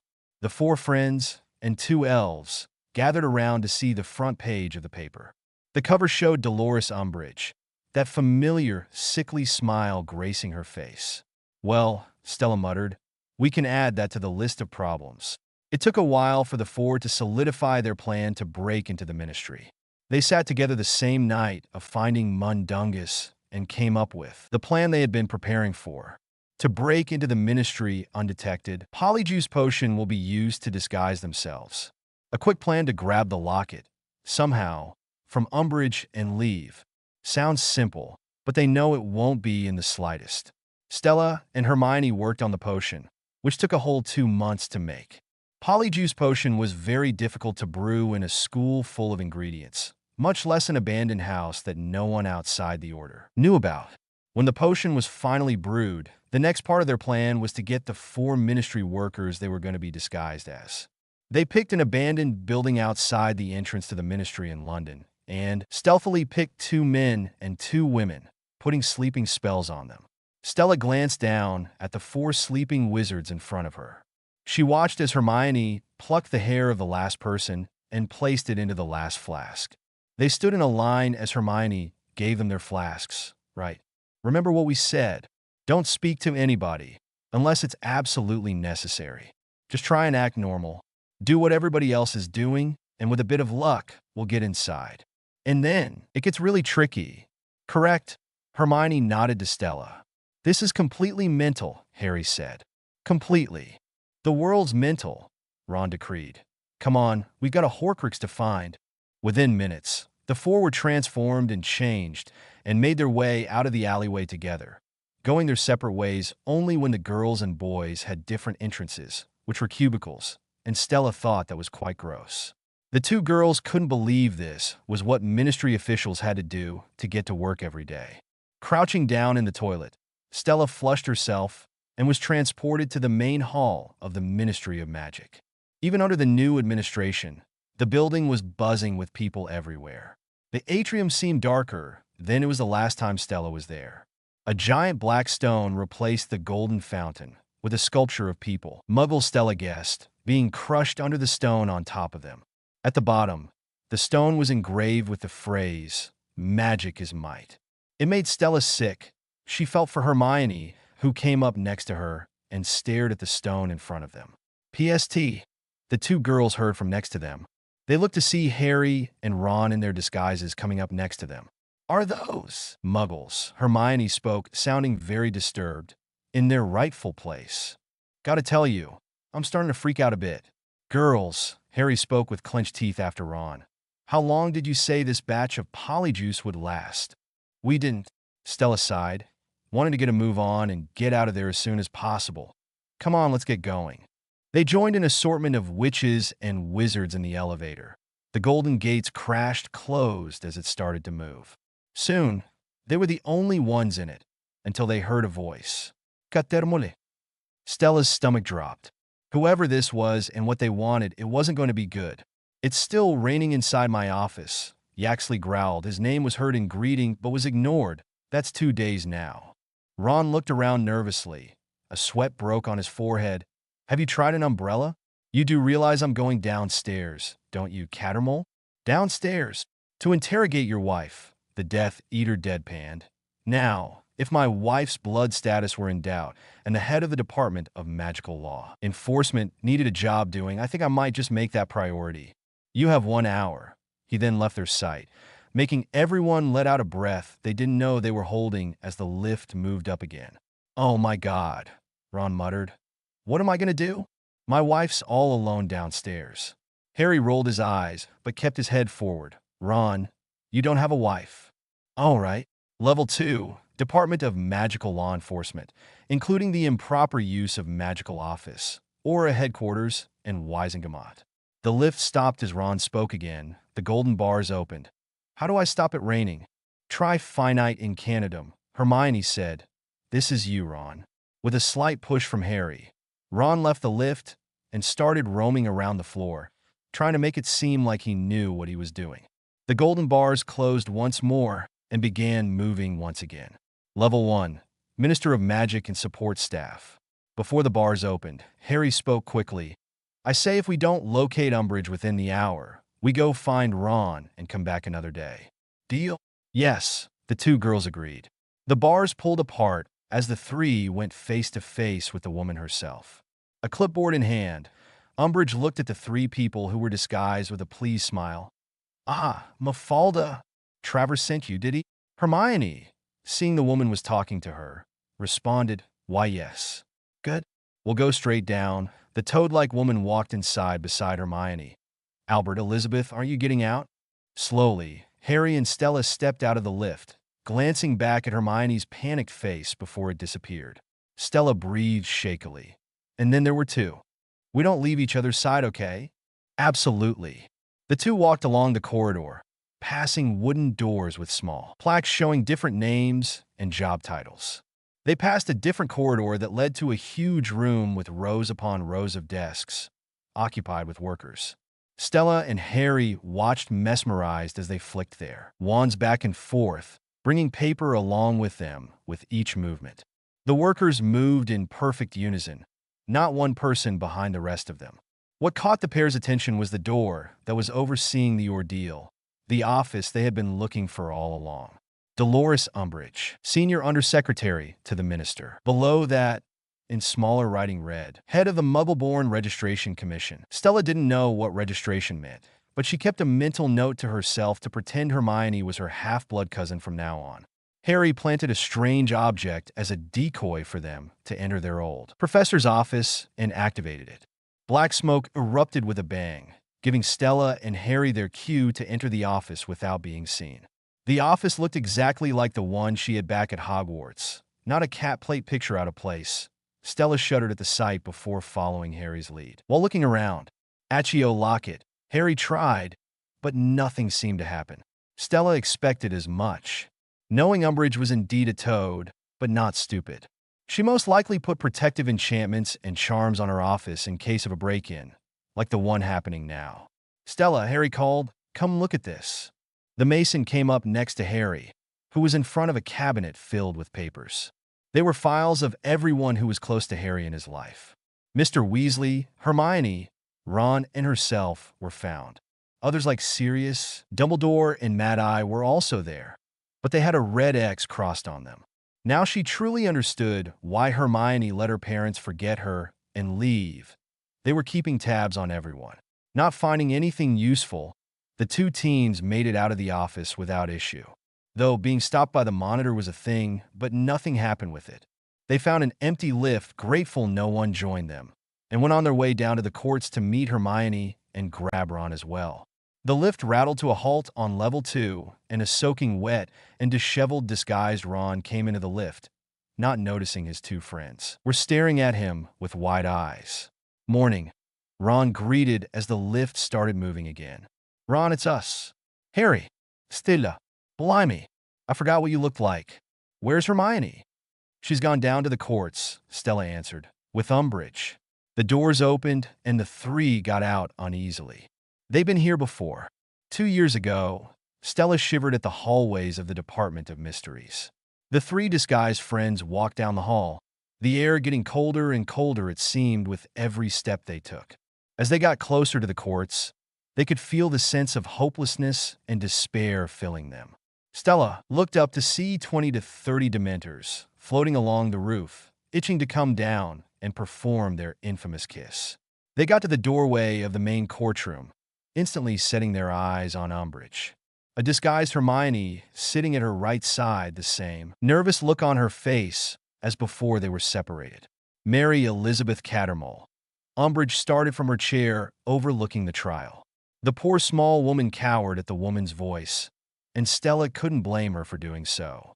"Yes, of 26, Childhouse Gardens, Great Tolling, Evesham? Yes. Mother to Maisie, Ellie, and Alfred?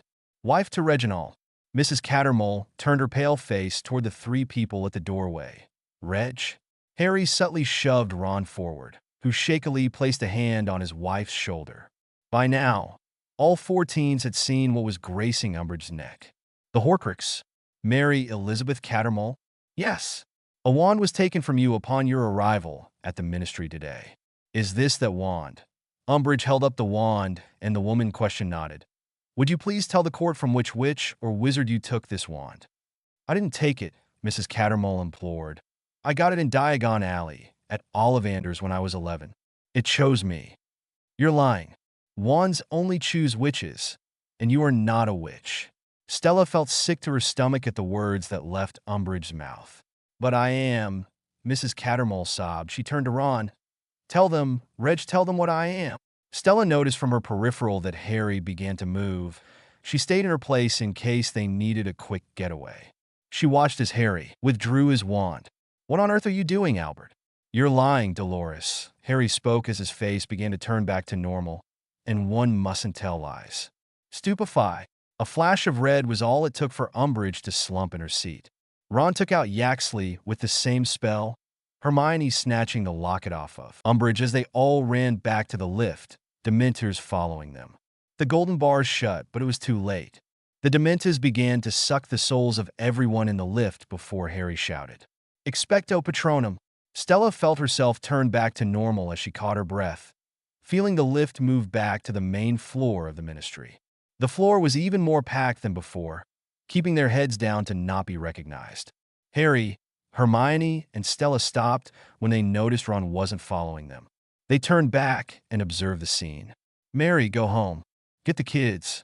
I'll meet you there.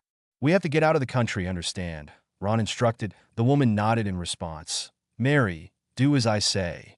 Mrs. Cattermole jumped and kissed Ron just as he was starting to turn back into himself again. Stella looked on with a shocked expression as her two friends cringed along with her. Suddenly, the real Reg Cattermole pushed past the three in a shirt and boxers and looked on in shock. "Mary? Who's that?" Ron stuttered. "Long story. Nice meeting you." A man could be heard next. "It's Harry Potter," the man said loudly. "It's Harry. Harry Potter." The four began to run toward the chimney, stunning anyway in their way. Stella's heart beating hard and fast as she noticed an angry Yaxley start to follow them, deflecting every spell they threw at him with ease. Stella launched onto Harry's hand before jumping into one of the fireplaces.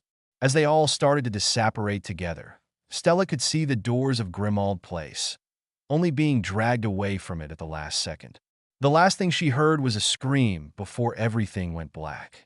Don't be a silent reader. Edited April 6th, 2021. The pounding of her head is what pushed Stella Mason to wake up. She could feel the dry leaves on her exposed skin and the bright beam of the sun on her from above. Her limbs were stiff, her body laying on the ground. She could faintly hear painful groans nearby and someone trying to console someone. She opened her eyes with a groan as her eyes were bombarded with different shades of green. She knew she was in a forest of some kind. Stella. Harry Potter knelt beside the girl and helped her sit up. Stella, are you all right? I'm fine, Harry. Just a splitting headache. The girl stood with his help only to see what was happening before her. Harry, Ron. The girl ran over to Ron's other side, the side that wasn't bloodied, and tried to help Hermione as much as she could. Hermione was on her knees, hands covered with Ron's blood as she tried to calm him down.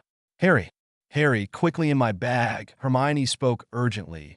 There's a bottle labeled Essence of Dignity. Harry sped over to the bag and started reaching inside. He felt books, clothes, food packets, but no bottles. Harry, quickly, Stella shouted as she placed Ron's head in her lap to try and keep him awake. He was losing too much blood. Harry grabbed his wand and spoke. Accio Dignity. The bottle shot up in his hands and ran back to the others, waiting for instruction. Unstop her, Hermione instructed. Hermione, his arm. I know, just do it. Stella took the opportunity to speak to Ron. This is going to sting, but it'll be over quick. Okay, Ron. The injured boy gave her a slight nod before groaning in another wave of pain. Hermione quickly started dropping the Dignity on Ron's arm.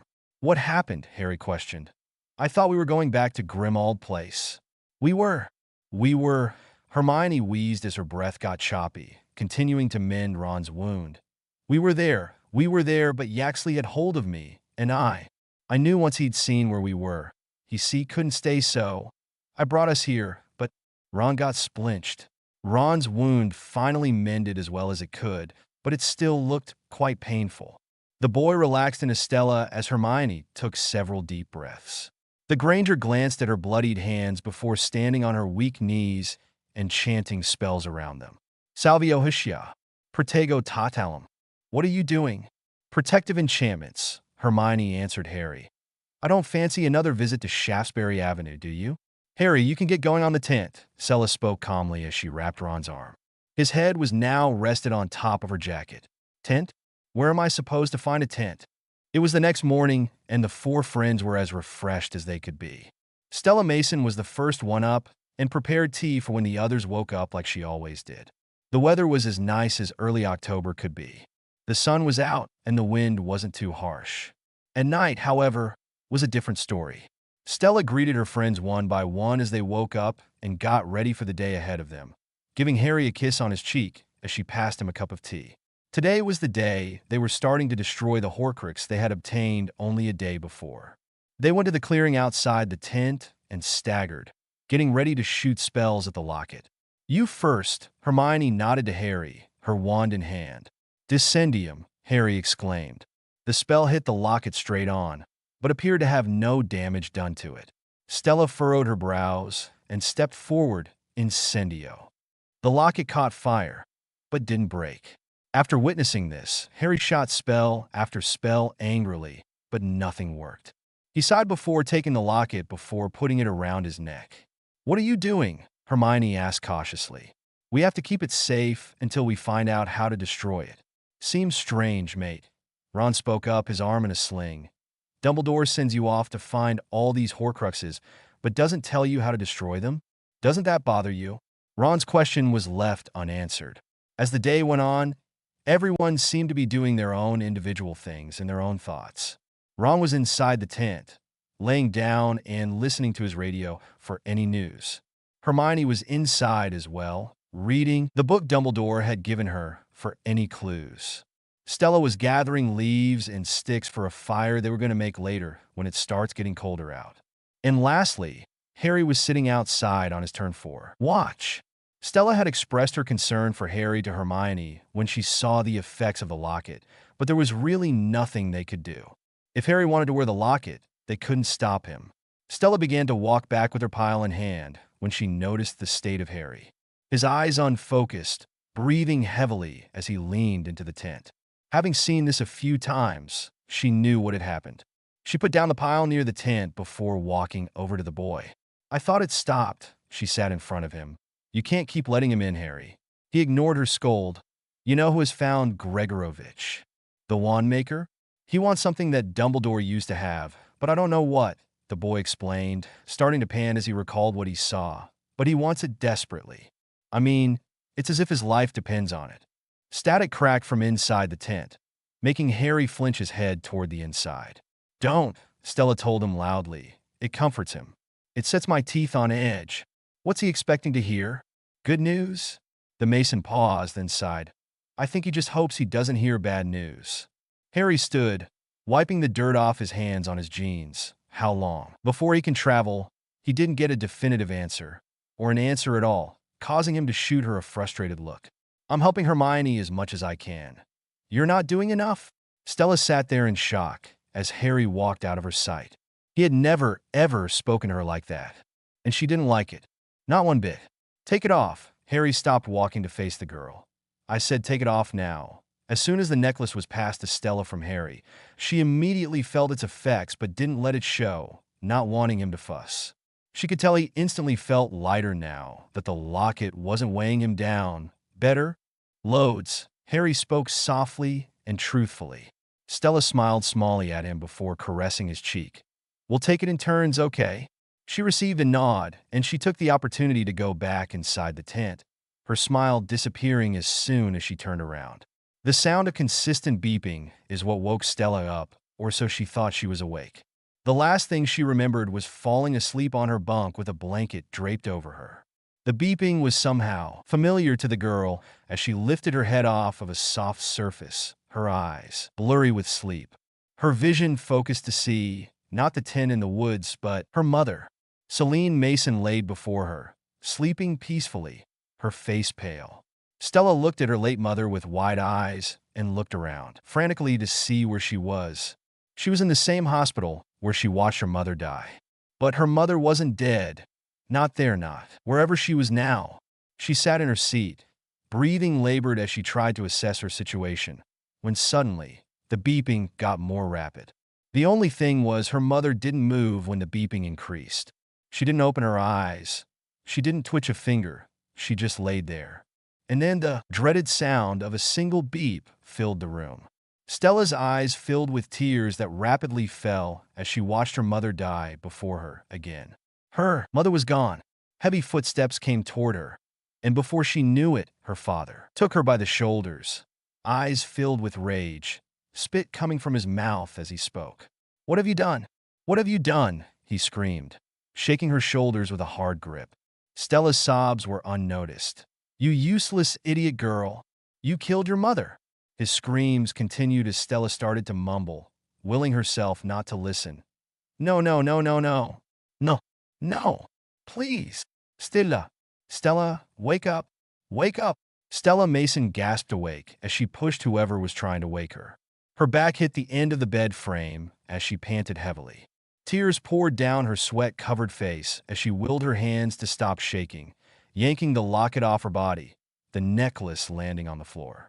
Her three friends watched on in sadness. Ron was listening to his radio when he heard the girl start to mumble in her sleep. It wasn't until her mumbles got louder did Harry and Hermione come back inside the tent to see what was going on. Stella was tossing and turning excessively. Harry went to her and tried to wake her up, but she only woke up when he finally shouted. The other two looked on worried as he did so. They had never seen Stella so distressed.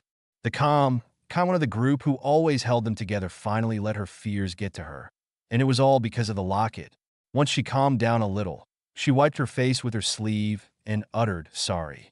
Harry shook his head. "There's no need to apologize, Stell." He slowly reached her hand, and she let him hold it, giving it a tight squeeze. "It's the locket." Hermione stepped forward and made her way to the bed. "Do you want to talk about it?" The Mason pulled her knees to her chest. "Not yet. Don't beg." A Silent Reader. Edited April 6th, 2021. Over the next few weeks, tensions were on the rise. Ron wore the locket more than anyone, and Stella could tell it was affecting him. Due to the Weasleys' injury, the four friends traveled on foot during their journey, setting up camp in areas that were secluded from anyone. They tried to find places to set up camp near water or a forest where food was most accessible, food being animals. Throughout their journey, the radio still played. Every day, Stella Mason listened to the list of missing wizards and witches that only seemed to grow by the day. The four made it to their set campsite for the next few days. The tent settled on a bed of rocks that covered the ground with a bank of water a couple feet away. It grew dark as Stella read some of the tales from Hermione's book she received from Dumbledore, the faint sound of snipping in the background of her reading. Harry's hair was becoming unruly, and Hermione took it upon herself to cut it. "Oh my God!" the Granger exclaimed, her cutting coming to a halt. "What?" Harry asked, panic thinking she messed his hair, making Stella chuckle at his expression. Hermione bolted to the table in the center of the tent and began to shuffle through her things. "I'll tell you in a minute." Stella and Harry followed her as the former spoke. "Maybe you can tell us now?" "The Sword of Gryffindor," Hermione started. "It's goblin made." Harry gave his friend a thumbs up. "Brilliant." The girl's head shook with a chuckle before elaborating. "No, you don't understand. Dirt and rust have no effect on the blade. It only takes in that which makes it stronger." Stella looked down at the book Hermione showed them as the boy next to her slowly spoke, not getting her point. "Okay. Harry, you already destroyed one Horcrux, right?" Tom Riddle's diary in the Chamber of Secrets. "With a basilisk fong," Harry reminded her. "If you got one of those in that bloody beaded bag of yours." "Harry, in the Chamber of Secrets, you stabbed the basilisk with the sword of Gryffindor," Hermione explained. "Its blade is impregnated with basilisk venom." Stella looked up from the book with wide eyes as she finally understood where Hermione was coming from. "It only takes in that which makes it stronger." "Exactly, which is why it can destroy Horcruxes," Harry finished, catching on as well. "That's why Dumbledore left it to you in his will," Stella concluded, placing a hand on his shoulder. He grabbed her hand from his shoulder and held it in his own. "You girls are brilliant, truly." Hermione chuckled softly. "Actually, I'm highly logical, which allows me to look past extraneous detail and perceive clearly that which others overlook." "I couldn't have said it better myself." "Mione," Stella smiled back at the girl. "Yeah, there's only one problem, of course." Harry stopped his sentence as the light in the tent went on, leaving the three in darkness. The patter of the rain was the only sound they could hear. The lights came back on as the three turned to see Ron holding up his deluminator, a sour expression on his features. "The sword was stolen," he muttered bitterly. "Yeah, I'm still here. But you three carry on. Don't let me spoil the fun." "What's wrong?" "Wrong? Nothing's wrong. Not according to you, anyway. Look, if you've got something to say, don't be shy," Harry retorted over the rain. "Spit it out." The two girls gave each other uneasy glances as Ron spoke, the locket around his neck now visible. "All right, I'll spit it out. But don't expect me to be grateful, because there's another damn thing we've got to find." The rain poured down on the tent heavier and heavier as tensions continued to rise. "I thought you knew what you signed up for," Harry narrowed his eyes. "Yeah, I thought I did too." "Well then, I'm sorry, but I don't quite understand." Harry stood as made his way closer to Ron. Stella could see Harry getting increasingly frustrated. "What part of this isn't living up to your expectations? Did you think we were going to be staying in a 5-star hotel? Finding a Horcrux every other day? Thought you'd be back with your mum by Christmas." The two girls moved closer now as well, preparing to intervene if needed. "I just thought, after all this time, we would actually achieve something," Ron bellowed, his eyes getting darker than ever before. "I thought you knew what you were doing. I thought Dumbledore might have told you something worthwhile. I thought you had a plan." "I told you everything Dumbledore told me. And in case you haven't noticed, we have found a Horcrux already." The locket enclosed boy scoffed. "Yeah, and we're as close to getting rid of it as we are finding the rest of them, aren't we?" Hermione, pushing back her fear, stepped toward Ron. "Ron, please take." Her hands were pushed away as she reached for the locket. "Please take the Horcrux off. You wouldn't be saying any of this if you hadn't been wearing it all day." "You want to know why I listen to that radio every night?" Ron, disregarding Hermione, and kept his eyes on Harry. "To make sure I don't hear Ginny's name, or Fed, or George, or Mum." "You think I'm not listening too?" Harry snapped. "You think I don't know how this feels?"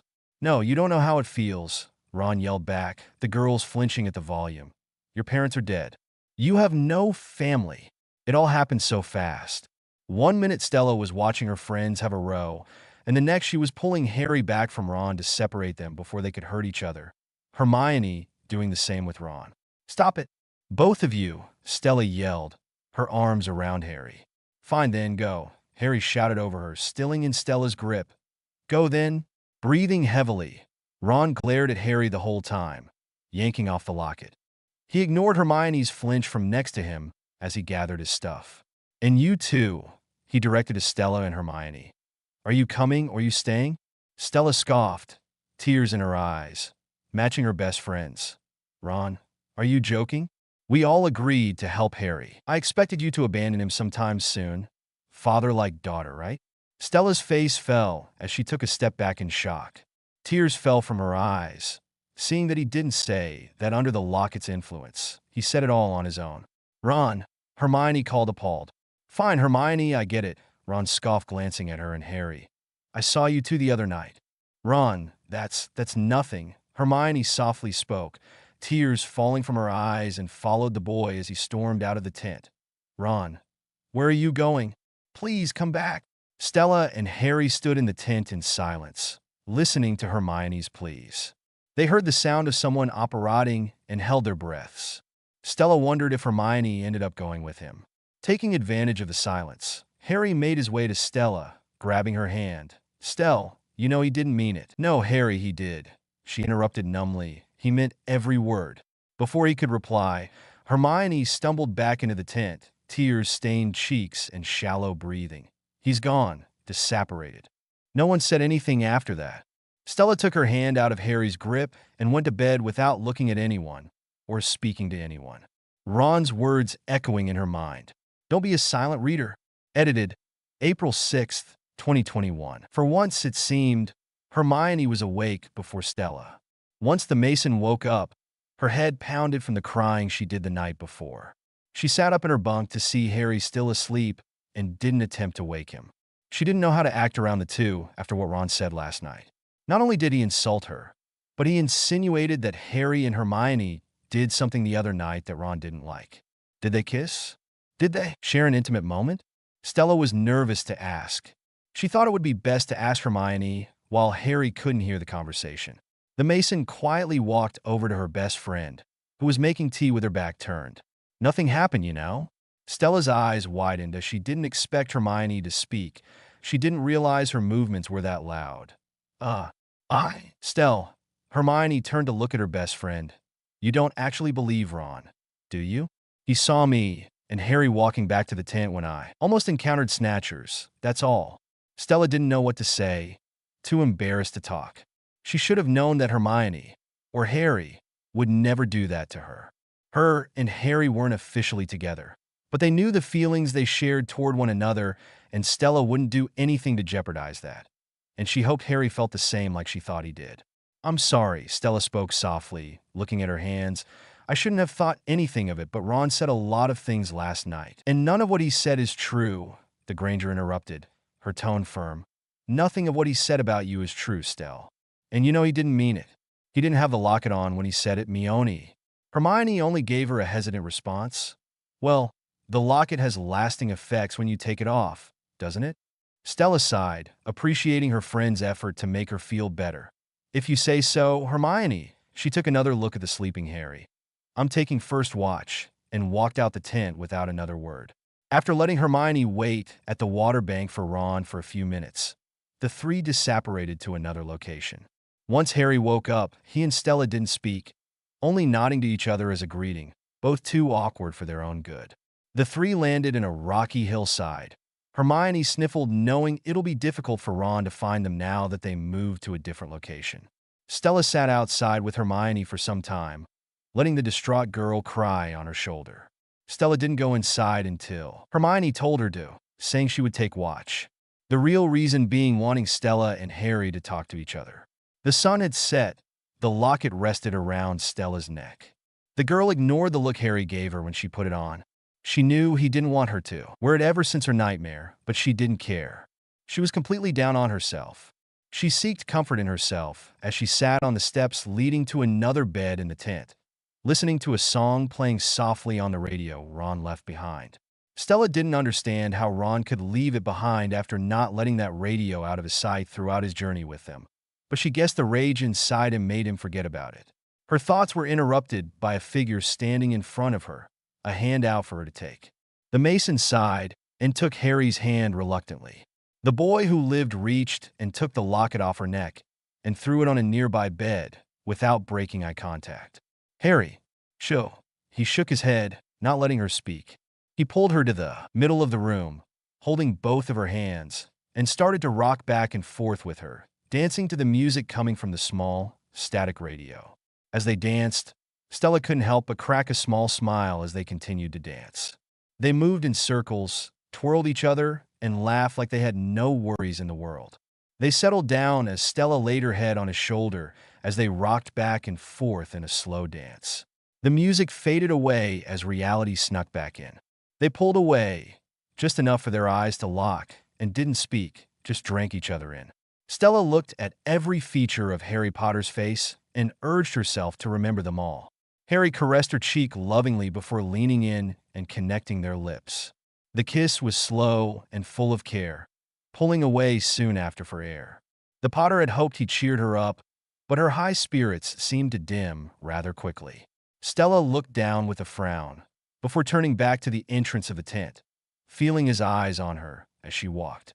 Harry watched as the girl told Hermione that she would take watch and urged the Granger to get some rest.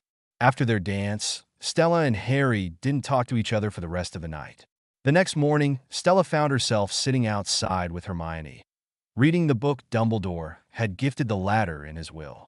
The two girls concluded that Dumbledore had given Hermione that book for a reason. Everything he did was for a reason. A good amount of quiet passed between the girls before it was broken. "What's going on between you and Harry?" Stella looked at her best friend with furrowed brows before simply uttering, "What?" "Don't think I haven't noticed, Stell." Hermione gave her a knowing smirk, the looks, the hand holding. "I was right outside the tent last night, you know? Can't exactly hide a kiss when someone is right outside with the tent opened." Hermione did have a point, the Mason thought, but didn't rebuttal. Her gaze fell to her hands that were becoming too cold for comfort from being outside, avoiding Hermione's eyes. "Do you love him?" Stella's heart sunk to her stomach. She had never considered love when thinking of Harry. She admired him, was infatuated by him, and was always going to stand by him, no matter what. But love? The girl was young. She couldn't possibly know what love was. "I don't think so, Hermione," Stella answered after several moments, "but I could in the future. I could see myself loving him for a long time. Things are just uncertain, I guess. I mean, I did find myself wanting to say it to him, but I didn't. I don't know what that means." The topic ended with that.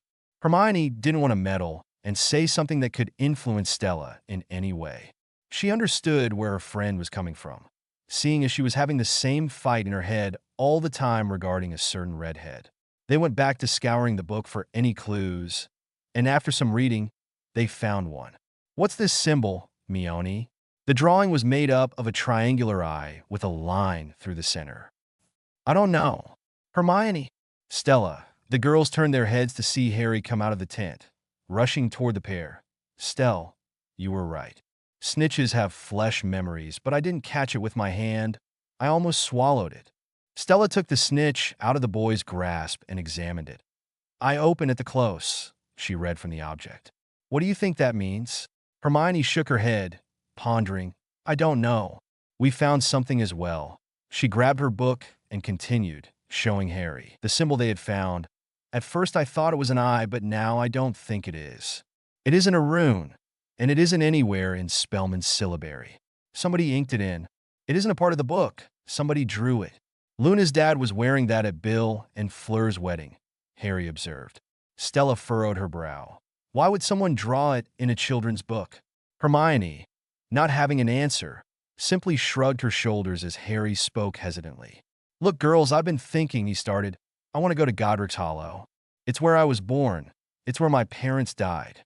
Shaking her head, Stella spoke. "That's exactly why he'll expect you to go, because it means something to you." "Yeah, but it seems something to him, too," Harry reasoned, getting up to follow the two girls who had started to move toward the tent. "You know who almost died there. I mean, isn't that exactly the type of place he'd be willing to hide a Horcrux?" Hermione pursed her lips in thought, glancing at Stella. It's dangerous, Harry. But even we have to admit, recently we've been talking about how we'll have to go there. We think it's possible something else is hidden there." "What?" "The sword," Stella answered. "If Dumbledore wanted you to find it, but didn't want it to fall in the Ministry's hands, what better place to hide it than the birthplace of Godric Gryffindor?" Pausing, Harry let himself observe his best friend. Her pale complexion and puffy eyes saddened him. Hermione. The Granger dismissed his concern and ruffled some of his unruly hair away from his forehead. Don't ever let me give you a haircut again. Stella watched her friend walk back to the rock she was sitting on before and sighed heavily. She turned to Harry, caressed his cheek like she always did, and followed in Hermione's footsteps. If you are pressed about Stella saying all that stuff about not loving Harry yet, sorry not sorry. Don't be a silent reader. Edited April 6th, 2021. The snow was thick on the grounds of Godric's Hollow. The three friends had operated soon after their discussion, seeing that the girls didn't have to brew a batch of polyjuice potion for Harry, who simply refused at the idea. They stood, hand in hand, watching residents say their final goodnights before returning to their homes as the dark sky contrasted with street lights. I still think we should have used polyjuice potion, Hermione spoke quietly. Harry shook his head as he gazed at the empty streets. No, this is where I was born. I'm not returning as someone else. They started to walk forward, further into town, Stella's hand wrapped around Harry's arm as Hermione stuck close to the pair, looking around for any person who might be stumbling along the roads ahead of them. Stella couldn't help but notice the colored lights covering doors of shops and houses as the winter air stung her face. The snow on the ground was the kind of snow people liked in the wintertime. White, almost glistening, brightening up the town even more. She noticed a fairly lit Christmas tree in the middle of town, which helped her conclusion of thinking it was December. They had been on the run for 6 months, but Stella felt as though it had been 6 years. She then heard the carol of voices inside the church by them, and she knew what that meant. Guys, I think it's Christmas Eve, she observed softly. Listen. The three looked toward the church and listened to the faint voices, a moment of peace spreading through them. Stella felt her eyes well up, knowing this was the first Christmas without her dad, and she knew many more were to come in the future. Christmas was fun when her mom was around. Their tree was decorated with every little thing imaginable, and presents were small, but always meant the most to the Mason. A tradition Stella had missed the most was Celine Mason curling up with her daughter by the fire and reading her a story until she fell asleep. She hadn't experienced that in a long time.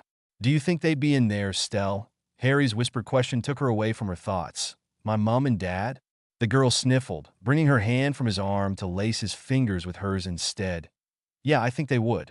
They had eventually made their way to the graveyard that was only across the street from where they were. Stella let Harry off on his own and stuck with Hermione, who curiously made her way deeper into the cemetery. The two stumbled upon a gravestone that was bigger compared to others and noticed some engravings sticking out of the snow. Hermione used her gloved hand to wipe away the snow and furrowed her brow, looking to her friend, who did the same. Ignotus Peveril, Stella mumbled. Hey, Harry. The two girls looked over at the potter to see him standing numbly in front of 2 gravestones, Stella's heart dropping at the sight. The Mason walked over to him as she looked upon the graves of James and Lily Potter's names on the headstones. She looked at Harry to see tears rolling down his cheeks, not bothering to wipe them away. She said nothing, but held his hand tightly, the boy not looking at her, but returned the pressure of her hand just the same, watching Hermione create a wreath to sit upon his late parents' graves. Stella Mason let her head drop to his shoulder, providing as much comfort as she could. Merry Christmas, girls. Merry Christmas, Harry. Merry Christmas, Green Eyes. They stood in silence, staring down at the graves of James and Lily, giving Harry time to mourn his parents, something he never had the time to do. It wasn't until Hermione shifted in her spot, catching their attention. Guys, there's someone watching us, the girl hoarsely whispered, keeping her eyes at the figure in front of her, a ways away, by the church. Stella lifted her head from Harry's shoulder to look at where Hermione was looking and saw a figure of an older woman, staring at them, before slowly walking away. I think I know who that is. After the boy's statement, he didn't hesitate to follow the woman, the 2 girls reluctantly following him. I don't like this, Harry, Stella mumbled. She knew Dumbledore. She might have a sword. The Mason thought it was highly unlikely, but kept her mouth shut. Harry came to a stop to gaze up at an old-looking house. Compared to the other cottages that were still standing and intact, this house had a roof that was blown apart, the foundation cracking after all these years. This is where they died, Harry grimly told the girls, not looking away from the house. This is where he murdered them. The sound of flies buzzing caught their attention, and saw the woman from earlier staring at them, Harry in particular. "You're Bathilda, aren't you?" The old woman only nodded at Harry and beckoned them to follow her. The three looked at each other. Harry looked to the girls to see if they were up for it, then giving him a nervous, hesitant nod before proceeding. They followed her, passing several houses as she led them through a gate. After watching her fumble with the keys that opened the front door of the house she led them to, she stepped back and let them pass. The house, if you could call it that, was stark cold. There was no source of heat except for the candlelight Bathilda was holding. The place also smelled, Stella observed. The smell was something she had never experienced before, but she didn't want to smell it again anytime soon. Stella made sure to stick tight to Hermione, seeing that Harry looked like a man on a mission. "I don't like this, Mione," she whispered, her arm looped tightly with her friend's. Hermione nodded and whispered back a mirror, same. They followed closely behind Harry, who was not taking his eyes off of the old woman, and watched as Bathilda tried to relight her candle, but was unsuccessful. "Let me do that," Harry said softly to the woman and helped relight the candle, something on one of the side tables, causing him to pause. "Miss Bagshot, who is this man?" He didn't get an answer, only a stare from the woman. Bathilda slowly walked to the staircase without a word or glance at the teens. The two girls gave Harry worried looks while he responded with a reassuring smile. Bathilda looked back from the steps and beckoned Harry to follow her, who followed without question. "Harry," Stella hissed in panic, watching him leave her sight. "Come on," Hermione whispered, tugging her friend's hand. "Let's look around. He'll be fine." Stella and Hermione began to look around the house, their wands giving off their only source of light. They split up, but made sure the other knew where they were, and Stella began to follow the scent she smelled earlier. She continued further into a hallway, falling upon a door that was half open. She could hear the buzzing of flies coming from the doorway, the smell getting stronger and stronger. She placed her scarf over her nose to get a closer look and used her mitten-covered gloves to open the creaking door completely. She started her observation from top to bottom, seeing blood on the ceiling of the closet, then setting her sights on something she never thought she would see. There, leaning against the back of the closet, was the body of Bathilda Bagshot. As she was about to yell for Hermione, a loud crash was heard from the second level of the house. Stella heard Hermione shout for Harry as they met at the bottom of the stairs and ran up, their wands at the ready. They were met with another hallway with piles of things on the floor. Hermione grunted as she tripped over a pile of old books, Stella helping her up instantly, then continuing their search for Harry. They ran into a bedroom, so see Harry struggling to face Nagina, Voldemort's snake, who was about to pounce. Hermione quickly shot a stunning jinx at the animal, causing it to fall through a crack in the floor. As the Granger went to grab Harry's wand, Stella joined Harry on the bed, checking him over. The only sound heard were their heavy breaths. All of a sudden, Nagini shot back up from the floor and launched itself at the three. "Confringo!" Hermione screamed before grabbing the two next to her on the bed and operating out the window to their next location. It didn't take long for Harry Potter to fall asleep after setting up camp. Stella guessed that being suffocated by a giant snake could do that to someone. She tended to the sleeping boy, giving his bruised skin some mending before joining Hermione outside, mindlessly reading a novel she had packed before their journey began. Stella didn't know how long she had been sitting outside, but it was a couple hours later she guessed when she saw Harry walk out of the tent. He sighed in content at the scenery around him before walking over to the two girls. "Are you feeling better?" Stella asked him softly, earning a nod. Harry sat down beside the mason, wrapping an arm around her shoulders, letting her lean on him for warmth. Even with a blanket wrapped around her, the girl was freezing. "You've outdone yourself this time, Hermione." Hermione smiled at her two best friends in front of her and their current position before looking around at the snow-covered trees. Forest of Dean. "Came here once with Mum and Dad, years ago. It's just how I remember it. The trees, the river, everything," she reminisced, like nothing's changed. "That's not true, of course. Everything's changed. If I brought my parents back here, They probably wouldn't recognize any of it. Not the trees, not the river, not even me. Stella felt immense sadness for her best friend. Maybe we should just stay here then, she suggested casually. Grow old. Harry leaned his head on hers, smiling in her hair. If only it were that simple. Hermione hesitantly changed the topic of the conversation, not wanting to disrupt their moment. Harry, you wanted to know who the boy in the photograph was. I know. Gellert Grindelwald. She passed the book she had been reading to Harry. Stella took her weight off for him to get to it easier, but placed herself back when Harry started reading the pages. She could practically see the wheels turning in Harry's head as his eyes never wavered from the page. He's the thief I saw in Gregorovich's wand shop, Harry shared. Speaking of which, where's my wand? He glanced up at Hermione and was unsettled by her silence. Where's my wand, Hermione? The Granger sighed and winced as she got up from her spot, moving the blanket she had been sitting on to reveal Harry's wand, nearly broken in two. Stella stifled a gasp from underneath Harry's arm as she looked up at his empty face. As we were leaving Godric's Hollow, I cast a curse and it rebounded. Hermione explained, seemingly ashamed. I'm sorry.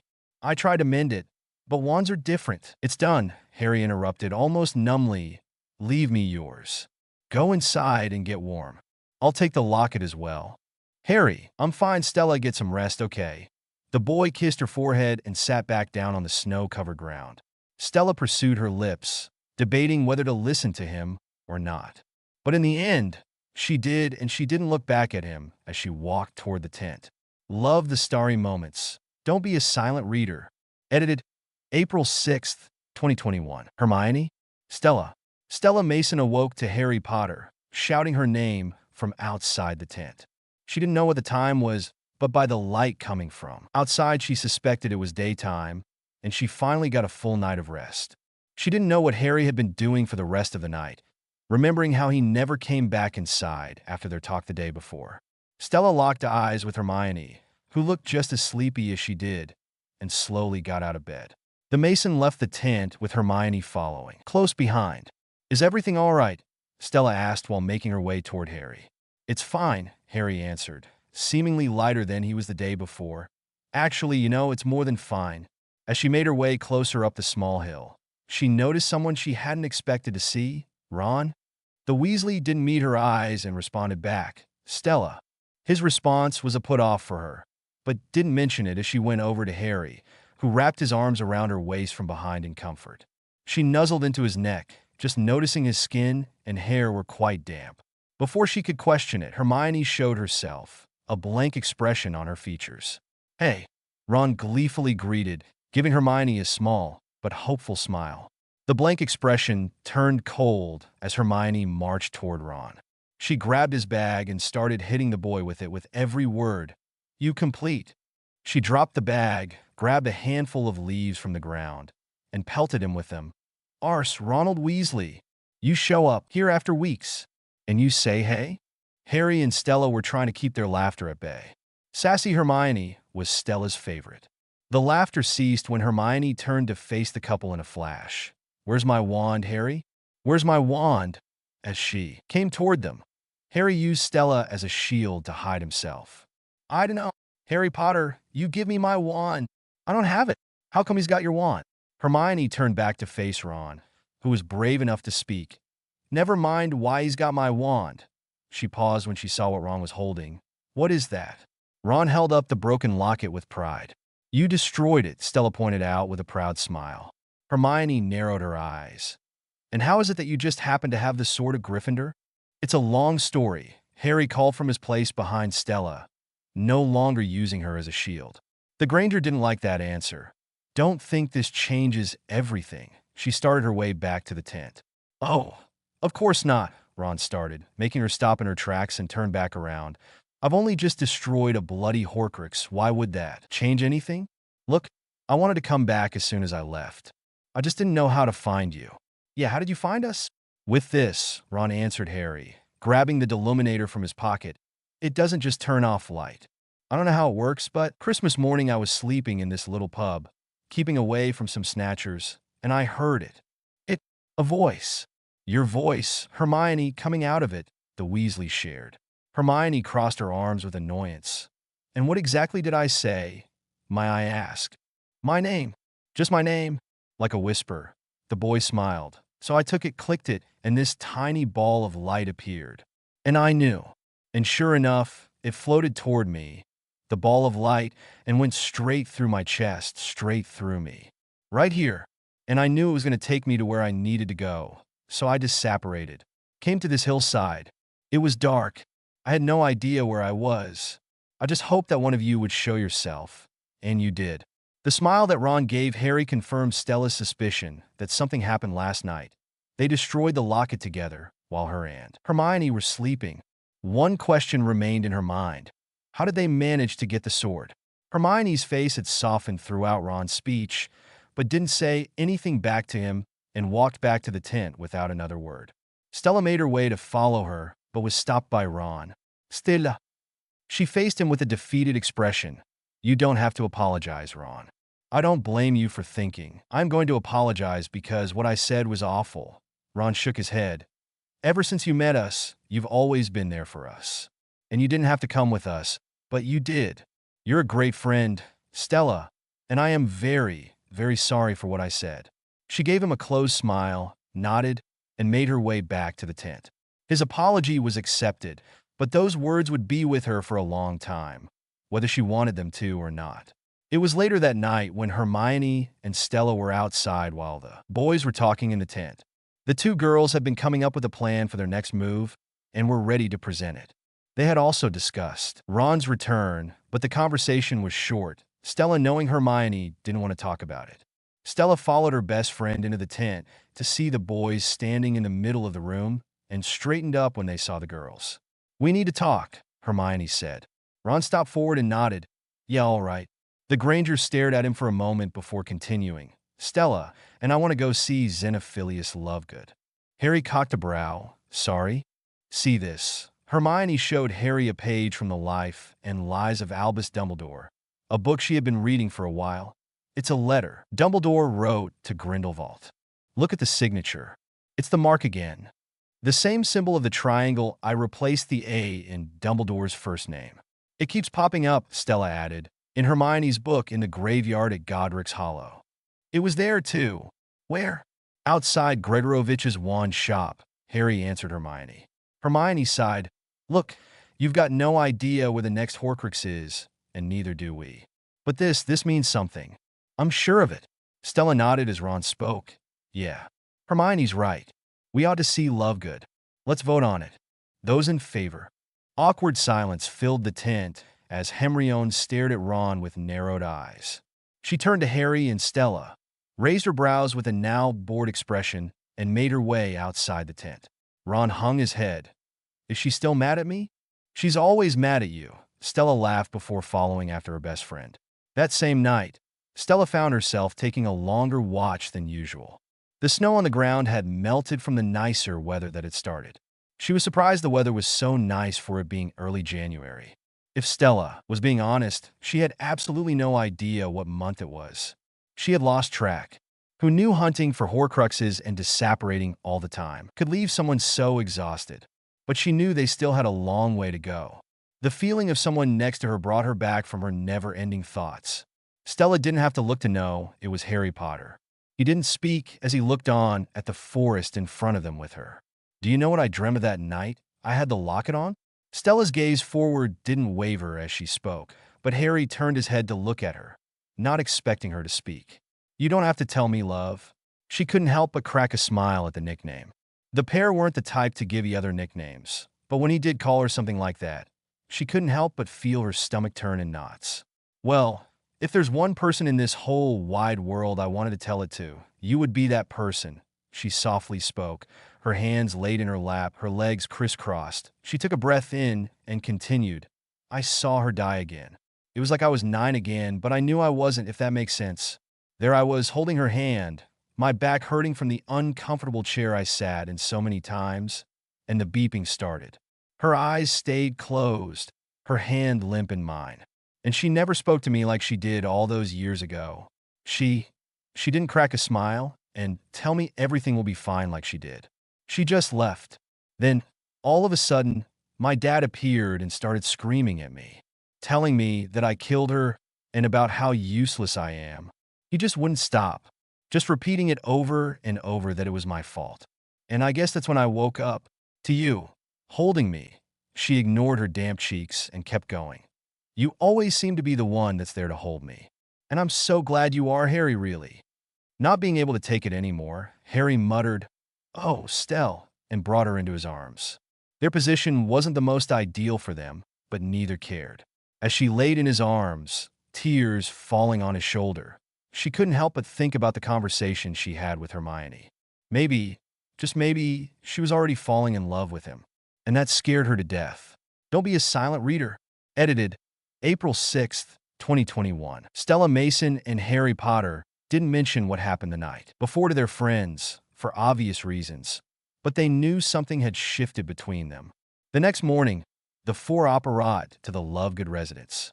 Even though Ron and Hermione didn't have a clue as to what went on while they were asleep, they noticed how their two friends were extremely close, closer than before. They held hands as much as they could, laughing at little things quietly to each other. Ron thought it was quite gross, if he was being honest, but didn't say anything, while Hermione was thoroughly happy for her friends. The crisp wind swept Stella's face as she and her friends trudged their way to the big house on the hill. The walk was dreadful, and by the time they reached the gate, they were panting and dry-mouthed. The gate creaked open, the four setting sights on all kinds of different fruit on the sides of the walkway and the front door. Hermione was the one to knock. The door was black with iron nails and a silver knocker shaped like an eagle. Not even 10 seconds later, the door swung open to reveal a tired-looking Xenophilius Lovegood. His clothes were dirty and his hair was unkempt and knotted. "What is it? Who are you? What do you want?" Harry stepped forward so he could be seen. "Hello, Mr. Lovegood. I'm Harry Potter. We met a few months ago. Could we come in?" He allowed them in, muttering something Stella couldn't understand, but followed her friends nonetheless. There was clutter everywhere. Plants, some dry and dead, hanging from the walls and ceiling. Clothes scattered around the rooms, and dishes huddled together, uncleaned, in the sink. They followed the man up a spiral staircase to a small living area. He let them get settled while he made them tea and came back with cups full, followed by awkward silence. "Where's Luna?" Hermione asked out of the blue. "Luna? Oh, she'll be along." More awkward silence occurred. The occasional sip of tea broke it. After a while, Mr. Lovegood spoke. "So, how can I help you, Mr. Potter?" "Well, actually, it was about something you wore around your neck at the wedding." "You mean this?" Lovegood pulled out a necklace with a triangular symbol from inside his shirt and presented it. "Yes," Harry spoke, gazing at the necklace. "That exactly. What we were wondering was, what is it?" "Why, it's the sign of the Deathly Hallows, of course." "The what?" "The Deathly Hallows," the man repeated after the four friends spoke in unison. "I assume you are familiar with the tale of the three brothers?" "Yes," answered Ron, Hermione, and Stella. "No." Harry was the odd one out. Hermione spoke with hesitation. "I have it in here." She rummaged through her bag and brought the storybook out and started to read. There were once three brothers who were traveling along a lonely, winding road at twilight. Midnight. Mum always said midnight. Eyes went to Ron as he interrupted. The boy quickly realized what he had done and started to backtrack. "But twilight's fine. Better, actually." Hermione narrowed her eyes. "Do you want to read it?" "No." The Granger then continued the story. There were once three brothers who were traveling along a lonely, winding road at twilight. As Hermione read, the story grew darker and darker. Death found each brother in time after murder, suicide, and hiding. The first brother died from an enemy's hand, who stole the wand the oldest brother was given from death. The second brother tried to bring back his lover from the grave, but she died again from sadness, causing him to do the same by taking his own life.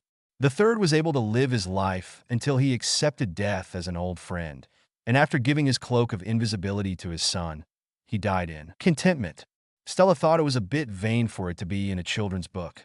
She remembered her mum reading it to her before she went to sleep some nights, and her innocent young mind didn't comprehend what the story was actually about. Once Hermione was finished, Harry spoke to Mr. Lovegood. "I'm sorry, sir, but I still don't understand." Mr. Lovegood shot up from his seat. muttering about a pen and walking to a nearby desk. The four friends looked at each other with furrowed brows and went over to the man who was starting to draw. The Elder Wand, the man drew a line going straight down, the most powerful wand in the world. The Resurrection Stone. He drew a circle in the middle of the line, followed by a triangle, the Cloak of Invisibility. Together, they make the Deathly Hallows. Together, they make one master of death. Stella and Hermione met, eyes nervously. The latter spoke. That mark was on a grave in Godric's Hollow. Mr. Lovegood, does the Peveril family have anything to do with the Deathly Hallows? Yes, Ignotus and his brothers, Cadmus and Animok, were said to be the original owners of the Hallows.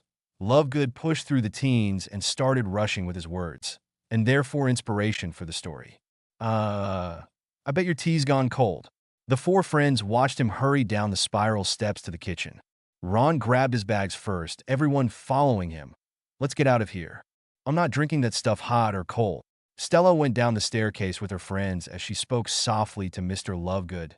Thank you, Mr. Lovegood, but we really should be going. No, you can't.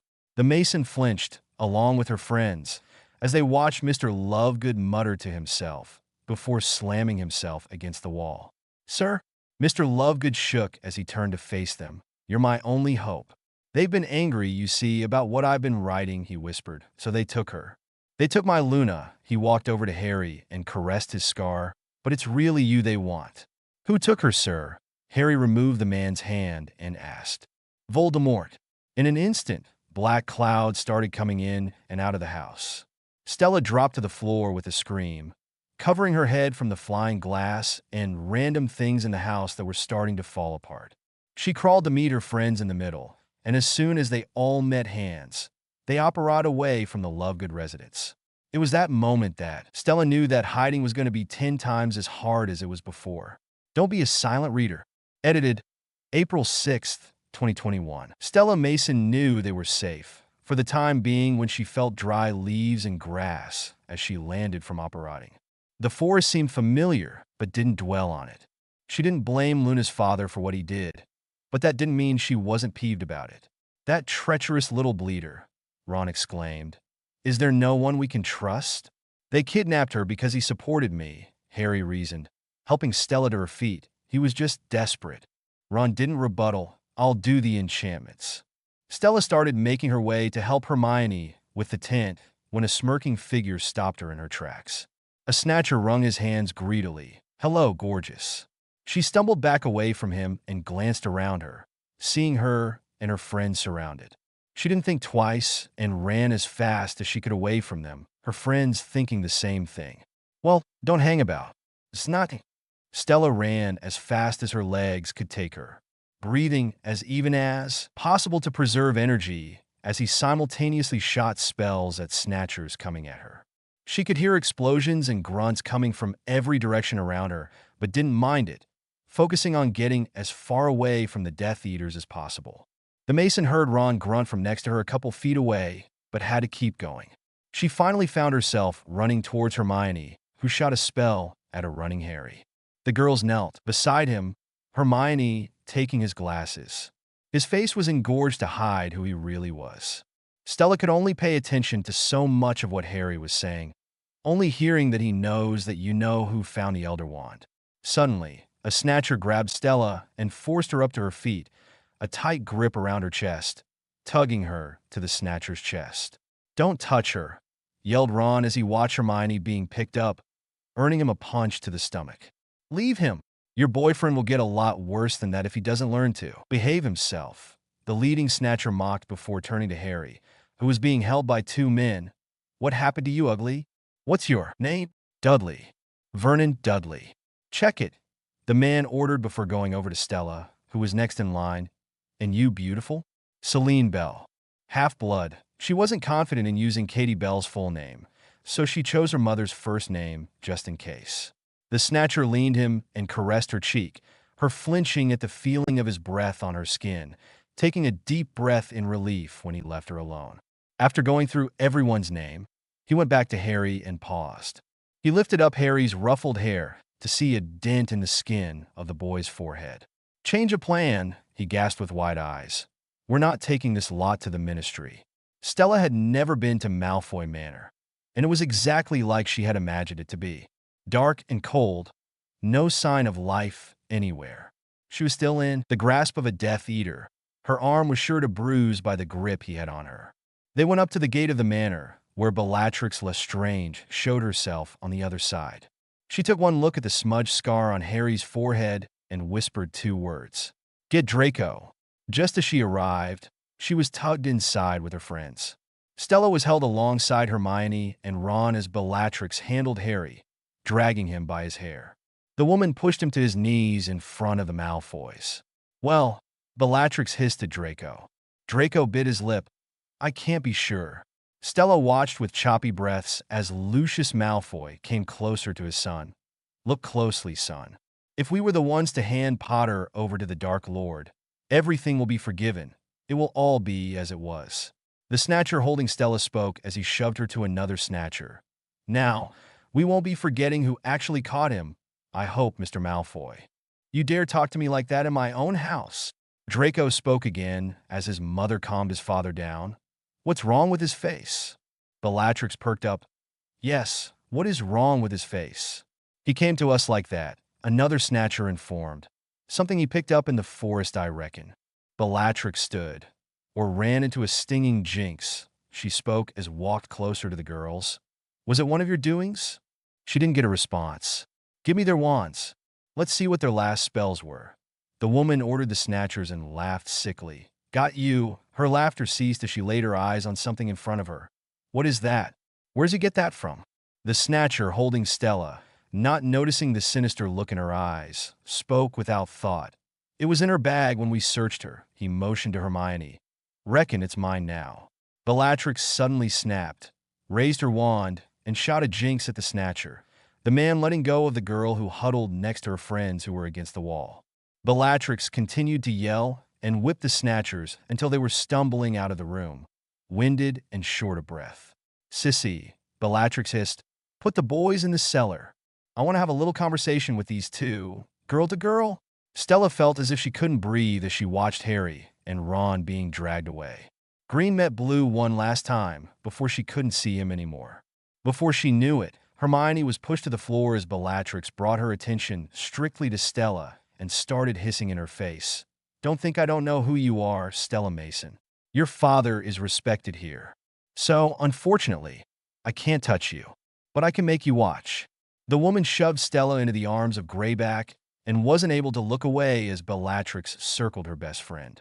Bellatrix quickly straddled Hermione, trapping her, and began to speak. "That sword is supposed to be in my vault at Gringotts. How did you get it?" All she got in response was a whimper. "How did you and your friends take it from my vault?" Hermione cried under the woman's shouting. "I didn't take anything. I didn't take anything. I don't believe it." The next few moments were a blur. Stella only remembered screaming. Screaming from Hermione, who was in pain. Screaming from Bellatrix as she took delight in hurting Hermione. And screaming from Stella, who begged the woman to hurt her and not her best friend. From down in the dungeon, the boys heard everything. Harry felt shivers down his spine at the sound of Stella screaming. He had never heard her like that before. As the screaming died down, Stella fell limp in the arms of Greyback. She was numb to hearing Bellatrix saying to let her go and ordering someone to get the goblin from downstairs. It wasn't until her knees hit the ground harshly from Greyback dropping her and leaving the room did she start to move quickly to her best friend, who was on the ground, not moving. Stella sniffled as she laid her friend's head on her lap and caressed her hair softly, whispering that she would be okay.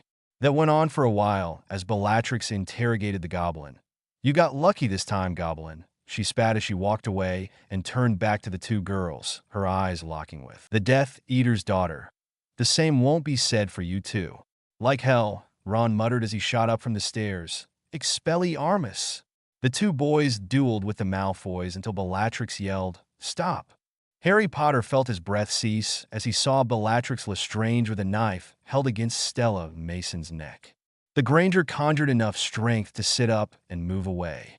"Drop your wands," the woman seethed, holding the trembling girl. "I said drop him." The boys dropped their wands as Draco was ordered to pick them up. Stella felt herself moving forward, the knife pressing dangerously on her throat. Well, look who we have here. It's Harry Potter, Bellatrix whispered in Stella's ear, watching Harry's face turn back to normal. He's all bright and shiny and new again. Just in time for the Dark Lord. She then turned to Lucius. Call him. Call him.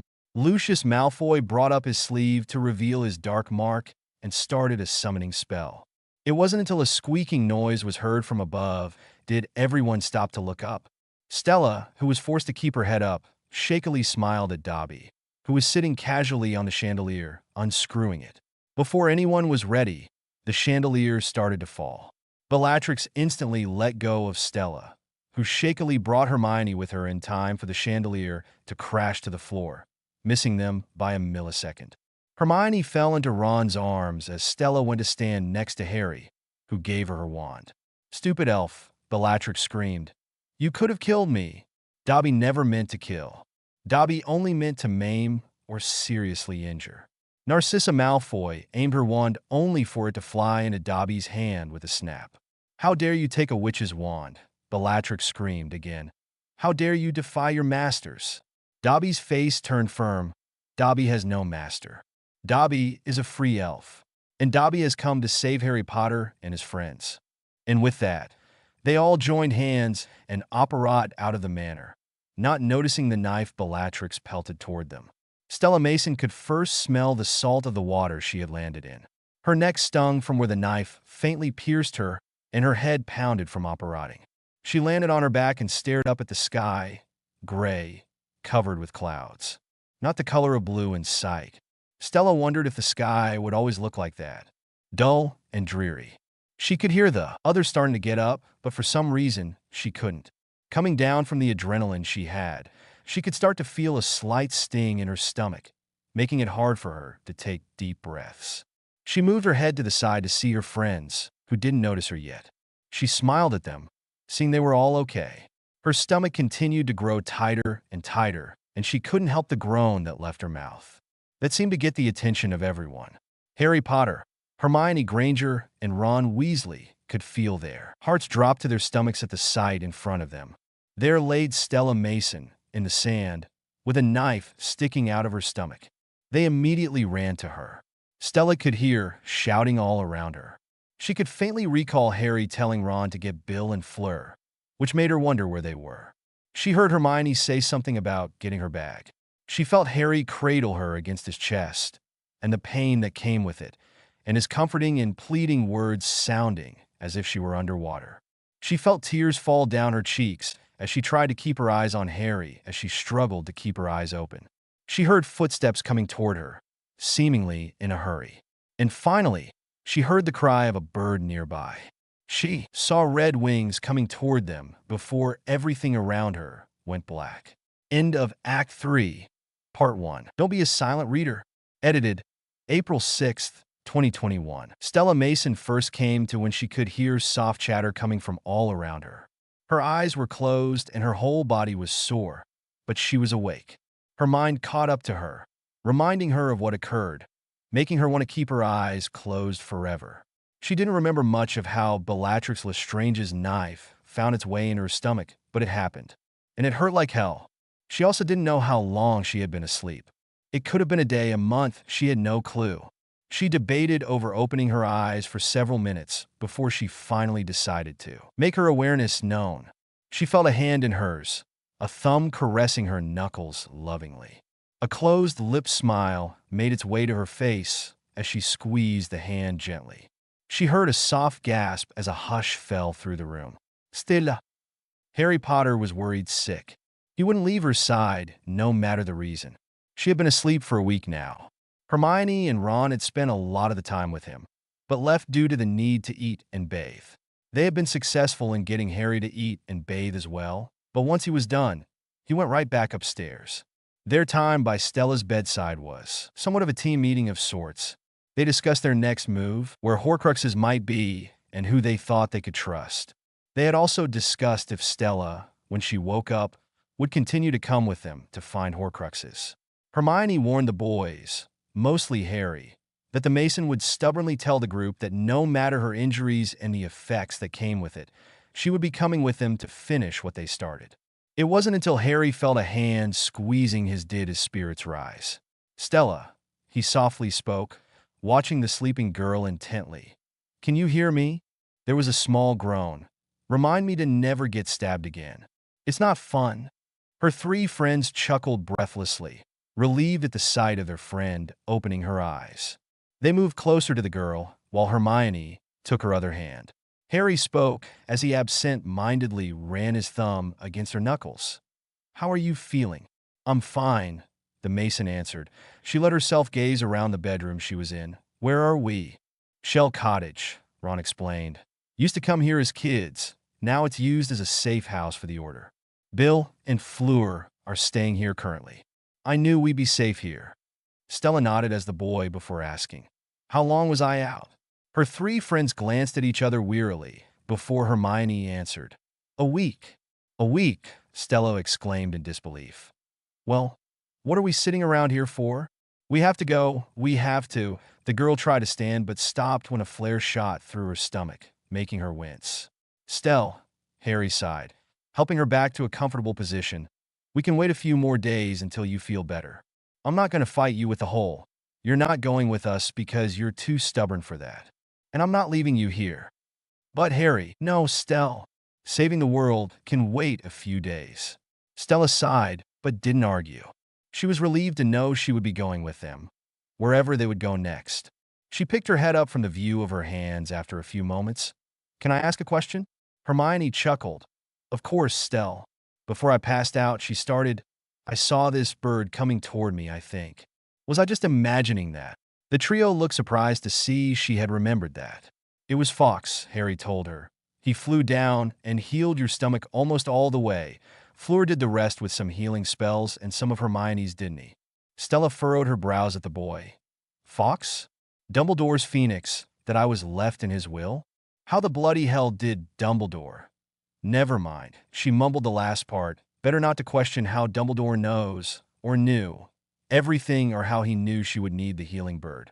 With that last thought leaving her head, she looked in between her friends. "So, what's our next move?" Bill Weasley led the four friends to the guest room where Grip Hook, the goblin who was also held at Malfoy Manor. The whole time at the manor was a blur for Stella. She could remember keeping Hermione close to her and the sudden pain in her neck and limbs. Truthfully, the last thing she could remember was the beach before passing out. The wound on her stomach had healed for the most part.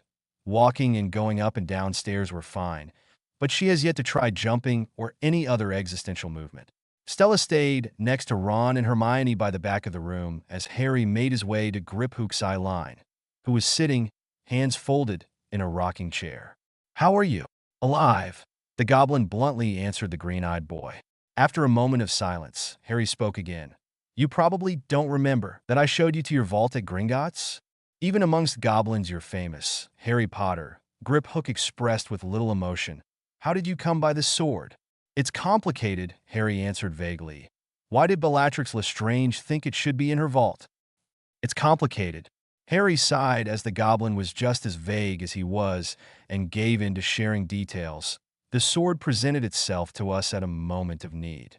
We didn't steal it." Griphook took in the information with a slow nod. "There is a sword in Madame Lestrange's vault identical to this one, but it is a fake," he revealed.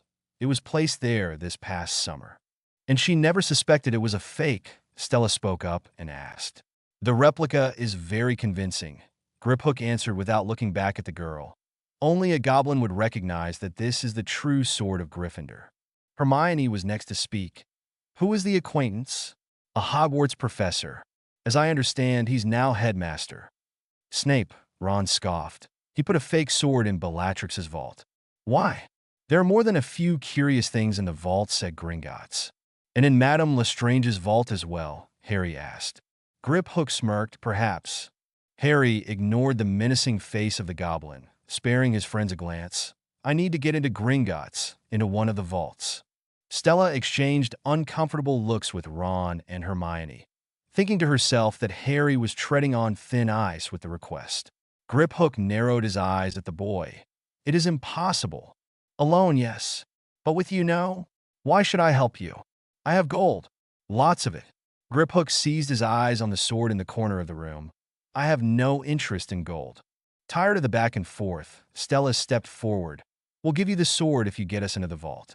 We'll give you our word if you give yours. Her three friends looked at her slight surprise while the goblin smirked smugly, still not paying the girl a glance behind his shoulder. Without waiting for a response, Stella left the room, her friends following after her. Once the door was shut behind them, the four friends huddled in the hallway and spoke with soft voices. What was that about, Stell? Goblins are known for making deals, Stella answered Ron as she noticed her friend's uneasy glances. The only way to convince him to help was to offer something for him in return. All we have to do is live up to the deal, and it will go smoothly. Her explanation seemed to satisfy the three, Hermione whispering, Are you thinking there's a Horcrux in Bellatrix's vault, Harry? The boy nodded. Well, she was terrified when she thought we'd been in there. She kept asking you what else we had taken. I bet you anything. There's a Horcrux in there, another piece of his soul. Let's find and kill it, and then we're one step closer to killing him. What happens when we find it? Ron whispered back, looking in between Harry and Stella. How are we supposed to destroy it now that you're giving the sword to Griphook? Harry didn't seem to have an answer, and looked towards Stella for help. Yeah, still working on that part. The next person the teens had to talk to was Mr. Ollivander, who was taken to the manor for a long period of time. Fleur warned them of how weak he had become because of what he had endured during his capture, and ushered them inside. Harry moved forward to the bed in front of the old man, who was sitting in a rocking chair by the window, while the other three stood in the back by the door again. Mr. Ollivander, Harry started, not wanting to startle the frail man. I need to ask you a few questions. The wand enthusiast spoke, his voice strained. Anything, my boy, anything. Would you mind identifying this wand? The boy brought out the first of two wands he had and handed it to the man. We need to know if it's safe to use. Mr. Ollivander examined the wand closely, squinting. Walnut, dragon heartstring, 12 3/4 inches, unyielding. This belonged to Bellatrix Lestrange. Treat it carefully. The four friends eyed the wand with apprehension before Harry passed on the second wand. And this? Hawthorn, unicorn hair, 10 inches and reasonably pliant, Mr. Ollivander observed. This was the wand of Draco Malfoy. Was Harry blanched? Is it not still? The man shook his head. Perhaps not. If you want it from him, he leaned closer to Harry. I sense its allegiance has changed. You talk about wands as if they have feelings, can think. The wand chooses the wizard, Mr. Potter, Mr. Ollivander explained. That much has always been clear to those of us who've studied wand lore. Harry seemed to not be satisfied with the answer, but moved on nonetheless. What do you know about the Deathly Hallows, sir? It is rumored there are three, the man started. The Elder Wand, the Cloak of Invisibility, to hide you from your enemies, and the Resurrection Stone, to bring back loved ones from the dead. Together, they make one master of death. But few truly believe such objects exist. The man almost let out a chuckle. Do you believe they exist? Well, I see no reason to put stock in an old wives' tale. You're lying, Harry stated bluntly. You know one exists. You told him about it. You've told him about the Elder Wand, and where he could go looking for it. Mr. Ollivander's face dropped completely, his face turning a shade lighter with a far-off look in his eyes. He tortured me. Besides, there's no telling whether he will find it. He has found it, sir. Harry got up from the bed, ready to leave, when Mr. Ollivander's voice stopped him and his friends in their tracks. He's after you, Mr. Potter, the man rasped. If it's true what you say, that he has the Elder Wand, I'm afraid you really don't stand a chance. Well, I suppose I'll have to kill him before he finds me then. With Harry's last statement, they left the guest room and left Mr. Ollivander to his thoughts. Don't be a silent reader. Edited April 6th, 2021. For the first time in a while, Stella Mason was content. She realized that her head on Harry Potter's chest was one of her favorite places to be. It was a peaceful night at the Shell Cottage. The waves crashing in the distance was comforting, and the silence that came with it was needed for Stella. There were no screaming women with frizzy, unruly hair. No dark marks or daggers in sight. Just Stella Mason and Harry Potter together. You scare me, you know? Stella didn't expect the boy to speak so suddenly. It wasn't a question for her to answer, but rather a statement. almost like he was coming to terms with something. She spent her time on his chest, tracing random patterns with her finger, and kept up the motion after he spoke.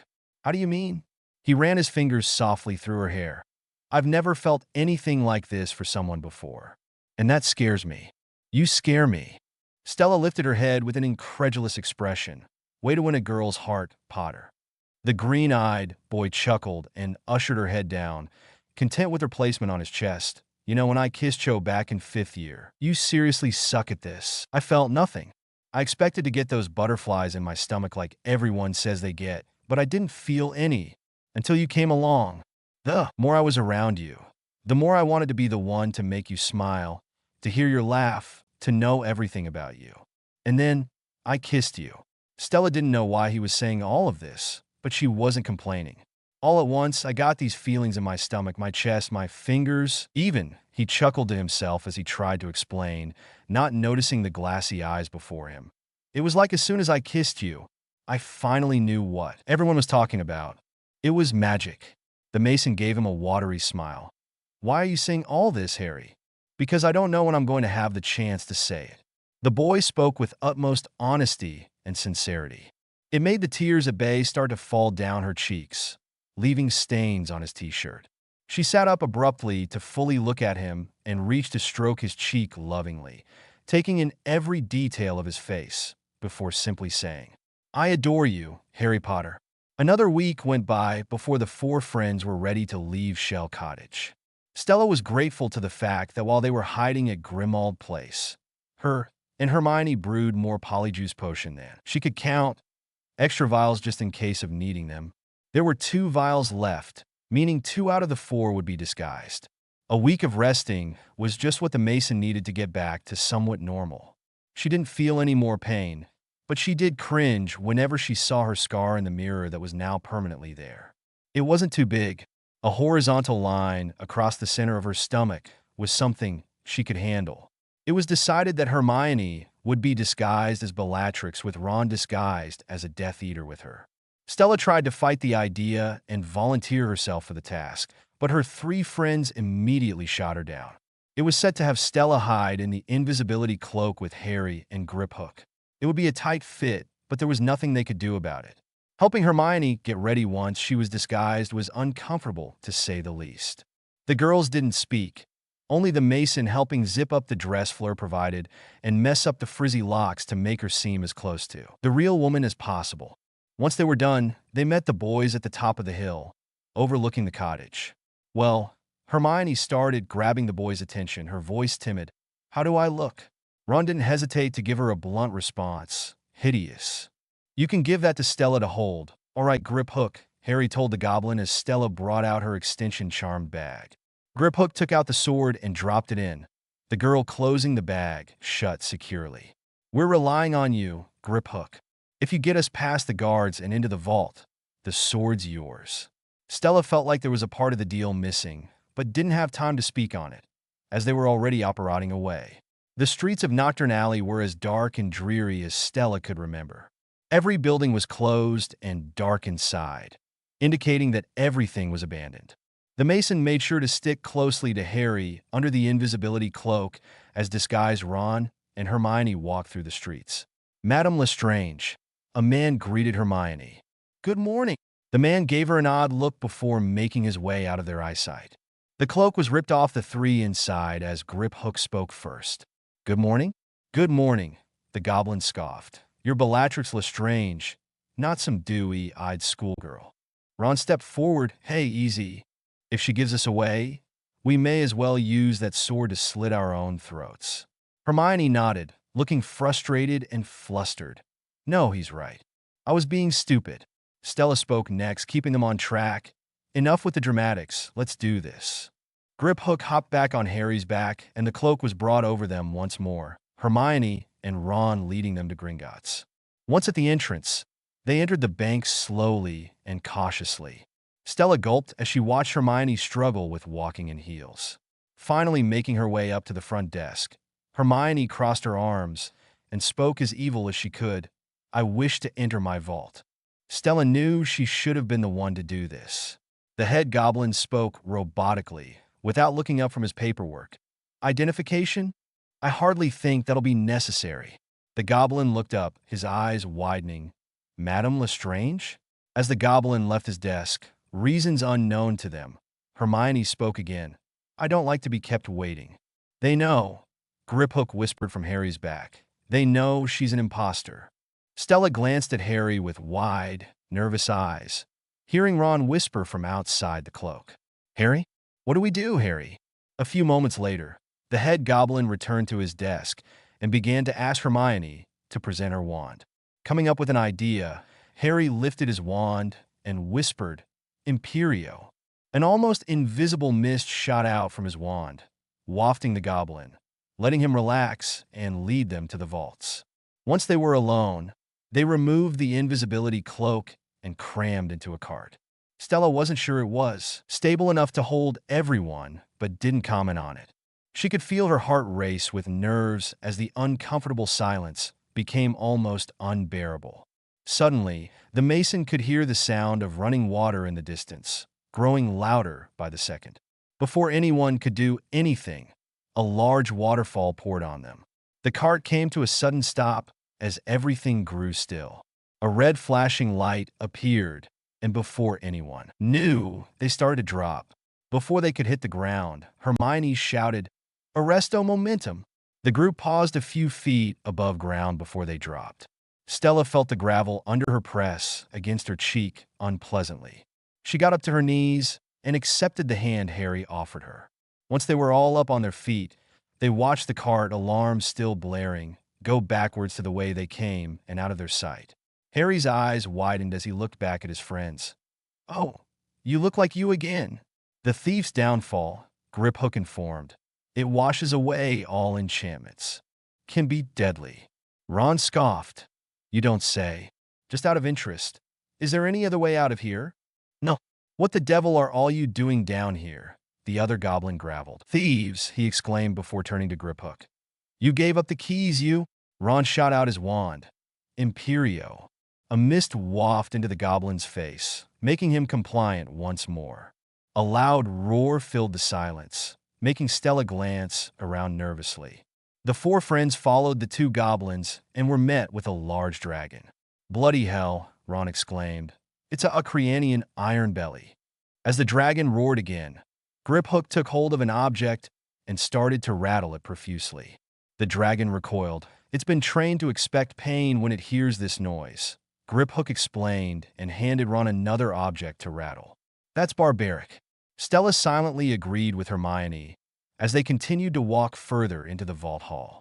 Cautiously walking past the dragon, the group made their way to Bellatrix's vault. Griphook placed the spelled goblin's hand on the door, opening the vault with ease. The four friends went inside cautiously.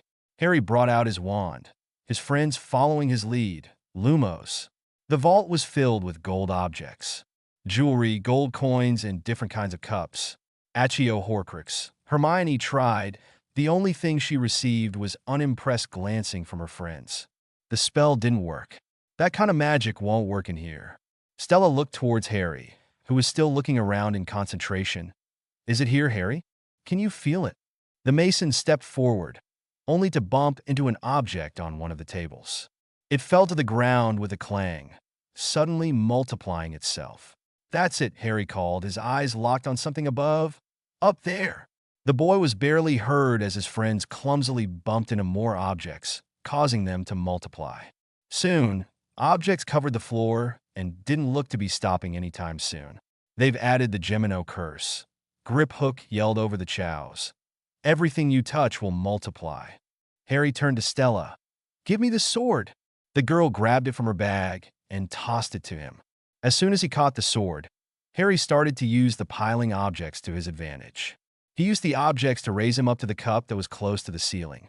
While he was doing that, the other three down below were struggling to break free from the never-ending pile of objects, only amounting to more multiplying due to them still moving. Stop moving, Hermione shouted. Everything around the three stilled as Harry was still climbing the objects.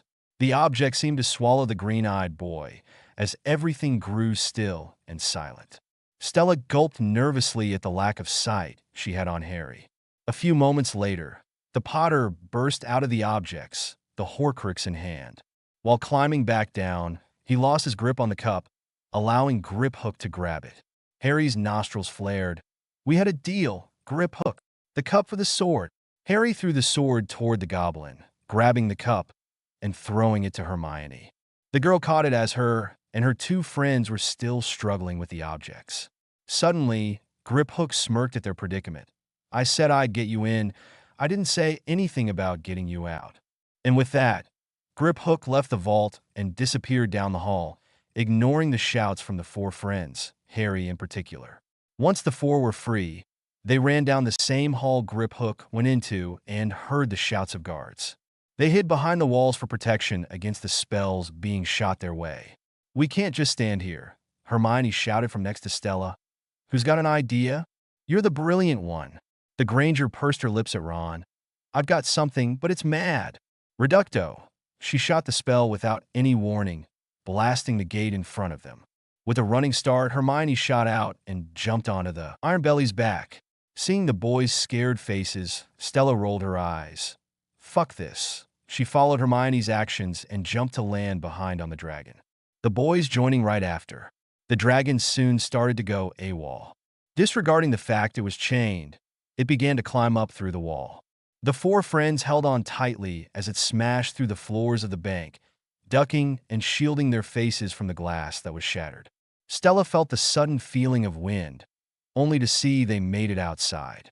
Seeing the chains still holding the dragon down, Hermione drew her wand.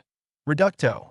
The dragon roared as it was freed, starting to fly further and further away from the bank. The four friends sighing in relief and shouting in excitement. That was brilliant, Ron exclaimed.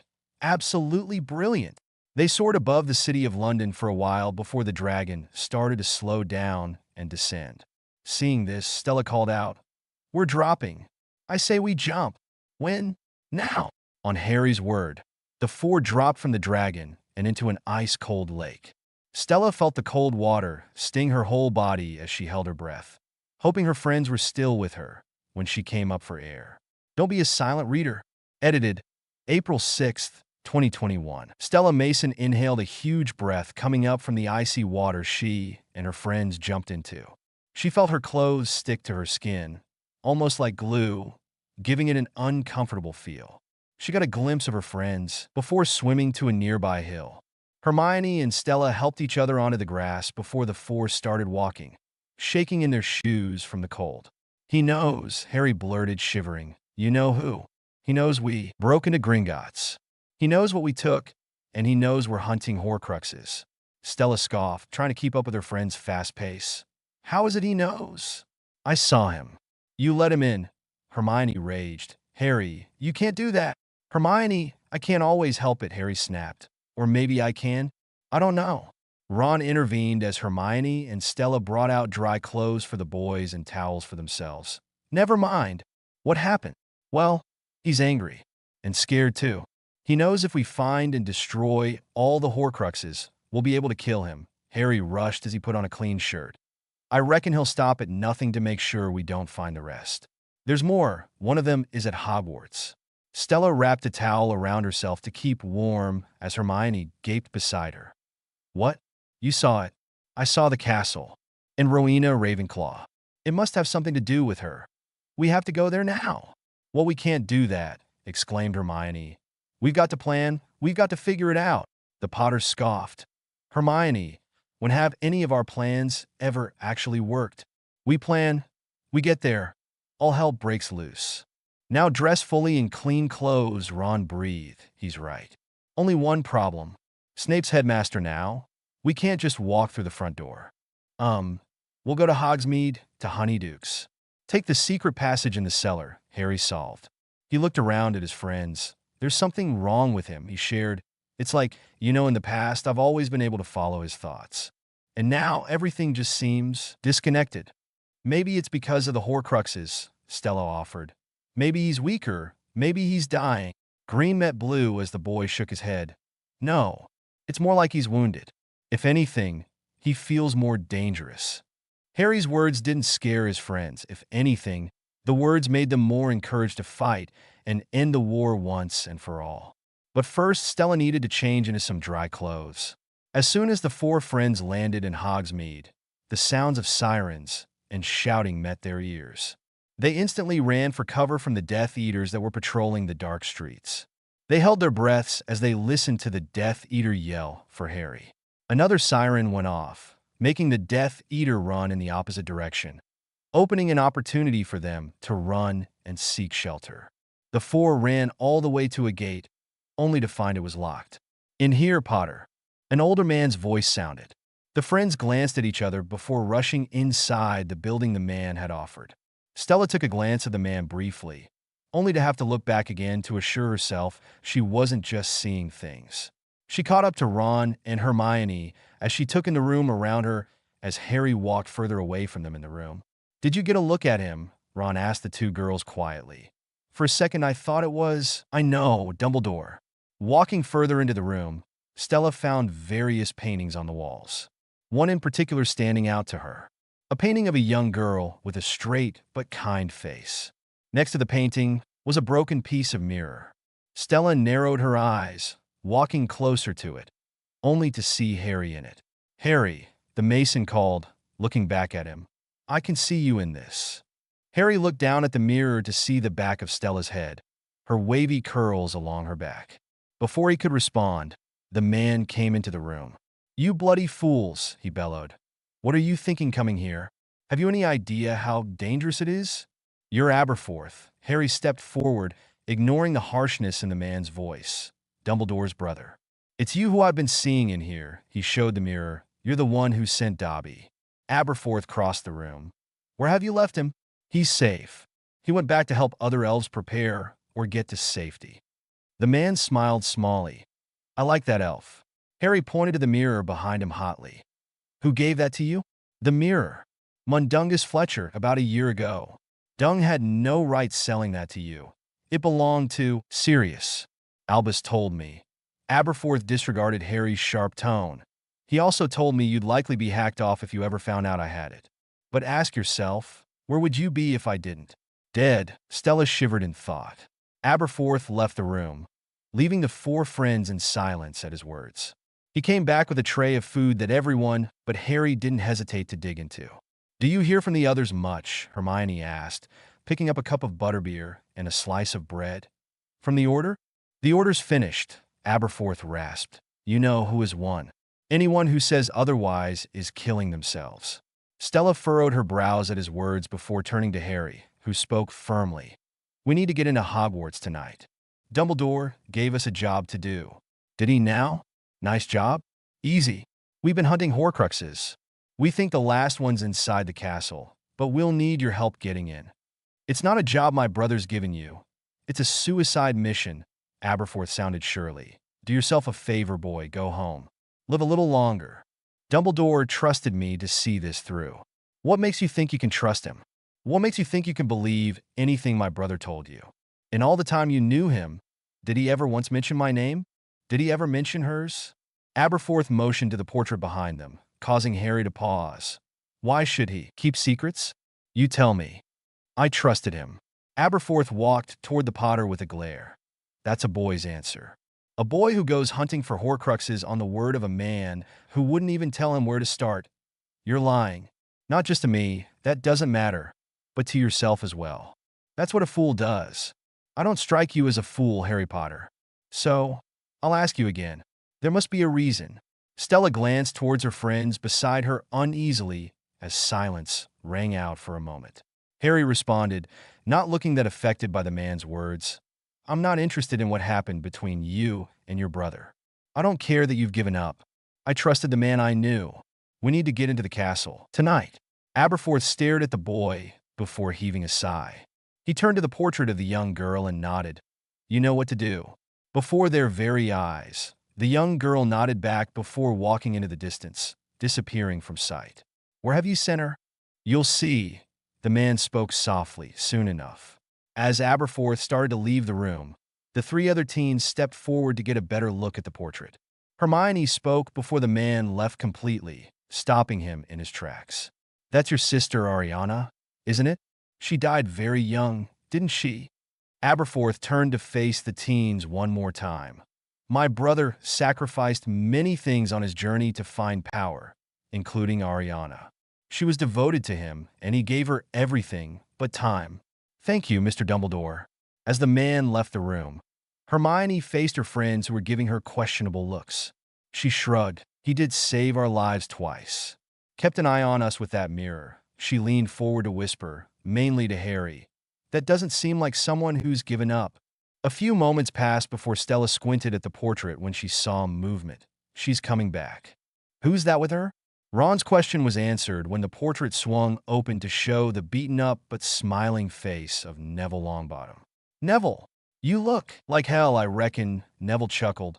But this is nothing. Seamus is worse. Stella snorted, typical. The four friends followed Neville through the tunnel from inside the portrait.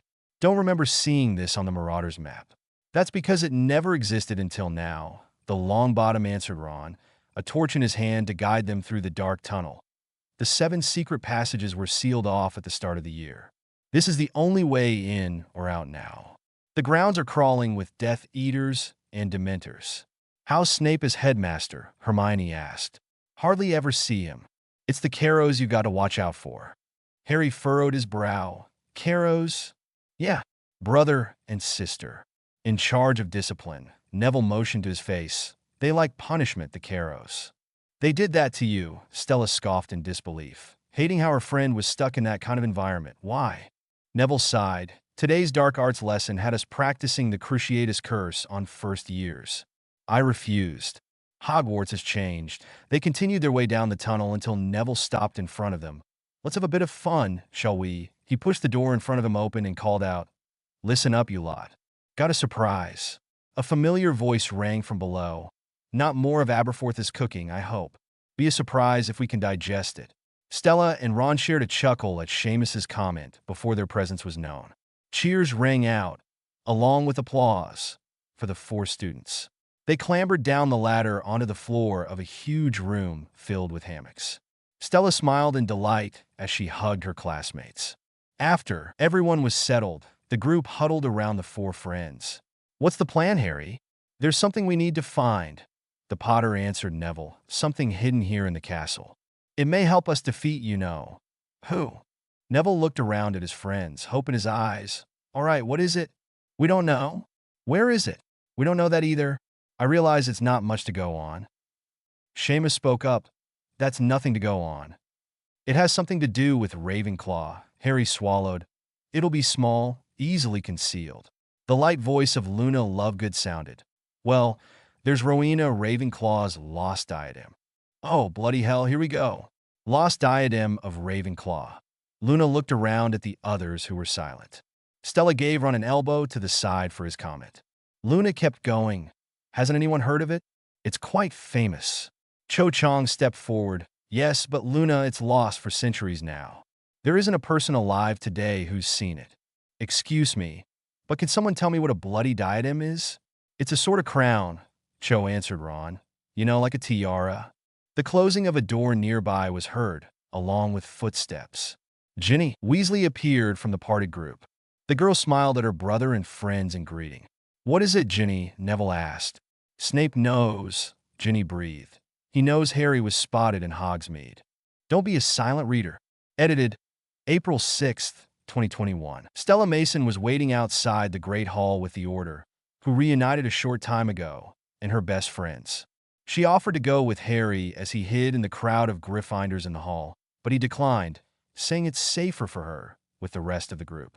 She greeted Remus Lupin with a hug, earning her a kiss on the head. Lupin was someone very important to her. When it was clear her father would not return, Lupin and the rest of the Order took her under their wing, gaining her the confidence she needed to survive this war. Hopefully, all the training they provided her will pay off. As the group was waiting for their cue to go, Stella turned to her 2 best friends. I just wanted to say thank you, she spoke. I don't know where I'd be without you guys. Thank you for being my friends. Hermione didn't hesitate to launch into Stella's arms and squeeze her tight. I love you, Stell. I love you too. Ron came forward and gave the girl an equally tight hug. Thank you for keeping Harry's head on straight. And forgiving me. Oh, Ron, The Mason smirked. I can't stay mad at you for very long. Now can I? Just then, they heard the voice of Remus Lupin, summoning them to get ready. The three stood, chins up and confident as they heard Harry from inside the Great Hall. It seems despite your exhaustive defensive strategies, you still have a bit of a security problem, Headmaster. The doors opened revealing the Order and Harry Potter's three best friends, and I'm afraid it's quite extensive. If Snape looked taken aback by the surprise entrance, he didn't show it. How dare you stand where he stood? Harry seethed. Tell them how it happened that night. Tell them how you looked him in the eye, a man who trusted you, and killed him. Tell them. The new appointed headmaster paused, only to raise his wand a moment later. Stella and the rest of the Order raised their wands as the students back away and gasped. While everyone else stepped back, Professor McGonagall stepped forward and in front of Harry, her wand raised at Snape. Snape recoiled in surprise from seeing his colleague, but didn't back down. Flames shot from McGonagall's wand, only to be deflected by Snape. The two went back and forth before Snape decided to retreat, disapparating through the glass windows. Coward! Cheers rang through the hall as McGonagall brought back the light that dimmed in the room. Stella smiled at the kids celebrating before Harry caught her eye. Her smile vanished as a familiar dim appeared in his eyes. She made her way to him as he collapsed on the steps. She crouched down in front of him just in time for her to understand what was causing him to act this way. A stillness fell over the Great Hall, the cheers diminishing. Students started to hold their heads, others looking around, looking lost. Suddenly, a high-pitched scream rang out in the hall. Stella watched with a grimace as Harry walked toward the small girl in the corner, her hands over her ears. Just as the girl stopped screaming, another girl started. Harry made his way to the middle of the room. That's when the venom-filled voice echoed through the Great Hall. I know that many of you will want to fight. Some of you might think that to fight is wise. But this is folly. Give me Harry Potter. Do this, and I will leave Hogwarts untouched. Give me Harry Potter, and you will be rewarded. You have 1 hour. Slowly, students started to back away from Harry, who looked a bit shaken. What are you waiting for? The voice of Pansy Parkinson startled other students. Someone grab him. Without hesitation, Stella Mason made her way in front of Harry. Hermione and Ron followed, along with the others from the Order. The hall was quiet before heavy footsteps echoed into the hall. Students out of bed. Students in the corridor. They are supposed to be out of bed. You blithering idiot, McGonagall exclaimed to Mr. Filch. Oh, sorry, ma'am. As it happens, Mr. Filch, your arrival is most opportune, the woman started. If you would, please escort Miss Parkinson and the rest of Slytherin House from the hall. Exactly where is it I'll be leading him to, ma'am? The dungeons would do. As Mr. Filch led the house out of the hall, McGonagall turned to Harry. I presume you have a reason for returning, Potter? What is it you need? Harry nodded. Time, Professor. As much as you can get me. Do what you have to do, she nodded. I'll secure the castle. Potter, she called. The boy stopped walking away and turned around. It's good to see you. Harry breathed a smile. It's good to see you too, Professor. Stella was struggling to keep up with Harry's fast pace as they made their way toward Ravenclaw Tower. The four friends decided to split up in their progress with destroying Horcruxes. Ron and Hermione went to the Chamber of Secrets to retrieve a basilisk fong, while Stella and Harry were on a mission to find another piece of you-know-no with help from Helena Ravenclaw. With word from Luna, the two pushed through the sea of panicked students and made their way to the dark corridor. Goosebumps made their way to Stella's arms as they looked around for any sign of who they were looking for. It wasn't until Harry grabbed her hand and motioned to someone in front of them, a little ways away. By one of the large windows was Helena Ravenclaw, not acknowledging the two teens. You're the Grey Lady, Harry called out to her softly, the ghost of Ravenclaw Tower. The woman started to float away. I do not answer by that name. No, I'm sorry. Harry rushed, letting go of Stella's hand to stop the ghost. It's Helena, isn't it? Helena Ravenclaw, Rowena Ravenclaw's daughter. Helena floated around the posts instead of leaving, much to the teen's relief. Are you a friend of Luna's? Stella nodded, speaking for the first time. Yes. She thought you may be able to help us. The woman narrowed her eyes. You seek my mother's diadem. She spoke not in a questionable manner, but the two nodded nonetheless, Stella speaking for the both of them. Yes, that's right. Luna is kind, unlike so many others, Helena's voice echoed, but she was wrong. I cannot help you. Stella watched as the ghost floated through Harry's chest and over to another window, ready to take her leave once again, until Harry grasped her attention. Wait, we want to destroy it. The two teens felt their hearts pound in their chests as they watched the woman face them. That's what you want too, isn't it, Helena? The Potter continued. Helena's eyes gazed in thought as she floated away from them once again, the teens following. Another promised to destroy it many years ago. A strange boy with a strange name. Tom Riddle. Harry breathed, but he lied. He's lied to many people. I know what he's done, Helena shouted in a fit of rage, coming chest to chest with the boy. I know who he is. He defiled it with dark magic. Stella watched uneasily behind Harry as the ghost floated toward the corridor. After a moment, Harry spoke quietly. I can destroy it, once and for all, but only if you tell me where he hid it. You know where he hid it, don't you, Helena? Helena slowly floated back to where Harry stood and circled him. Strange, she hummed. You remind me of him a bit. It's here, in the castle, in the place where everything is hidden. If you have to ask, you'll never know.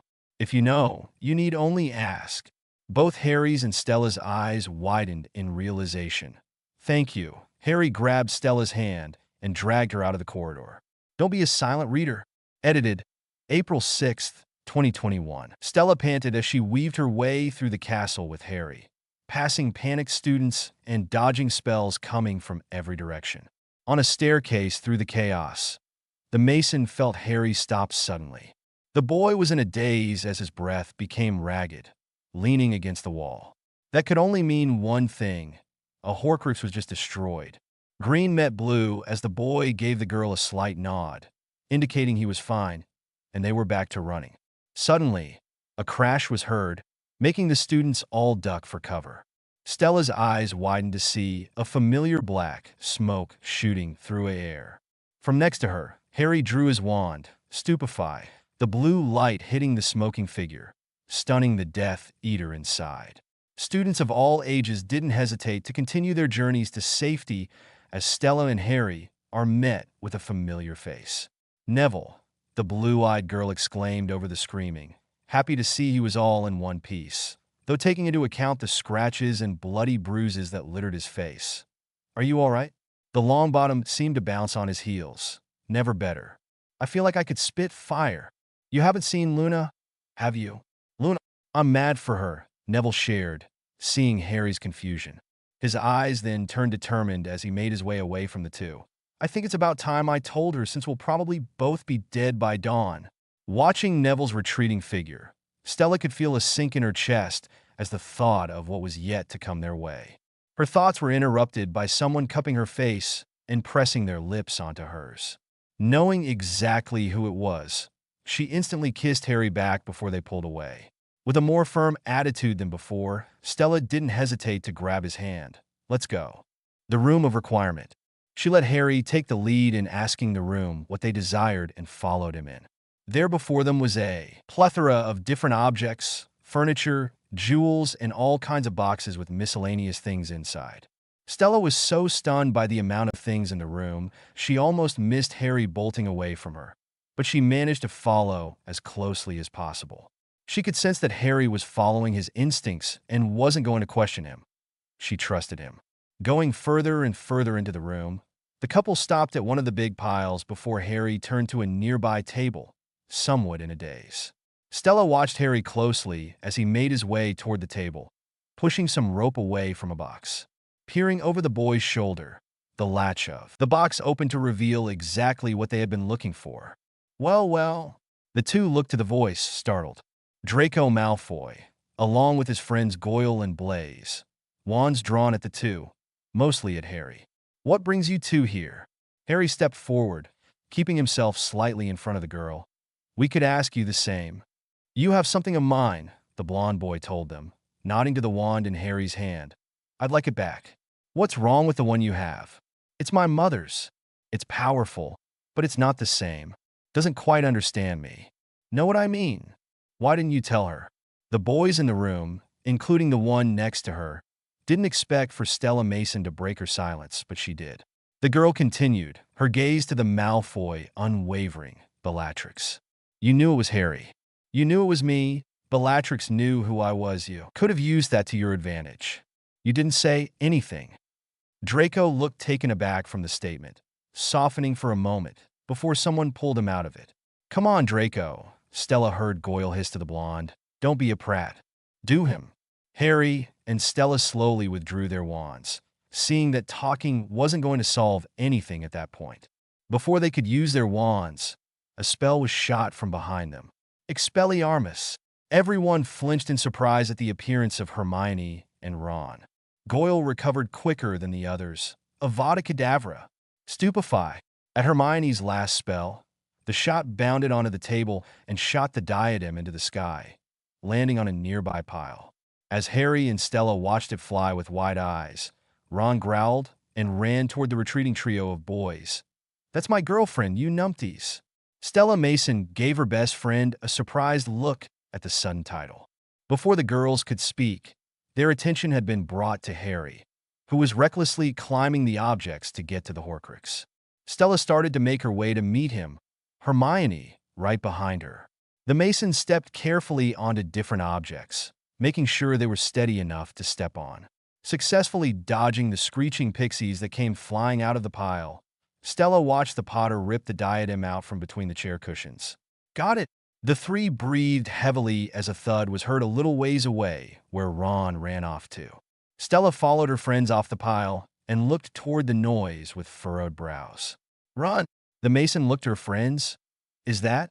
The room turned lighter as the screaming figure of Ron came barreling toward them. Goyle set the bloody place on fire. Harry and Stella didn't hesitate to latch onto each other and run. Hey! Snake figure followed the group in a blaze. Soon, every corner was covered in fire, Harry knocking down piles with his wand to slow down the blaze. Stella covered her head to protect herself from the flaming objects flying around the room as she fought to keep her sight of Hermione and Ron in front of her. Unfortunately, Harry and Stella had split from the other two, going down a narrow carpet-covered area, a fire following them close behind. No matter how scared Stella was in that moment, she didn't dare look back. The four met in the middle with fire surrounding them in every corner. Stella could feel her heart pounding in her chest, seeing that her friends didn't know what to do either. A fire snake came full force toward the group, making Harry shoot a force shield around them, knocking Ron down to the floor. The Weasley felt around him only to feel wood. He had found broomsticks. Without a second thought, the four hopped on their own individual broom and soared through the smoky air and toward the exit. Ron looked back at the two girls as Harry was in front. Come on, this way. Flying a little bit more, Stella could finally see the doors leading them out, only for Harry to look back at his friends. We can't leave them. The Mason made eye contact with Ron, who asked her, he's joking, right? The girl could only shrug as she and her friends circled back around to assist a dangling Draco Malfoy and Blaise Zambini as they held on to a pile tightly, a fire brewing below them. Harry swung his arm for Draco to catch and missed. If we die for them, Harry, I'm going to kill you. Finally, Harry locked arms with Draco and pulled him up on his broom, Ron doing the same with Blaise. By this time, the whole room was crumbling around them. Fire was roaring in every direction, making it difficult to see. Hermione shot a gust of wind from her wand to make a path for their exit as they finally made it out of the room of requirement, or what was left of it. Stella jumped off her broom as Ron and Hermione caught up to Harry, who had the basilisk fong in hand.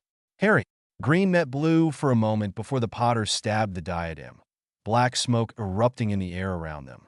The Horcrux roared as Harry flew back against the wall. Ron kicked the diadem into the fire, Hermione pushing him back from the flames. As soon as the diadem hit the fire, heads of Voldemort roared toward them, only for the doors to shut, leaving the group to only hear each other's breathing. Glancing uneasily at Hermione and Ron, Stella moved slowly to Harry, who was panting shakily on the ground. She knelt down with soft eyes, assuring him to take his time and to speak when he was ready. The Mason recognized this as a product of his visions. It's the snake, Harry shared, moving his glance through his three friends. She's the last one. It's the last Horcrux. Ron knelt down next to Stella. Look inside him, Harry. If we find him, we can find the snake. Then we can end this. Stella watched as Harry shut his eyes and breathed in deeply in concentration. She dared not to touch him no matter how much she wanted to, just to touch his hand in comfort. But she knew that wouldn't help his concentration. After a few moments, Harry opened his eyes, his green hues more sure than ever before. I know where he is. Don't be a silent reader. Edited April 6th, 2021. It was clear as to what they had to do. Stella Mason knew it was inevitable. They had to go right through the heart of the battle. She just didn't know if she was ready to do so. Her grip on her wand was tighter than ever before as she ran with her friends down the steps of Hogwarts, shooting spells at Death Eaters from every direction. Making it into the courtyard, Stella ducked as spells were shot randomly. She felt Harry pull her behind him at the sight of a giant troll looking down at them, a club in hand. Running in the opposite direction, the four hid and dodged a swing of its club. Coming out of hiding, the screeching of spiders got them to run and spell their way through the crowd. Stella could hear uses of the unforgivable cursed being used, and it made her nauseous. Coming into an empty part of the rubble, the four stumbled upon Greyback feeding on Lavender Brown. Stella held Ron by the shoulder as he saw the empty eyes of his ex-girlfriend staring back at them. Angrily, Hermione shot Greyback into the broken windows and out of their sight. Seeing that the troll was back on their trail, they evaded it, running to the entrance of the courtyard. Their eyes widened as they saw hundreds of Dementors floating toward them, only for Abe Fourth Dumbledore to deflect them with his Patronus. Not wasting any more time, the four friends ran away from the heart of the battle. No matter how tired she was, or how much her feet screamed at her to stop, Stella Mason didn't stop running alongside her friends to the docks. By the time they got to the docks, Voldemort and Snape were already conversing. Stella crouched down next to Hermione as she could only stare at the back of Harry's head. There is no wand more powerful. Stella caught Snape's sentence. Ollivander himself has said it. Tonight, when the boy comes, it will not fail you. I am sure of it. It answers to you, and you only. Does it? Stella felt a shiver go down her spine at you-know-whose voice only a few steps away from them. My lord! The wand, the Dark Lord circled Snape. Does it truly answer to me? You're a clever man, Severus. Surely you must know. Where does its true loyalty lies? With you, of course, my lord. The Elder Wand cannot serve me properly, because I am not its true master. The Elder Wand belongs to the wizard who killed its last owner. The Mason listened as she glanced back at her two friends with fright. She wasn't always the biggest fan of Snape, but he was close to her mother, and that counted for something in her life. You killed Dumbledore, Severus. While you live, the Elder Wand cannot truly be mine. You've been a good and faithful servant, Severus, but only I can live forever. My lord! Stella froze and flinched as she heard the body of Severus Snape hit the floor. Nagini. Kill. Tears fell freely for her mother's close friend, as Stella could only listen to her former professor being attacked. After a moment, they heard the sound of someone disapparating away. As soon as they knew they were clear of you-know-who, the four went inside the dock. Stella watched Harry drop his hand and help Snape with his wound. Her hand went up to her mouth to stop a sob from coming out at the sight of the man, helplessly bleeding on the floor. Take them, Snape cried to Harry, pointing to his tears. Take them, please. Harry turned to Hermione. Give me something. Quickly. A flask. Anything. After receiving a flask from Hermione, he brought up the glass to catch the tears falling from the man's eye. Take them to the pensive, Snape weakly instructed. He watched Harry's eyes look over the flask. Look at me. When the man met Harry's green eyes, he breathed his last words. You have your mother's eyes. Stella gasped tearfully as she glanced around at her friends. Suddenly, everything grew still as a familiar chill ran up her whole body. Grabbing hold of the wall to keep herself up, she felt a familiar, venomous voice invade her mind. You have fought valiantly, but in vain. I do not wish this. Every drop of magical blood spilled is a terrible waste. I therefore command my force to retreat. In their absence, dispose of your dead with dignity. Harry Potter, I now speak directly to you. On this night, you have allowed your friends to die for you rather than face me yourself. There is no greater dishonor. Join me in the forbidden forest and confront your fate. If you do not do this, I shall kill every last man, woman, and child who tries to conceal you from me. The four friends made their way back to the castle in silence. Stella could only imagine the damage they would be walking through and how it affected not only the castle, but the people who fought for their freedom. Walking into the now abandoned courtyard, which was once filled with duels and all different kinds of creatures, Stella Mason couldn't help but feel a sinking in her stomach. Like her body was telling her something was wrong. Something had happened. Stella and her friends ventured into the great hall and was overwhelmed at what was in front of them. Body laid on the floor on cots, teachers and students treating wounds. The hall was quiet. The only sound that was heard was the occasional cry or wince with the occasional hushed conversation. Stella kept tight to Hermione as the two girls followed Ron, who caught sight of his family. As she got closer to the family, she felt another round of tears enter her eyes as she saw someone laid on the ground and a grieving family to match. Stella Mason didn't spend a lot of time with Fred Weasley as she wanted to, but she knew he was an amazing man. He was funny, courageous, and would do anything for his friends and family. She watched as George brought Ron into a hug before bringing him over to his late older brother. The Mason dropped her head on Hermione's shoulder as they watched Ron sob in a Fred's still chest. The Weasleys had done so much for Stella, and seeing them in pain made her feel physically ill for them. From next to her, she could see two bodies on the ground. She stifled a sob at the sight of Remus and Nymphadora Lupin, their hands almost touching, their bodies almost frozen in time. She had always looked at Remus like another father to her, and she had always admired Tonk's energy and charisma. They didn't deserve their fate. They deserved to live a long and happy life with their son. Stella buried her head in Hermione's shoulder as she couldn't look at the fallen two any longer. Stella, she lifted her head to Mr. Weasley, who beckoned her to him. She glanced at Hermione before walking over to the man, wiping her cheeks. He drew her closer before gently continuing. He's dead, she guessed numbly, isn't he? Mr. Weasley nodded gravely. I'm so sorry, dear. Let me take you to him. Stella let the man guide her to the corner of the room. There, on his own cot, was the still body of Roland Mason. He was covered with dirt and dried blood, but strangely, he looked at peace. Without lifting her gaze from her late father, she asked, Why did you bring him in here? We couldn't leave one of our own in the dirt. Not giving another response, she slowly took a seat on the floor beside her father's body. Knowing she needed time alone, Mr. Weasley gave her shoulder a tight squeeze before moving back to his family. She never got to ask why. She had so many questions for him. When did he become one of them? What could she have done to make him not betray his friends? So much loss in so little time. She was so caught in her thoughts, she didn't notice a pair of green eyes watching her solemnly. And she didn't notice Harry Potter leaving the room, for possibly the last time. She should have saw it coming. She should have known he would have went to the forest the first chance he got. It was Hermione who brought Stella out of her mournful gaze. The Granger didn't say anything but wrap an arm around Stella's shoulder and guided her and Ron out of the great hall and into the rubble-covered stairway. The three huddled together in comfort, silently hoping the next time they saw Harry, he wasn't dead on the gravel. Footsteps could be heard from behind the three, causing them to look back.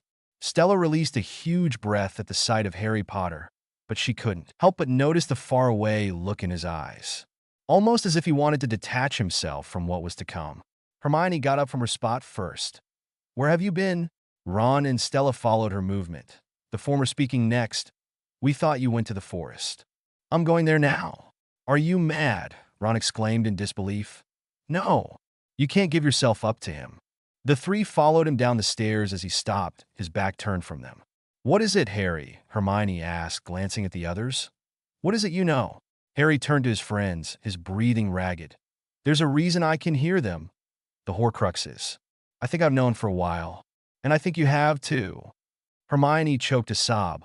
I'll go with you. No, kill the snake, the Potter insisted. Kill the snake and then it's just him.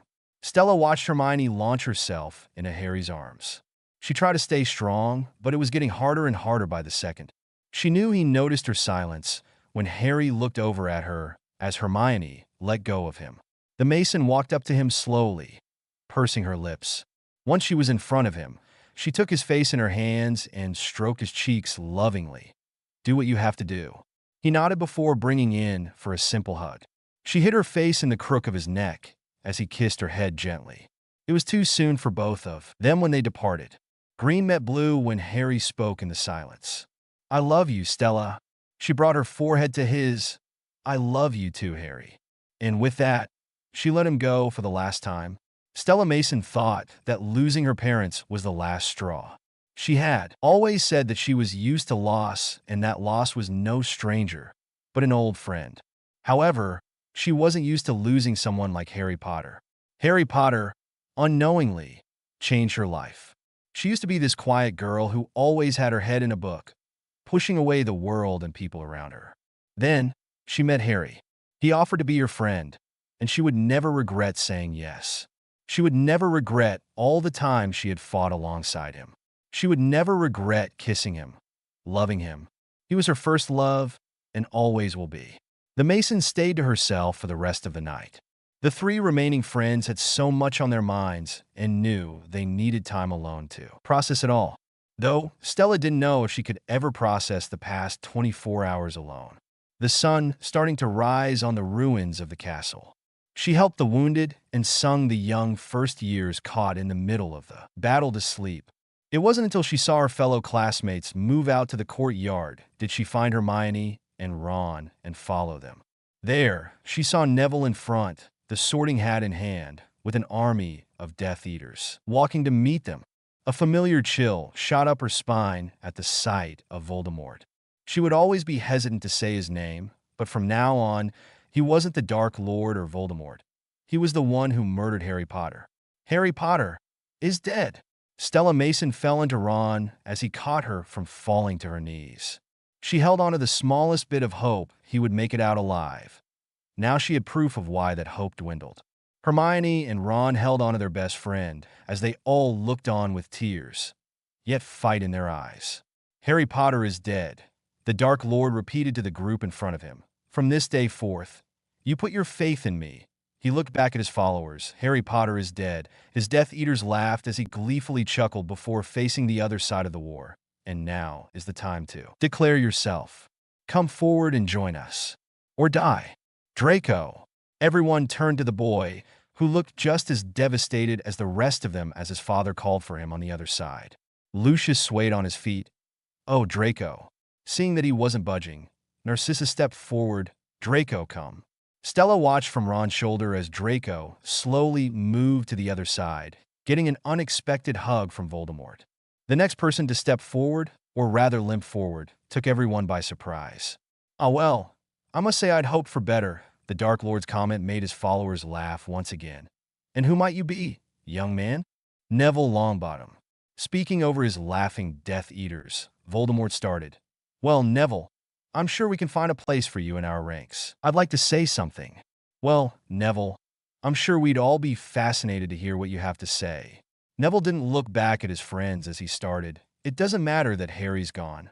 "Stand down, Neville," Seamus called, not being the only one who saw the reaction of Stella Mason, who was currently buried in Ron's arms. "People die every day," the Longbottom exclaimed, glancing back at his friends, his heart hurting at the sight of one of his friends so distraught. Friends, family. "Yeah, we lost Harry tonight, but he's still with us in here. So's Fred and Remus. Tonks. All of them. They didn't die in vain." He looked back at the Dark Lord. "But you will. Because you're wrong. Harry's heart did beat for us. For all of us. It's not over." Just as Neville brought out the sword of Gryffindor from the sorting hat, a figure could be heard dropping on the ground. Stella opened her eyes, just in time to see Harry Potter point his wand at Nagini and shout, "Confringo!" The three friends breathed in a laugh of relief, seeing their best friend. The students and faculty around them started to separate and prepare themselves for battle. As Voldemort was shooting spells at a running Harry Death Eaters started to retreat on their own behalf. Harry Potter made his way back to the front of the Great Hall and back to his friends. "I'll lure him into the castle," he shouted over the yells of passing students. "We have to kill the snake." Hermione put a basilisk fong in his hand. "You'll need this." Seeing that you know who was coming closer, Stella gave Harry a shove. "Harry, go." "Neville," Mr. Weasley shouted, seeing the boy in front of the group with the sword. With a yell, Voldemort shot a spell at Neville, causing him to fly through the Great Hall. The three friends wasted no time in safely getting away from the battle to find the opening to kill the last Horcrux. They ignored the bodies strayed along the grounds and kept their breathing under control, not wanting to give away where they were in order to catch the snake by surprise or kill it without it knowing. Seeing that Harry was occupied with you-know-who, they knew killing the snake was up to them. Hermione was the first one to throw a stone at the snake. It hissed at the girl before Stella threw another stone, coming next to her friend. Nagini slithered to the two girls as they backed up into an abandoned archway. Ron came up from behind the snake, a basilisk fong in hand, only to be blindsided with Nagini's own surprise attack, making the boy drop a fong. The two girls watched Ron back away from the sake from the upper-level stairwell. At that point, the three were out of ideas. They didn't have a fong, and they knew spells didn't work on the snake. Stella and Hermione sprinted down the stairwell to Ron and started to run away from the snake, who slithered with persistence. Coming to a dead end, Ron shot one more killing curse to Nagini as the three fell onto a pile of rocks. Seeing that the spell didn't affect the snake, the three held onto each other and squeezed their eyes tight. They thought it was the end, until they heard a loud yell. Neville had killed Nagini with the sword of Gryffindor. He had destroyed the last Horcrux. Stella watched the black smoke and figures shoot into the air, indicating the piece of Voldemort's soul had been released into the air. She glanced at her two friends, hope in her eyes. It was Harry's time to end this. Once and for all, everything had settled. The Death Eaters had all retreated or had been killed successfully. Harry Potter had done what he was chosen to do: defeat evil and save the wizarding world. The survivors of the battle had all gathered in the Great Hall to rest or to treat their wounds. There was a different feel in the air. Everything seemed lighter. Stella Mason joined her two best friends in walking into the Great Hall, where they met Harry. Green met Blue as they both looked at each other longingly. The Potter's gaze went to his two friends, their hands intertwined. He smiled. This was exactly where he was supposed to be. The four ventured outside the castle onto the bridge. Stone soldiers laid around along with the other scattered rubble. Stella watched Harry stand on a rock, looking over the destruction the war had caused a once magnificent school. Why didn't it work for him? Hermione asked, watching Harry fiddle with the wand, the Elder Wand. Harry turned his gaze to his friends. It answered to somebody else.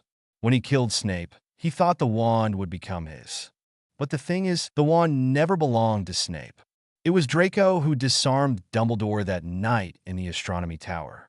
From that moment on, the wand answered him. Until the other night when I disarmed Draco at Malfoy Manor. So, that means... Harry nodded at Ron. It's mine. What should we do with it? Hermione scoffed at the Weasley. We? I'm just saying that's the Elder Wand, Ron defended, the most powerful wand in the world. With that, we'd be invincible. Seeming to make up his mind, his three friends watched him grunt, breaking the wand in half. A light smoke came out of the wand as he threw it into the pit on the ruins of Hogwarts. Harry chuckled at the opened mouths of his friends as he made his way away from them, looking into the horizon of the castle. Stella was the first to join him, walking up next to him and grabbing his hand, intertwining their fingers. They didn't speak, only bathed in each other's presence. Soon, their friends joined them, Hermione holding Stella's with Ron on the other side of her. The only thing around them was silence and each other, and that was all they really needed. End of Act 3, Part 2. I hope everyone has enjoyed this book as much as I have. Don't be a silent reader. Edited April 6th, 2021. A lot had happened after the battle. After a lot of sleepless nights and nightmare-filled sleeps, Harry Potter and Stella Mason turned out okay. The Mason, now Potter, would always carry the weight of the losses she experienced on her shoulders. Yet, the two stuck by each other and never let go. The pair helped rebuild Hogwarts and found jobs. Harry, a successful orator, and Stella becoming a trusted psychologist. She was known for what she did best, listen. Throughout their life together after the war, the two got married and had 3 children.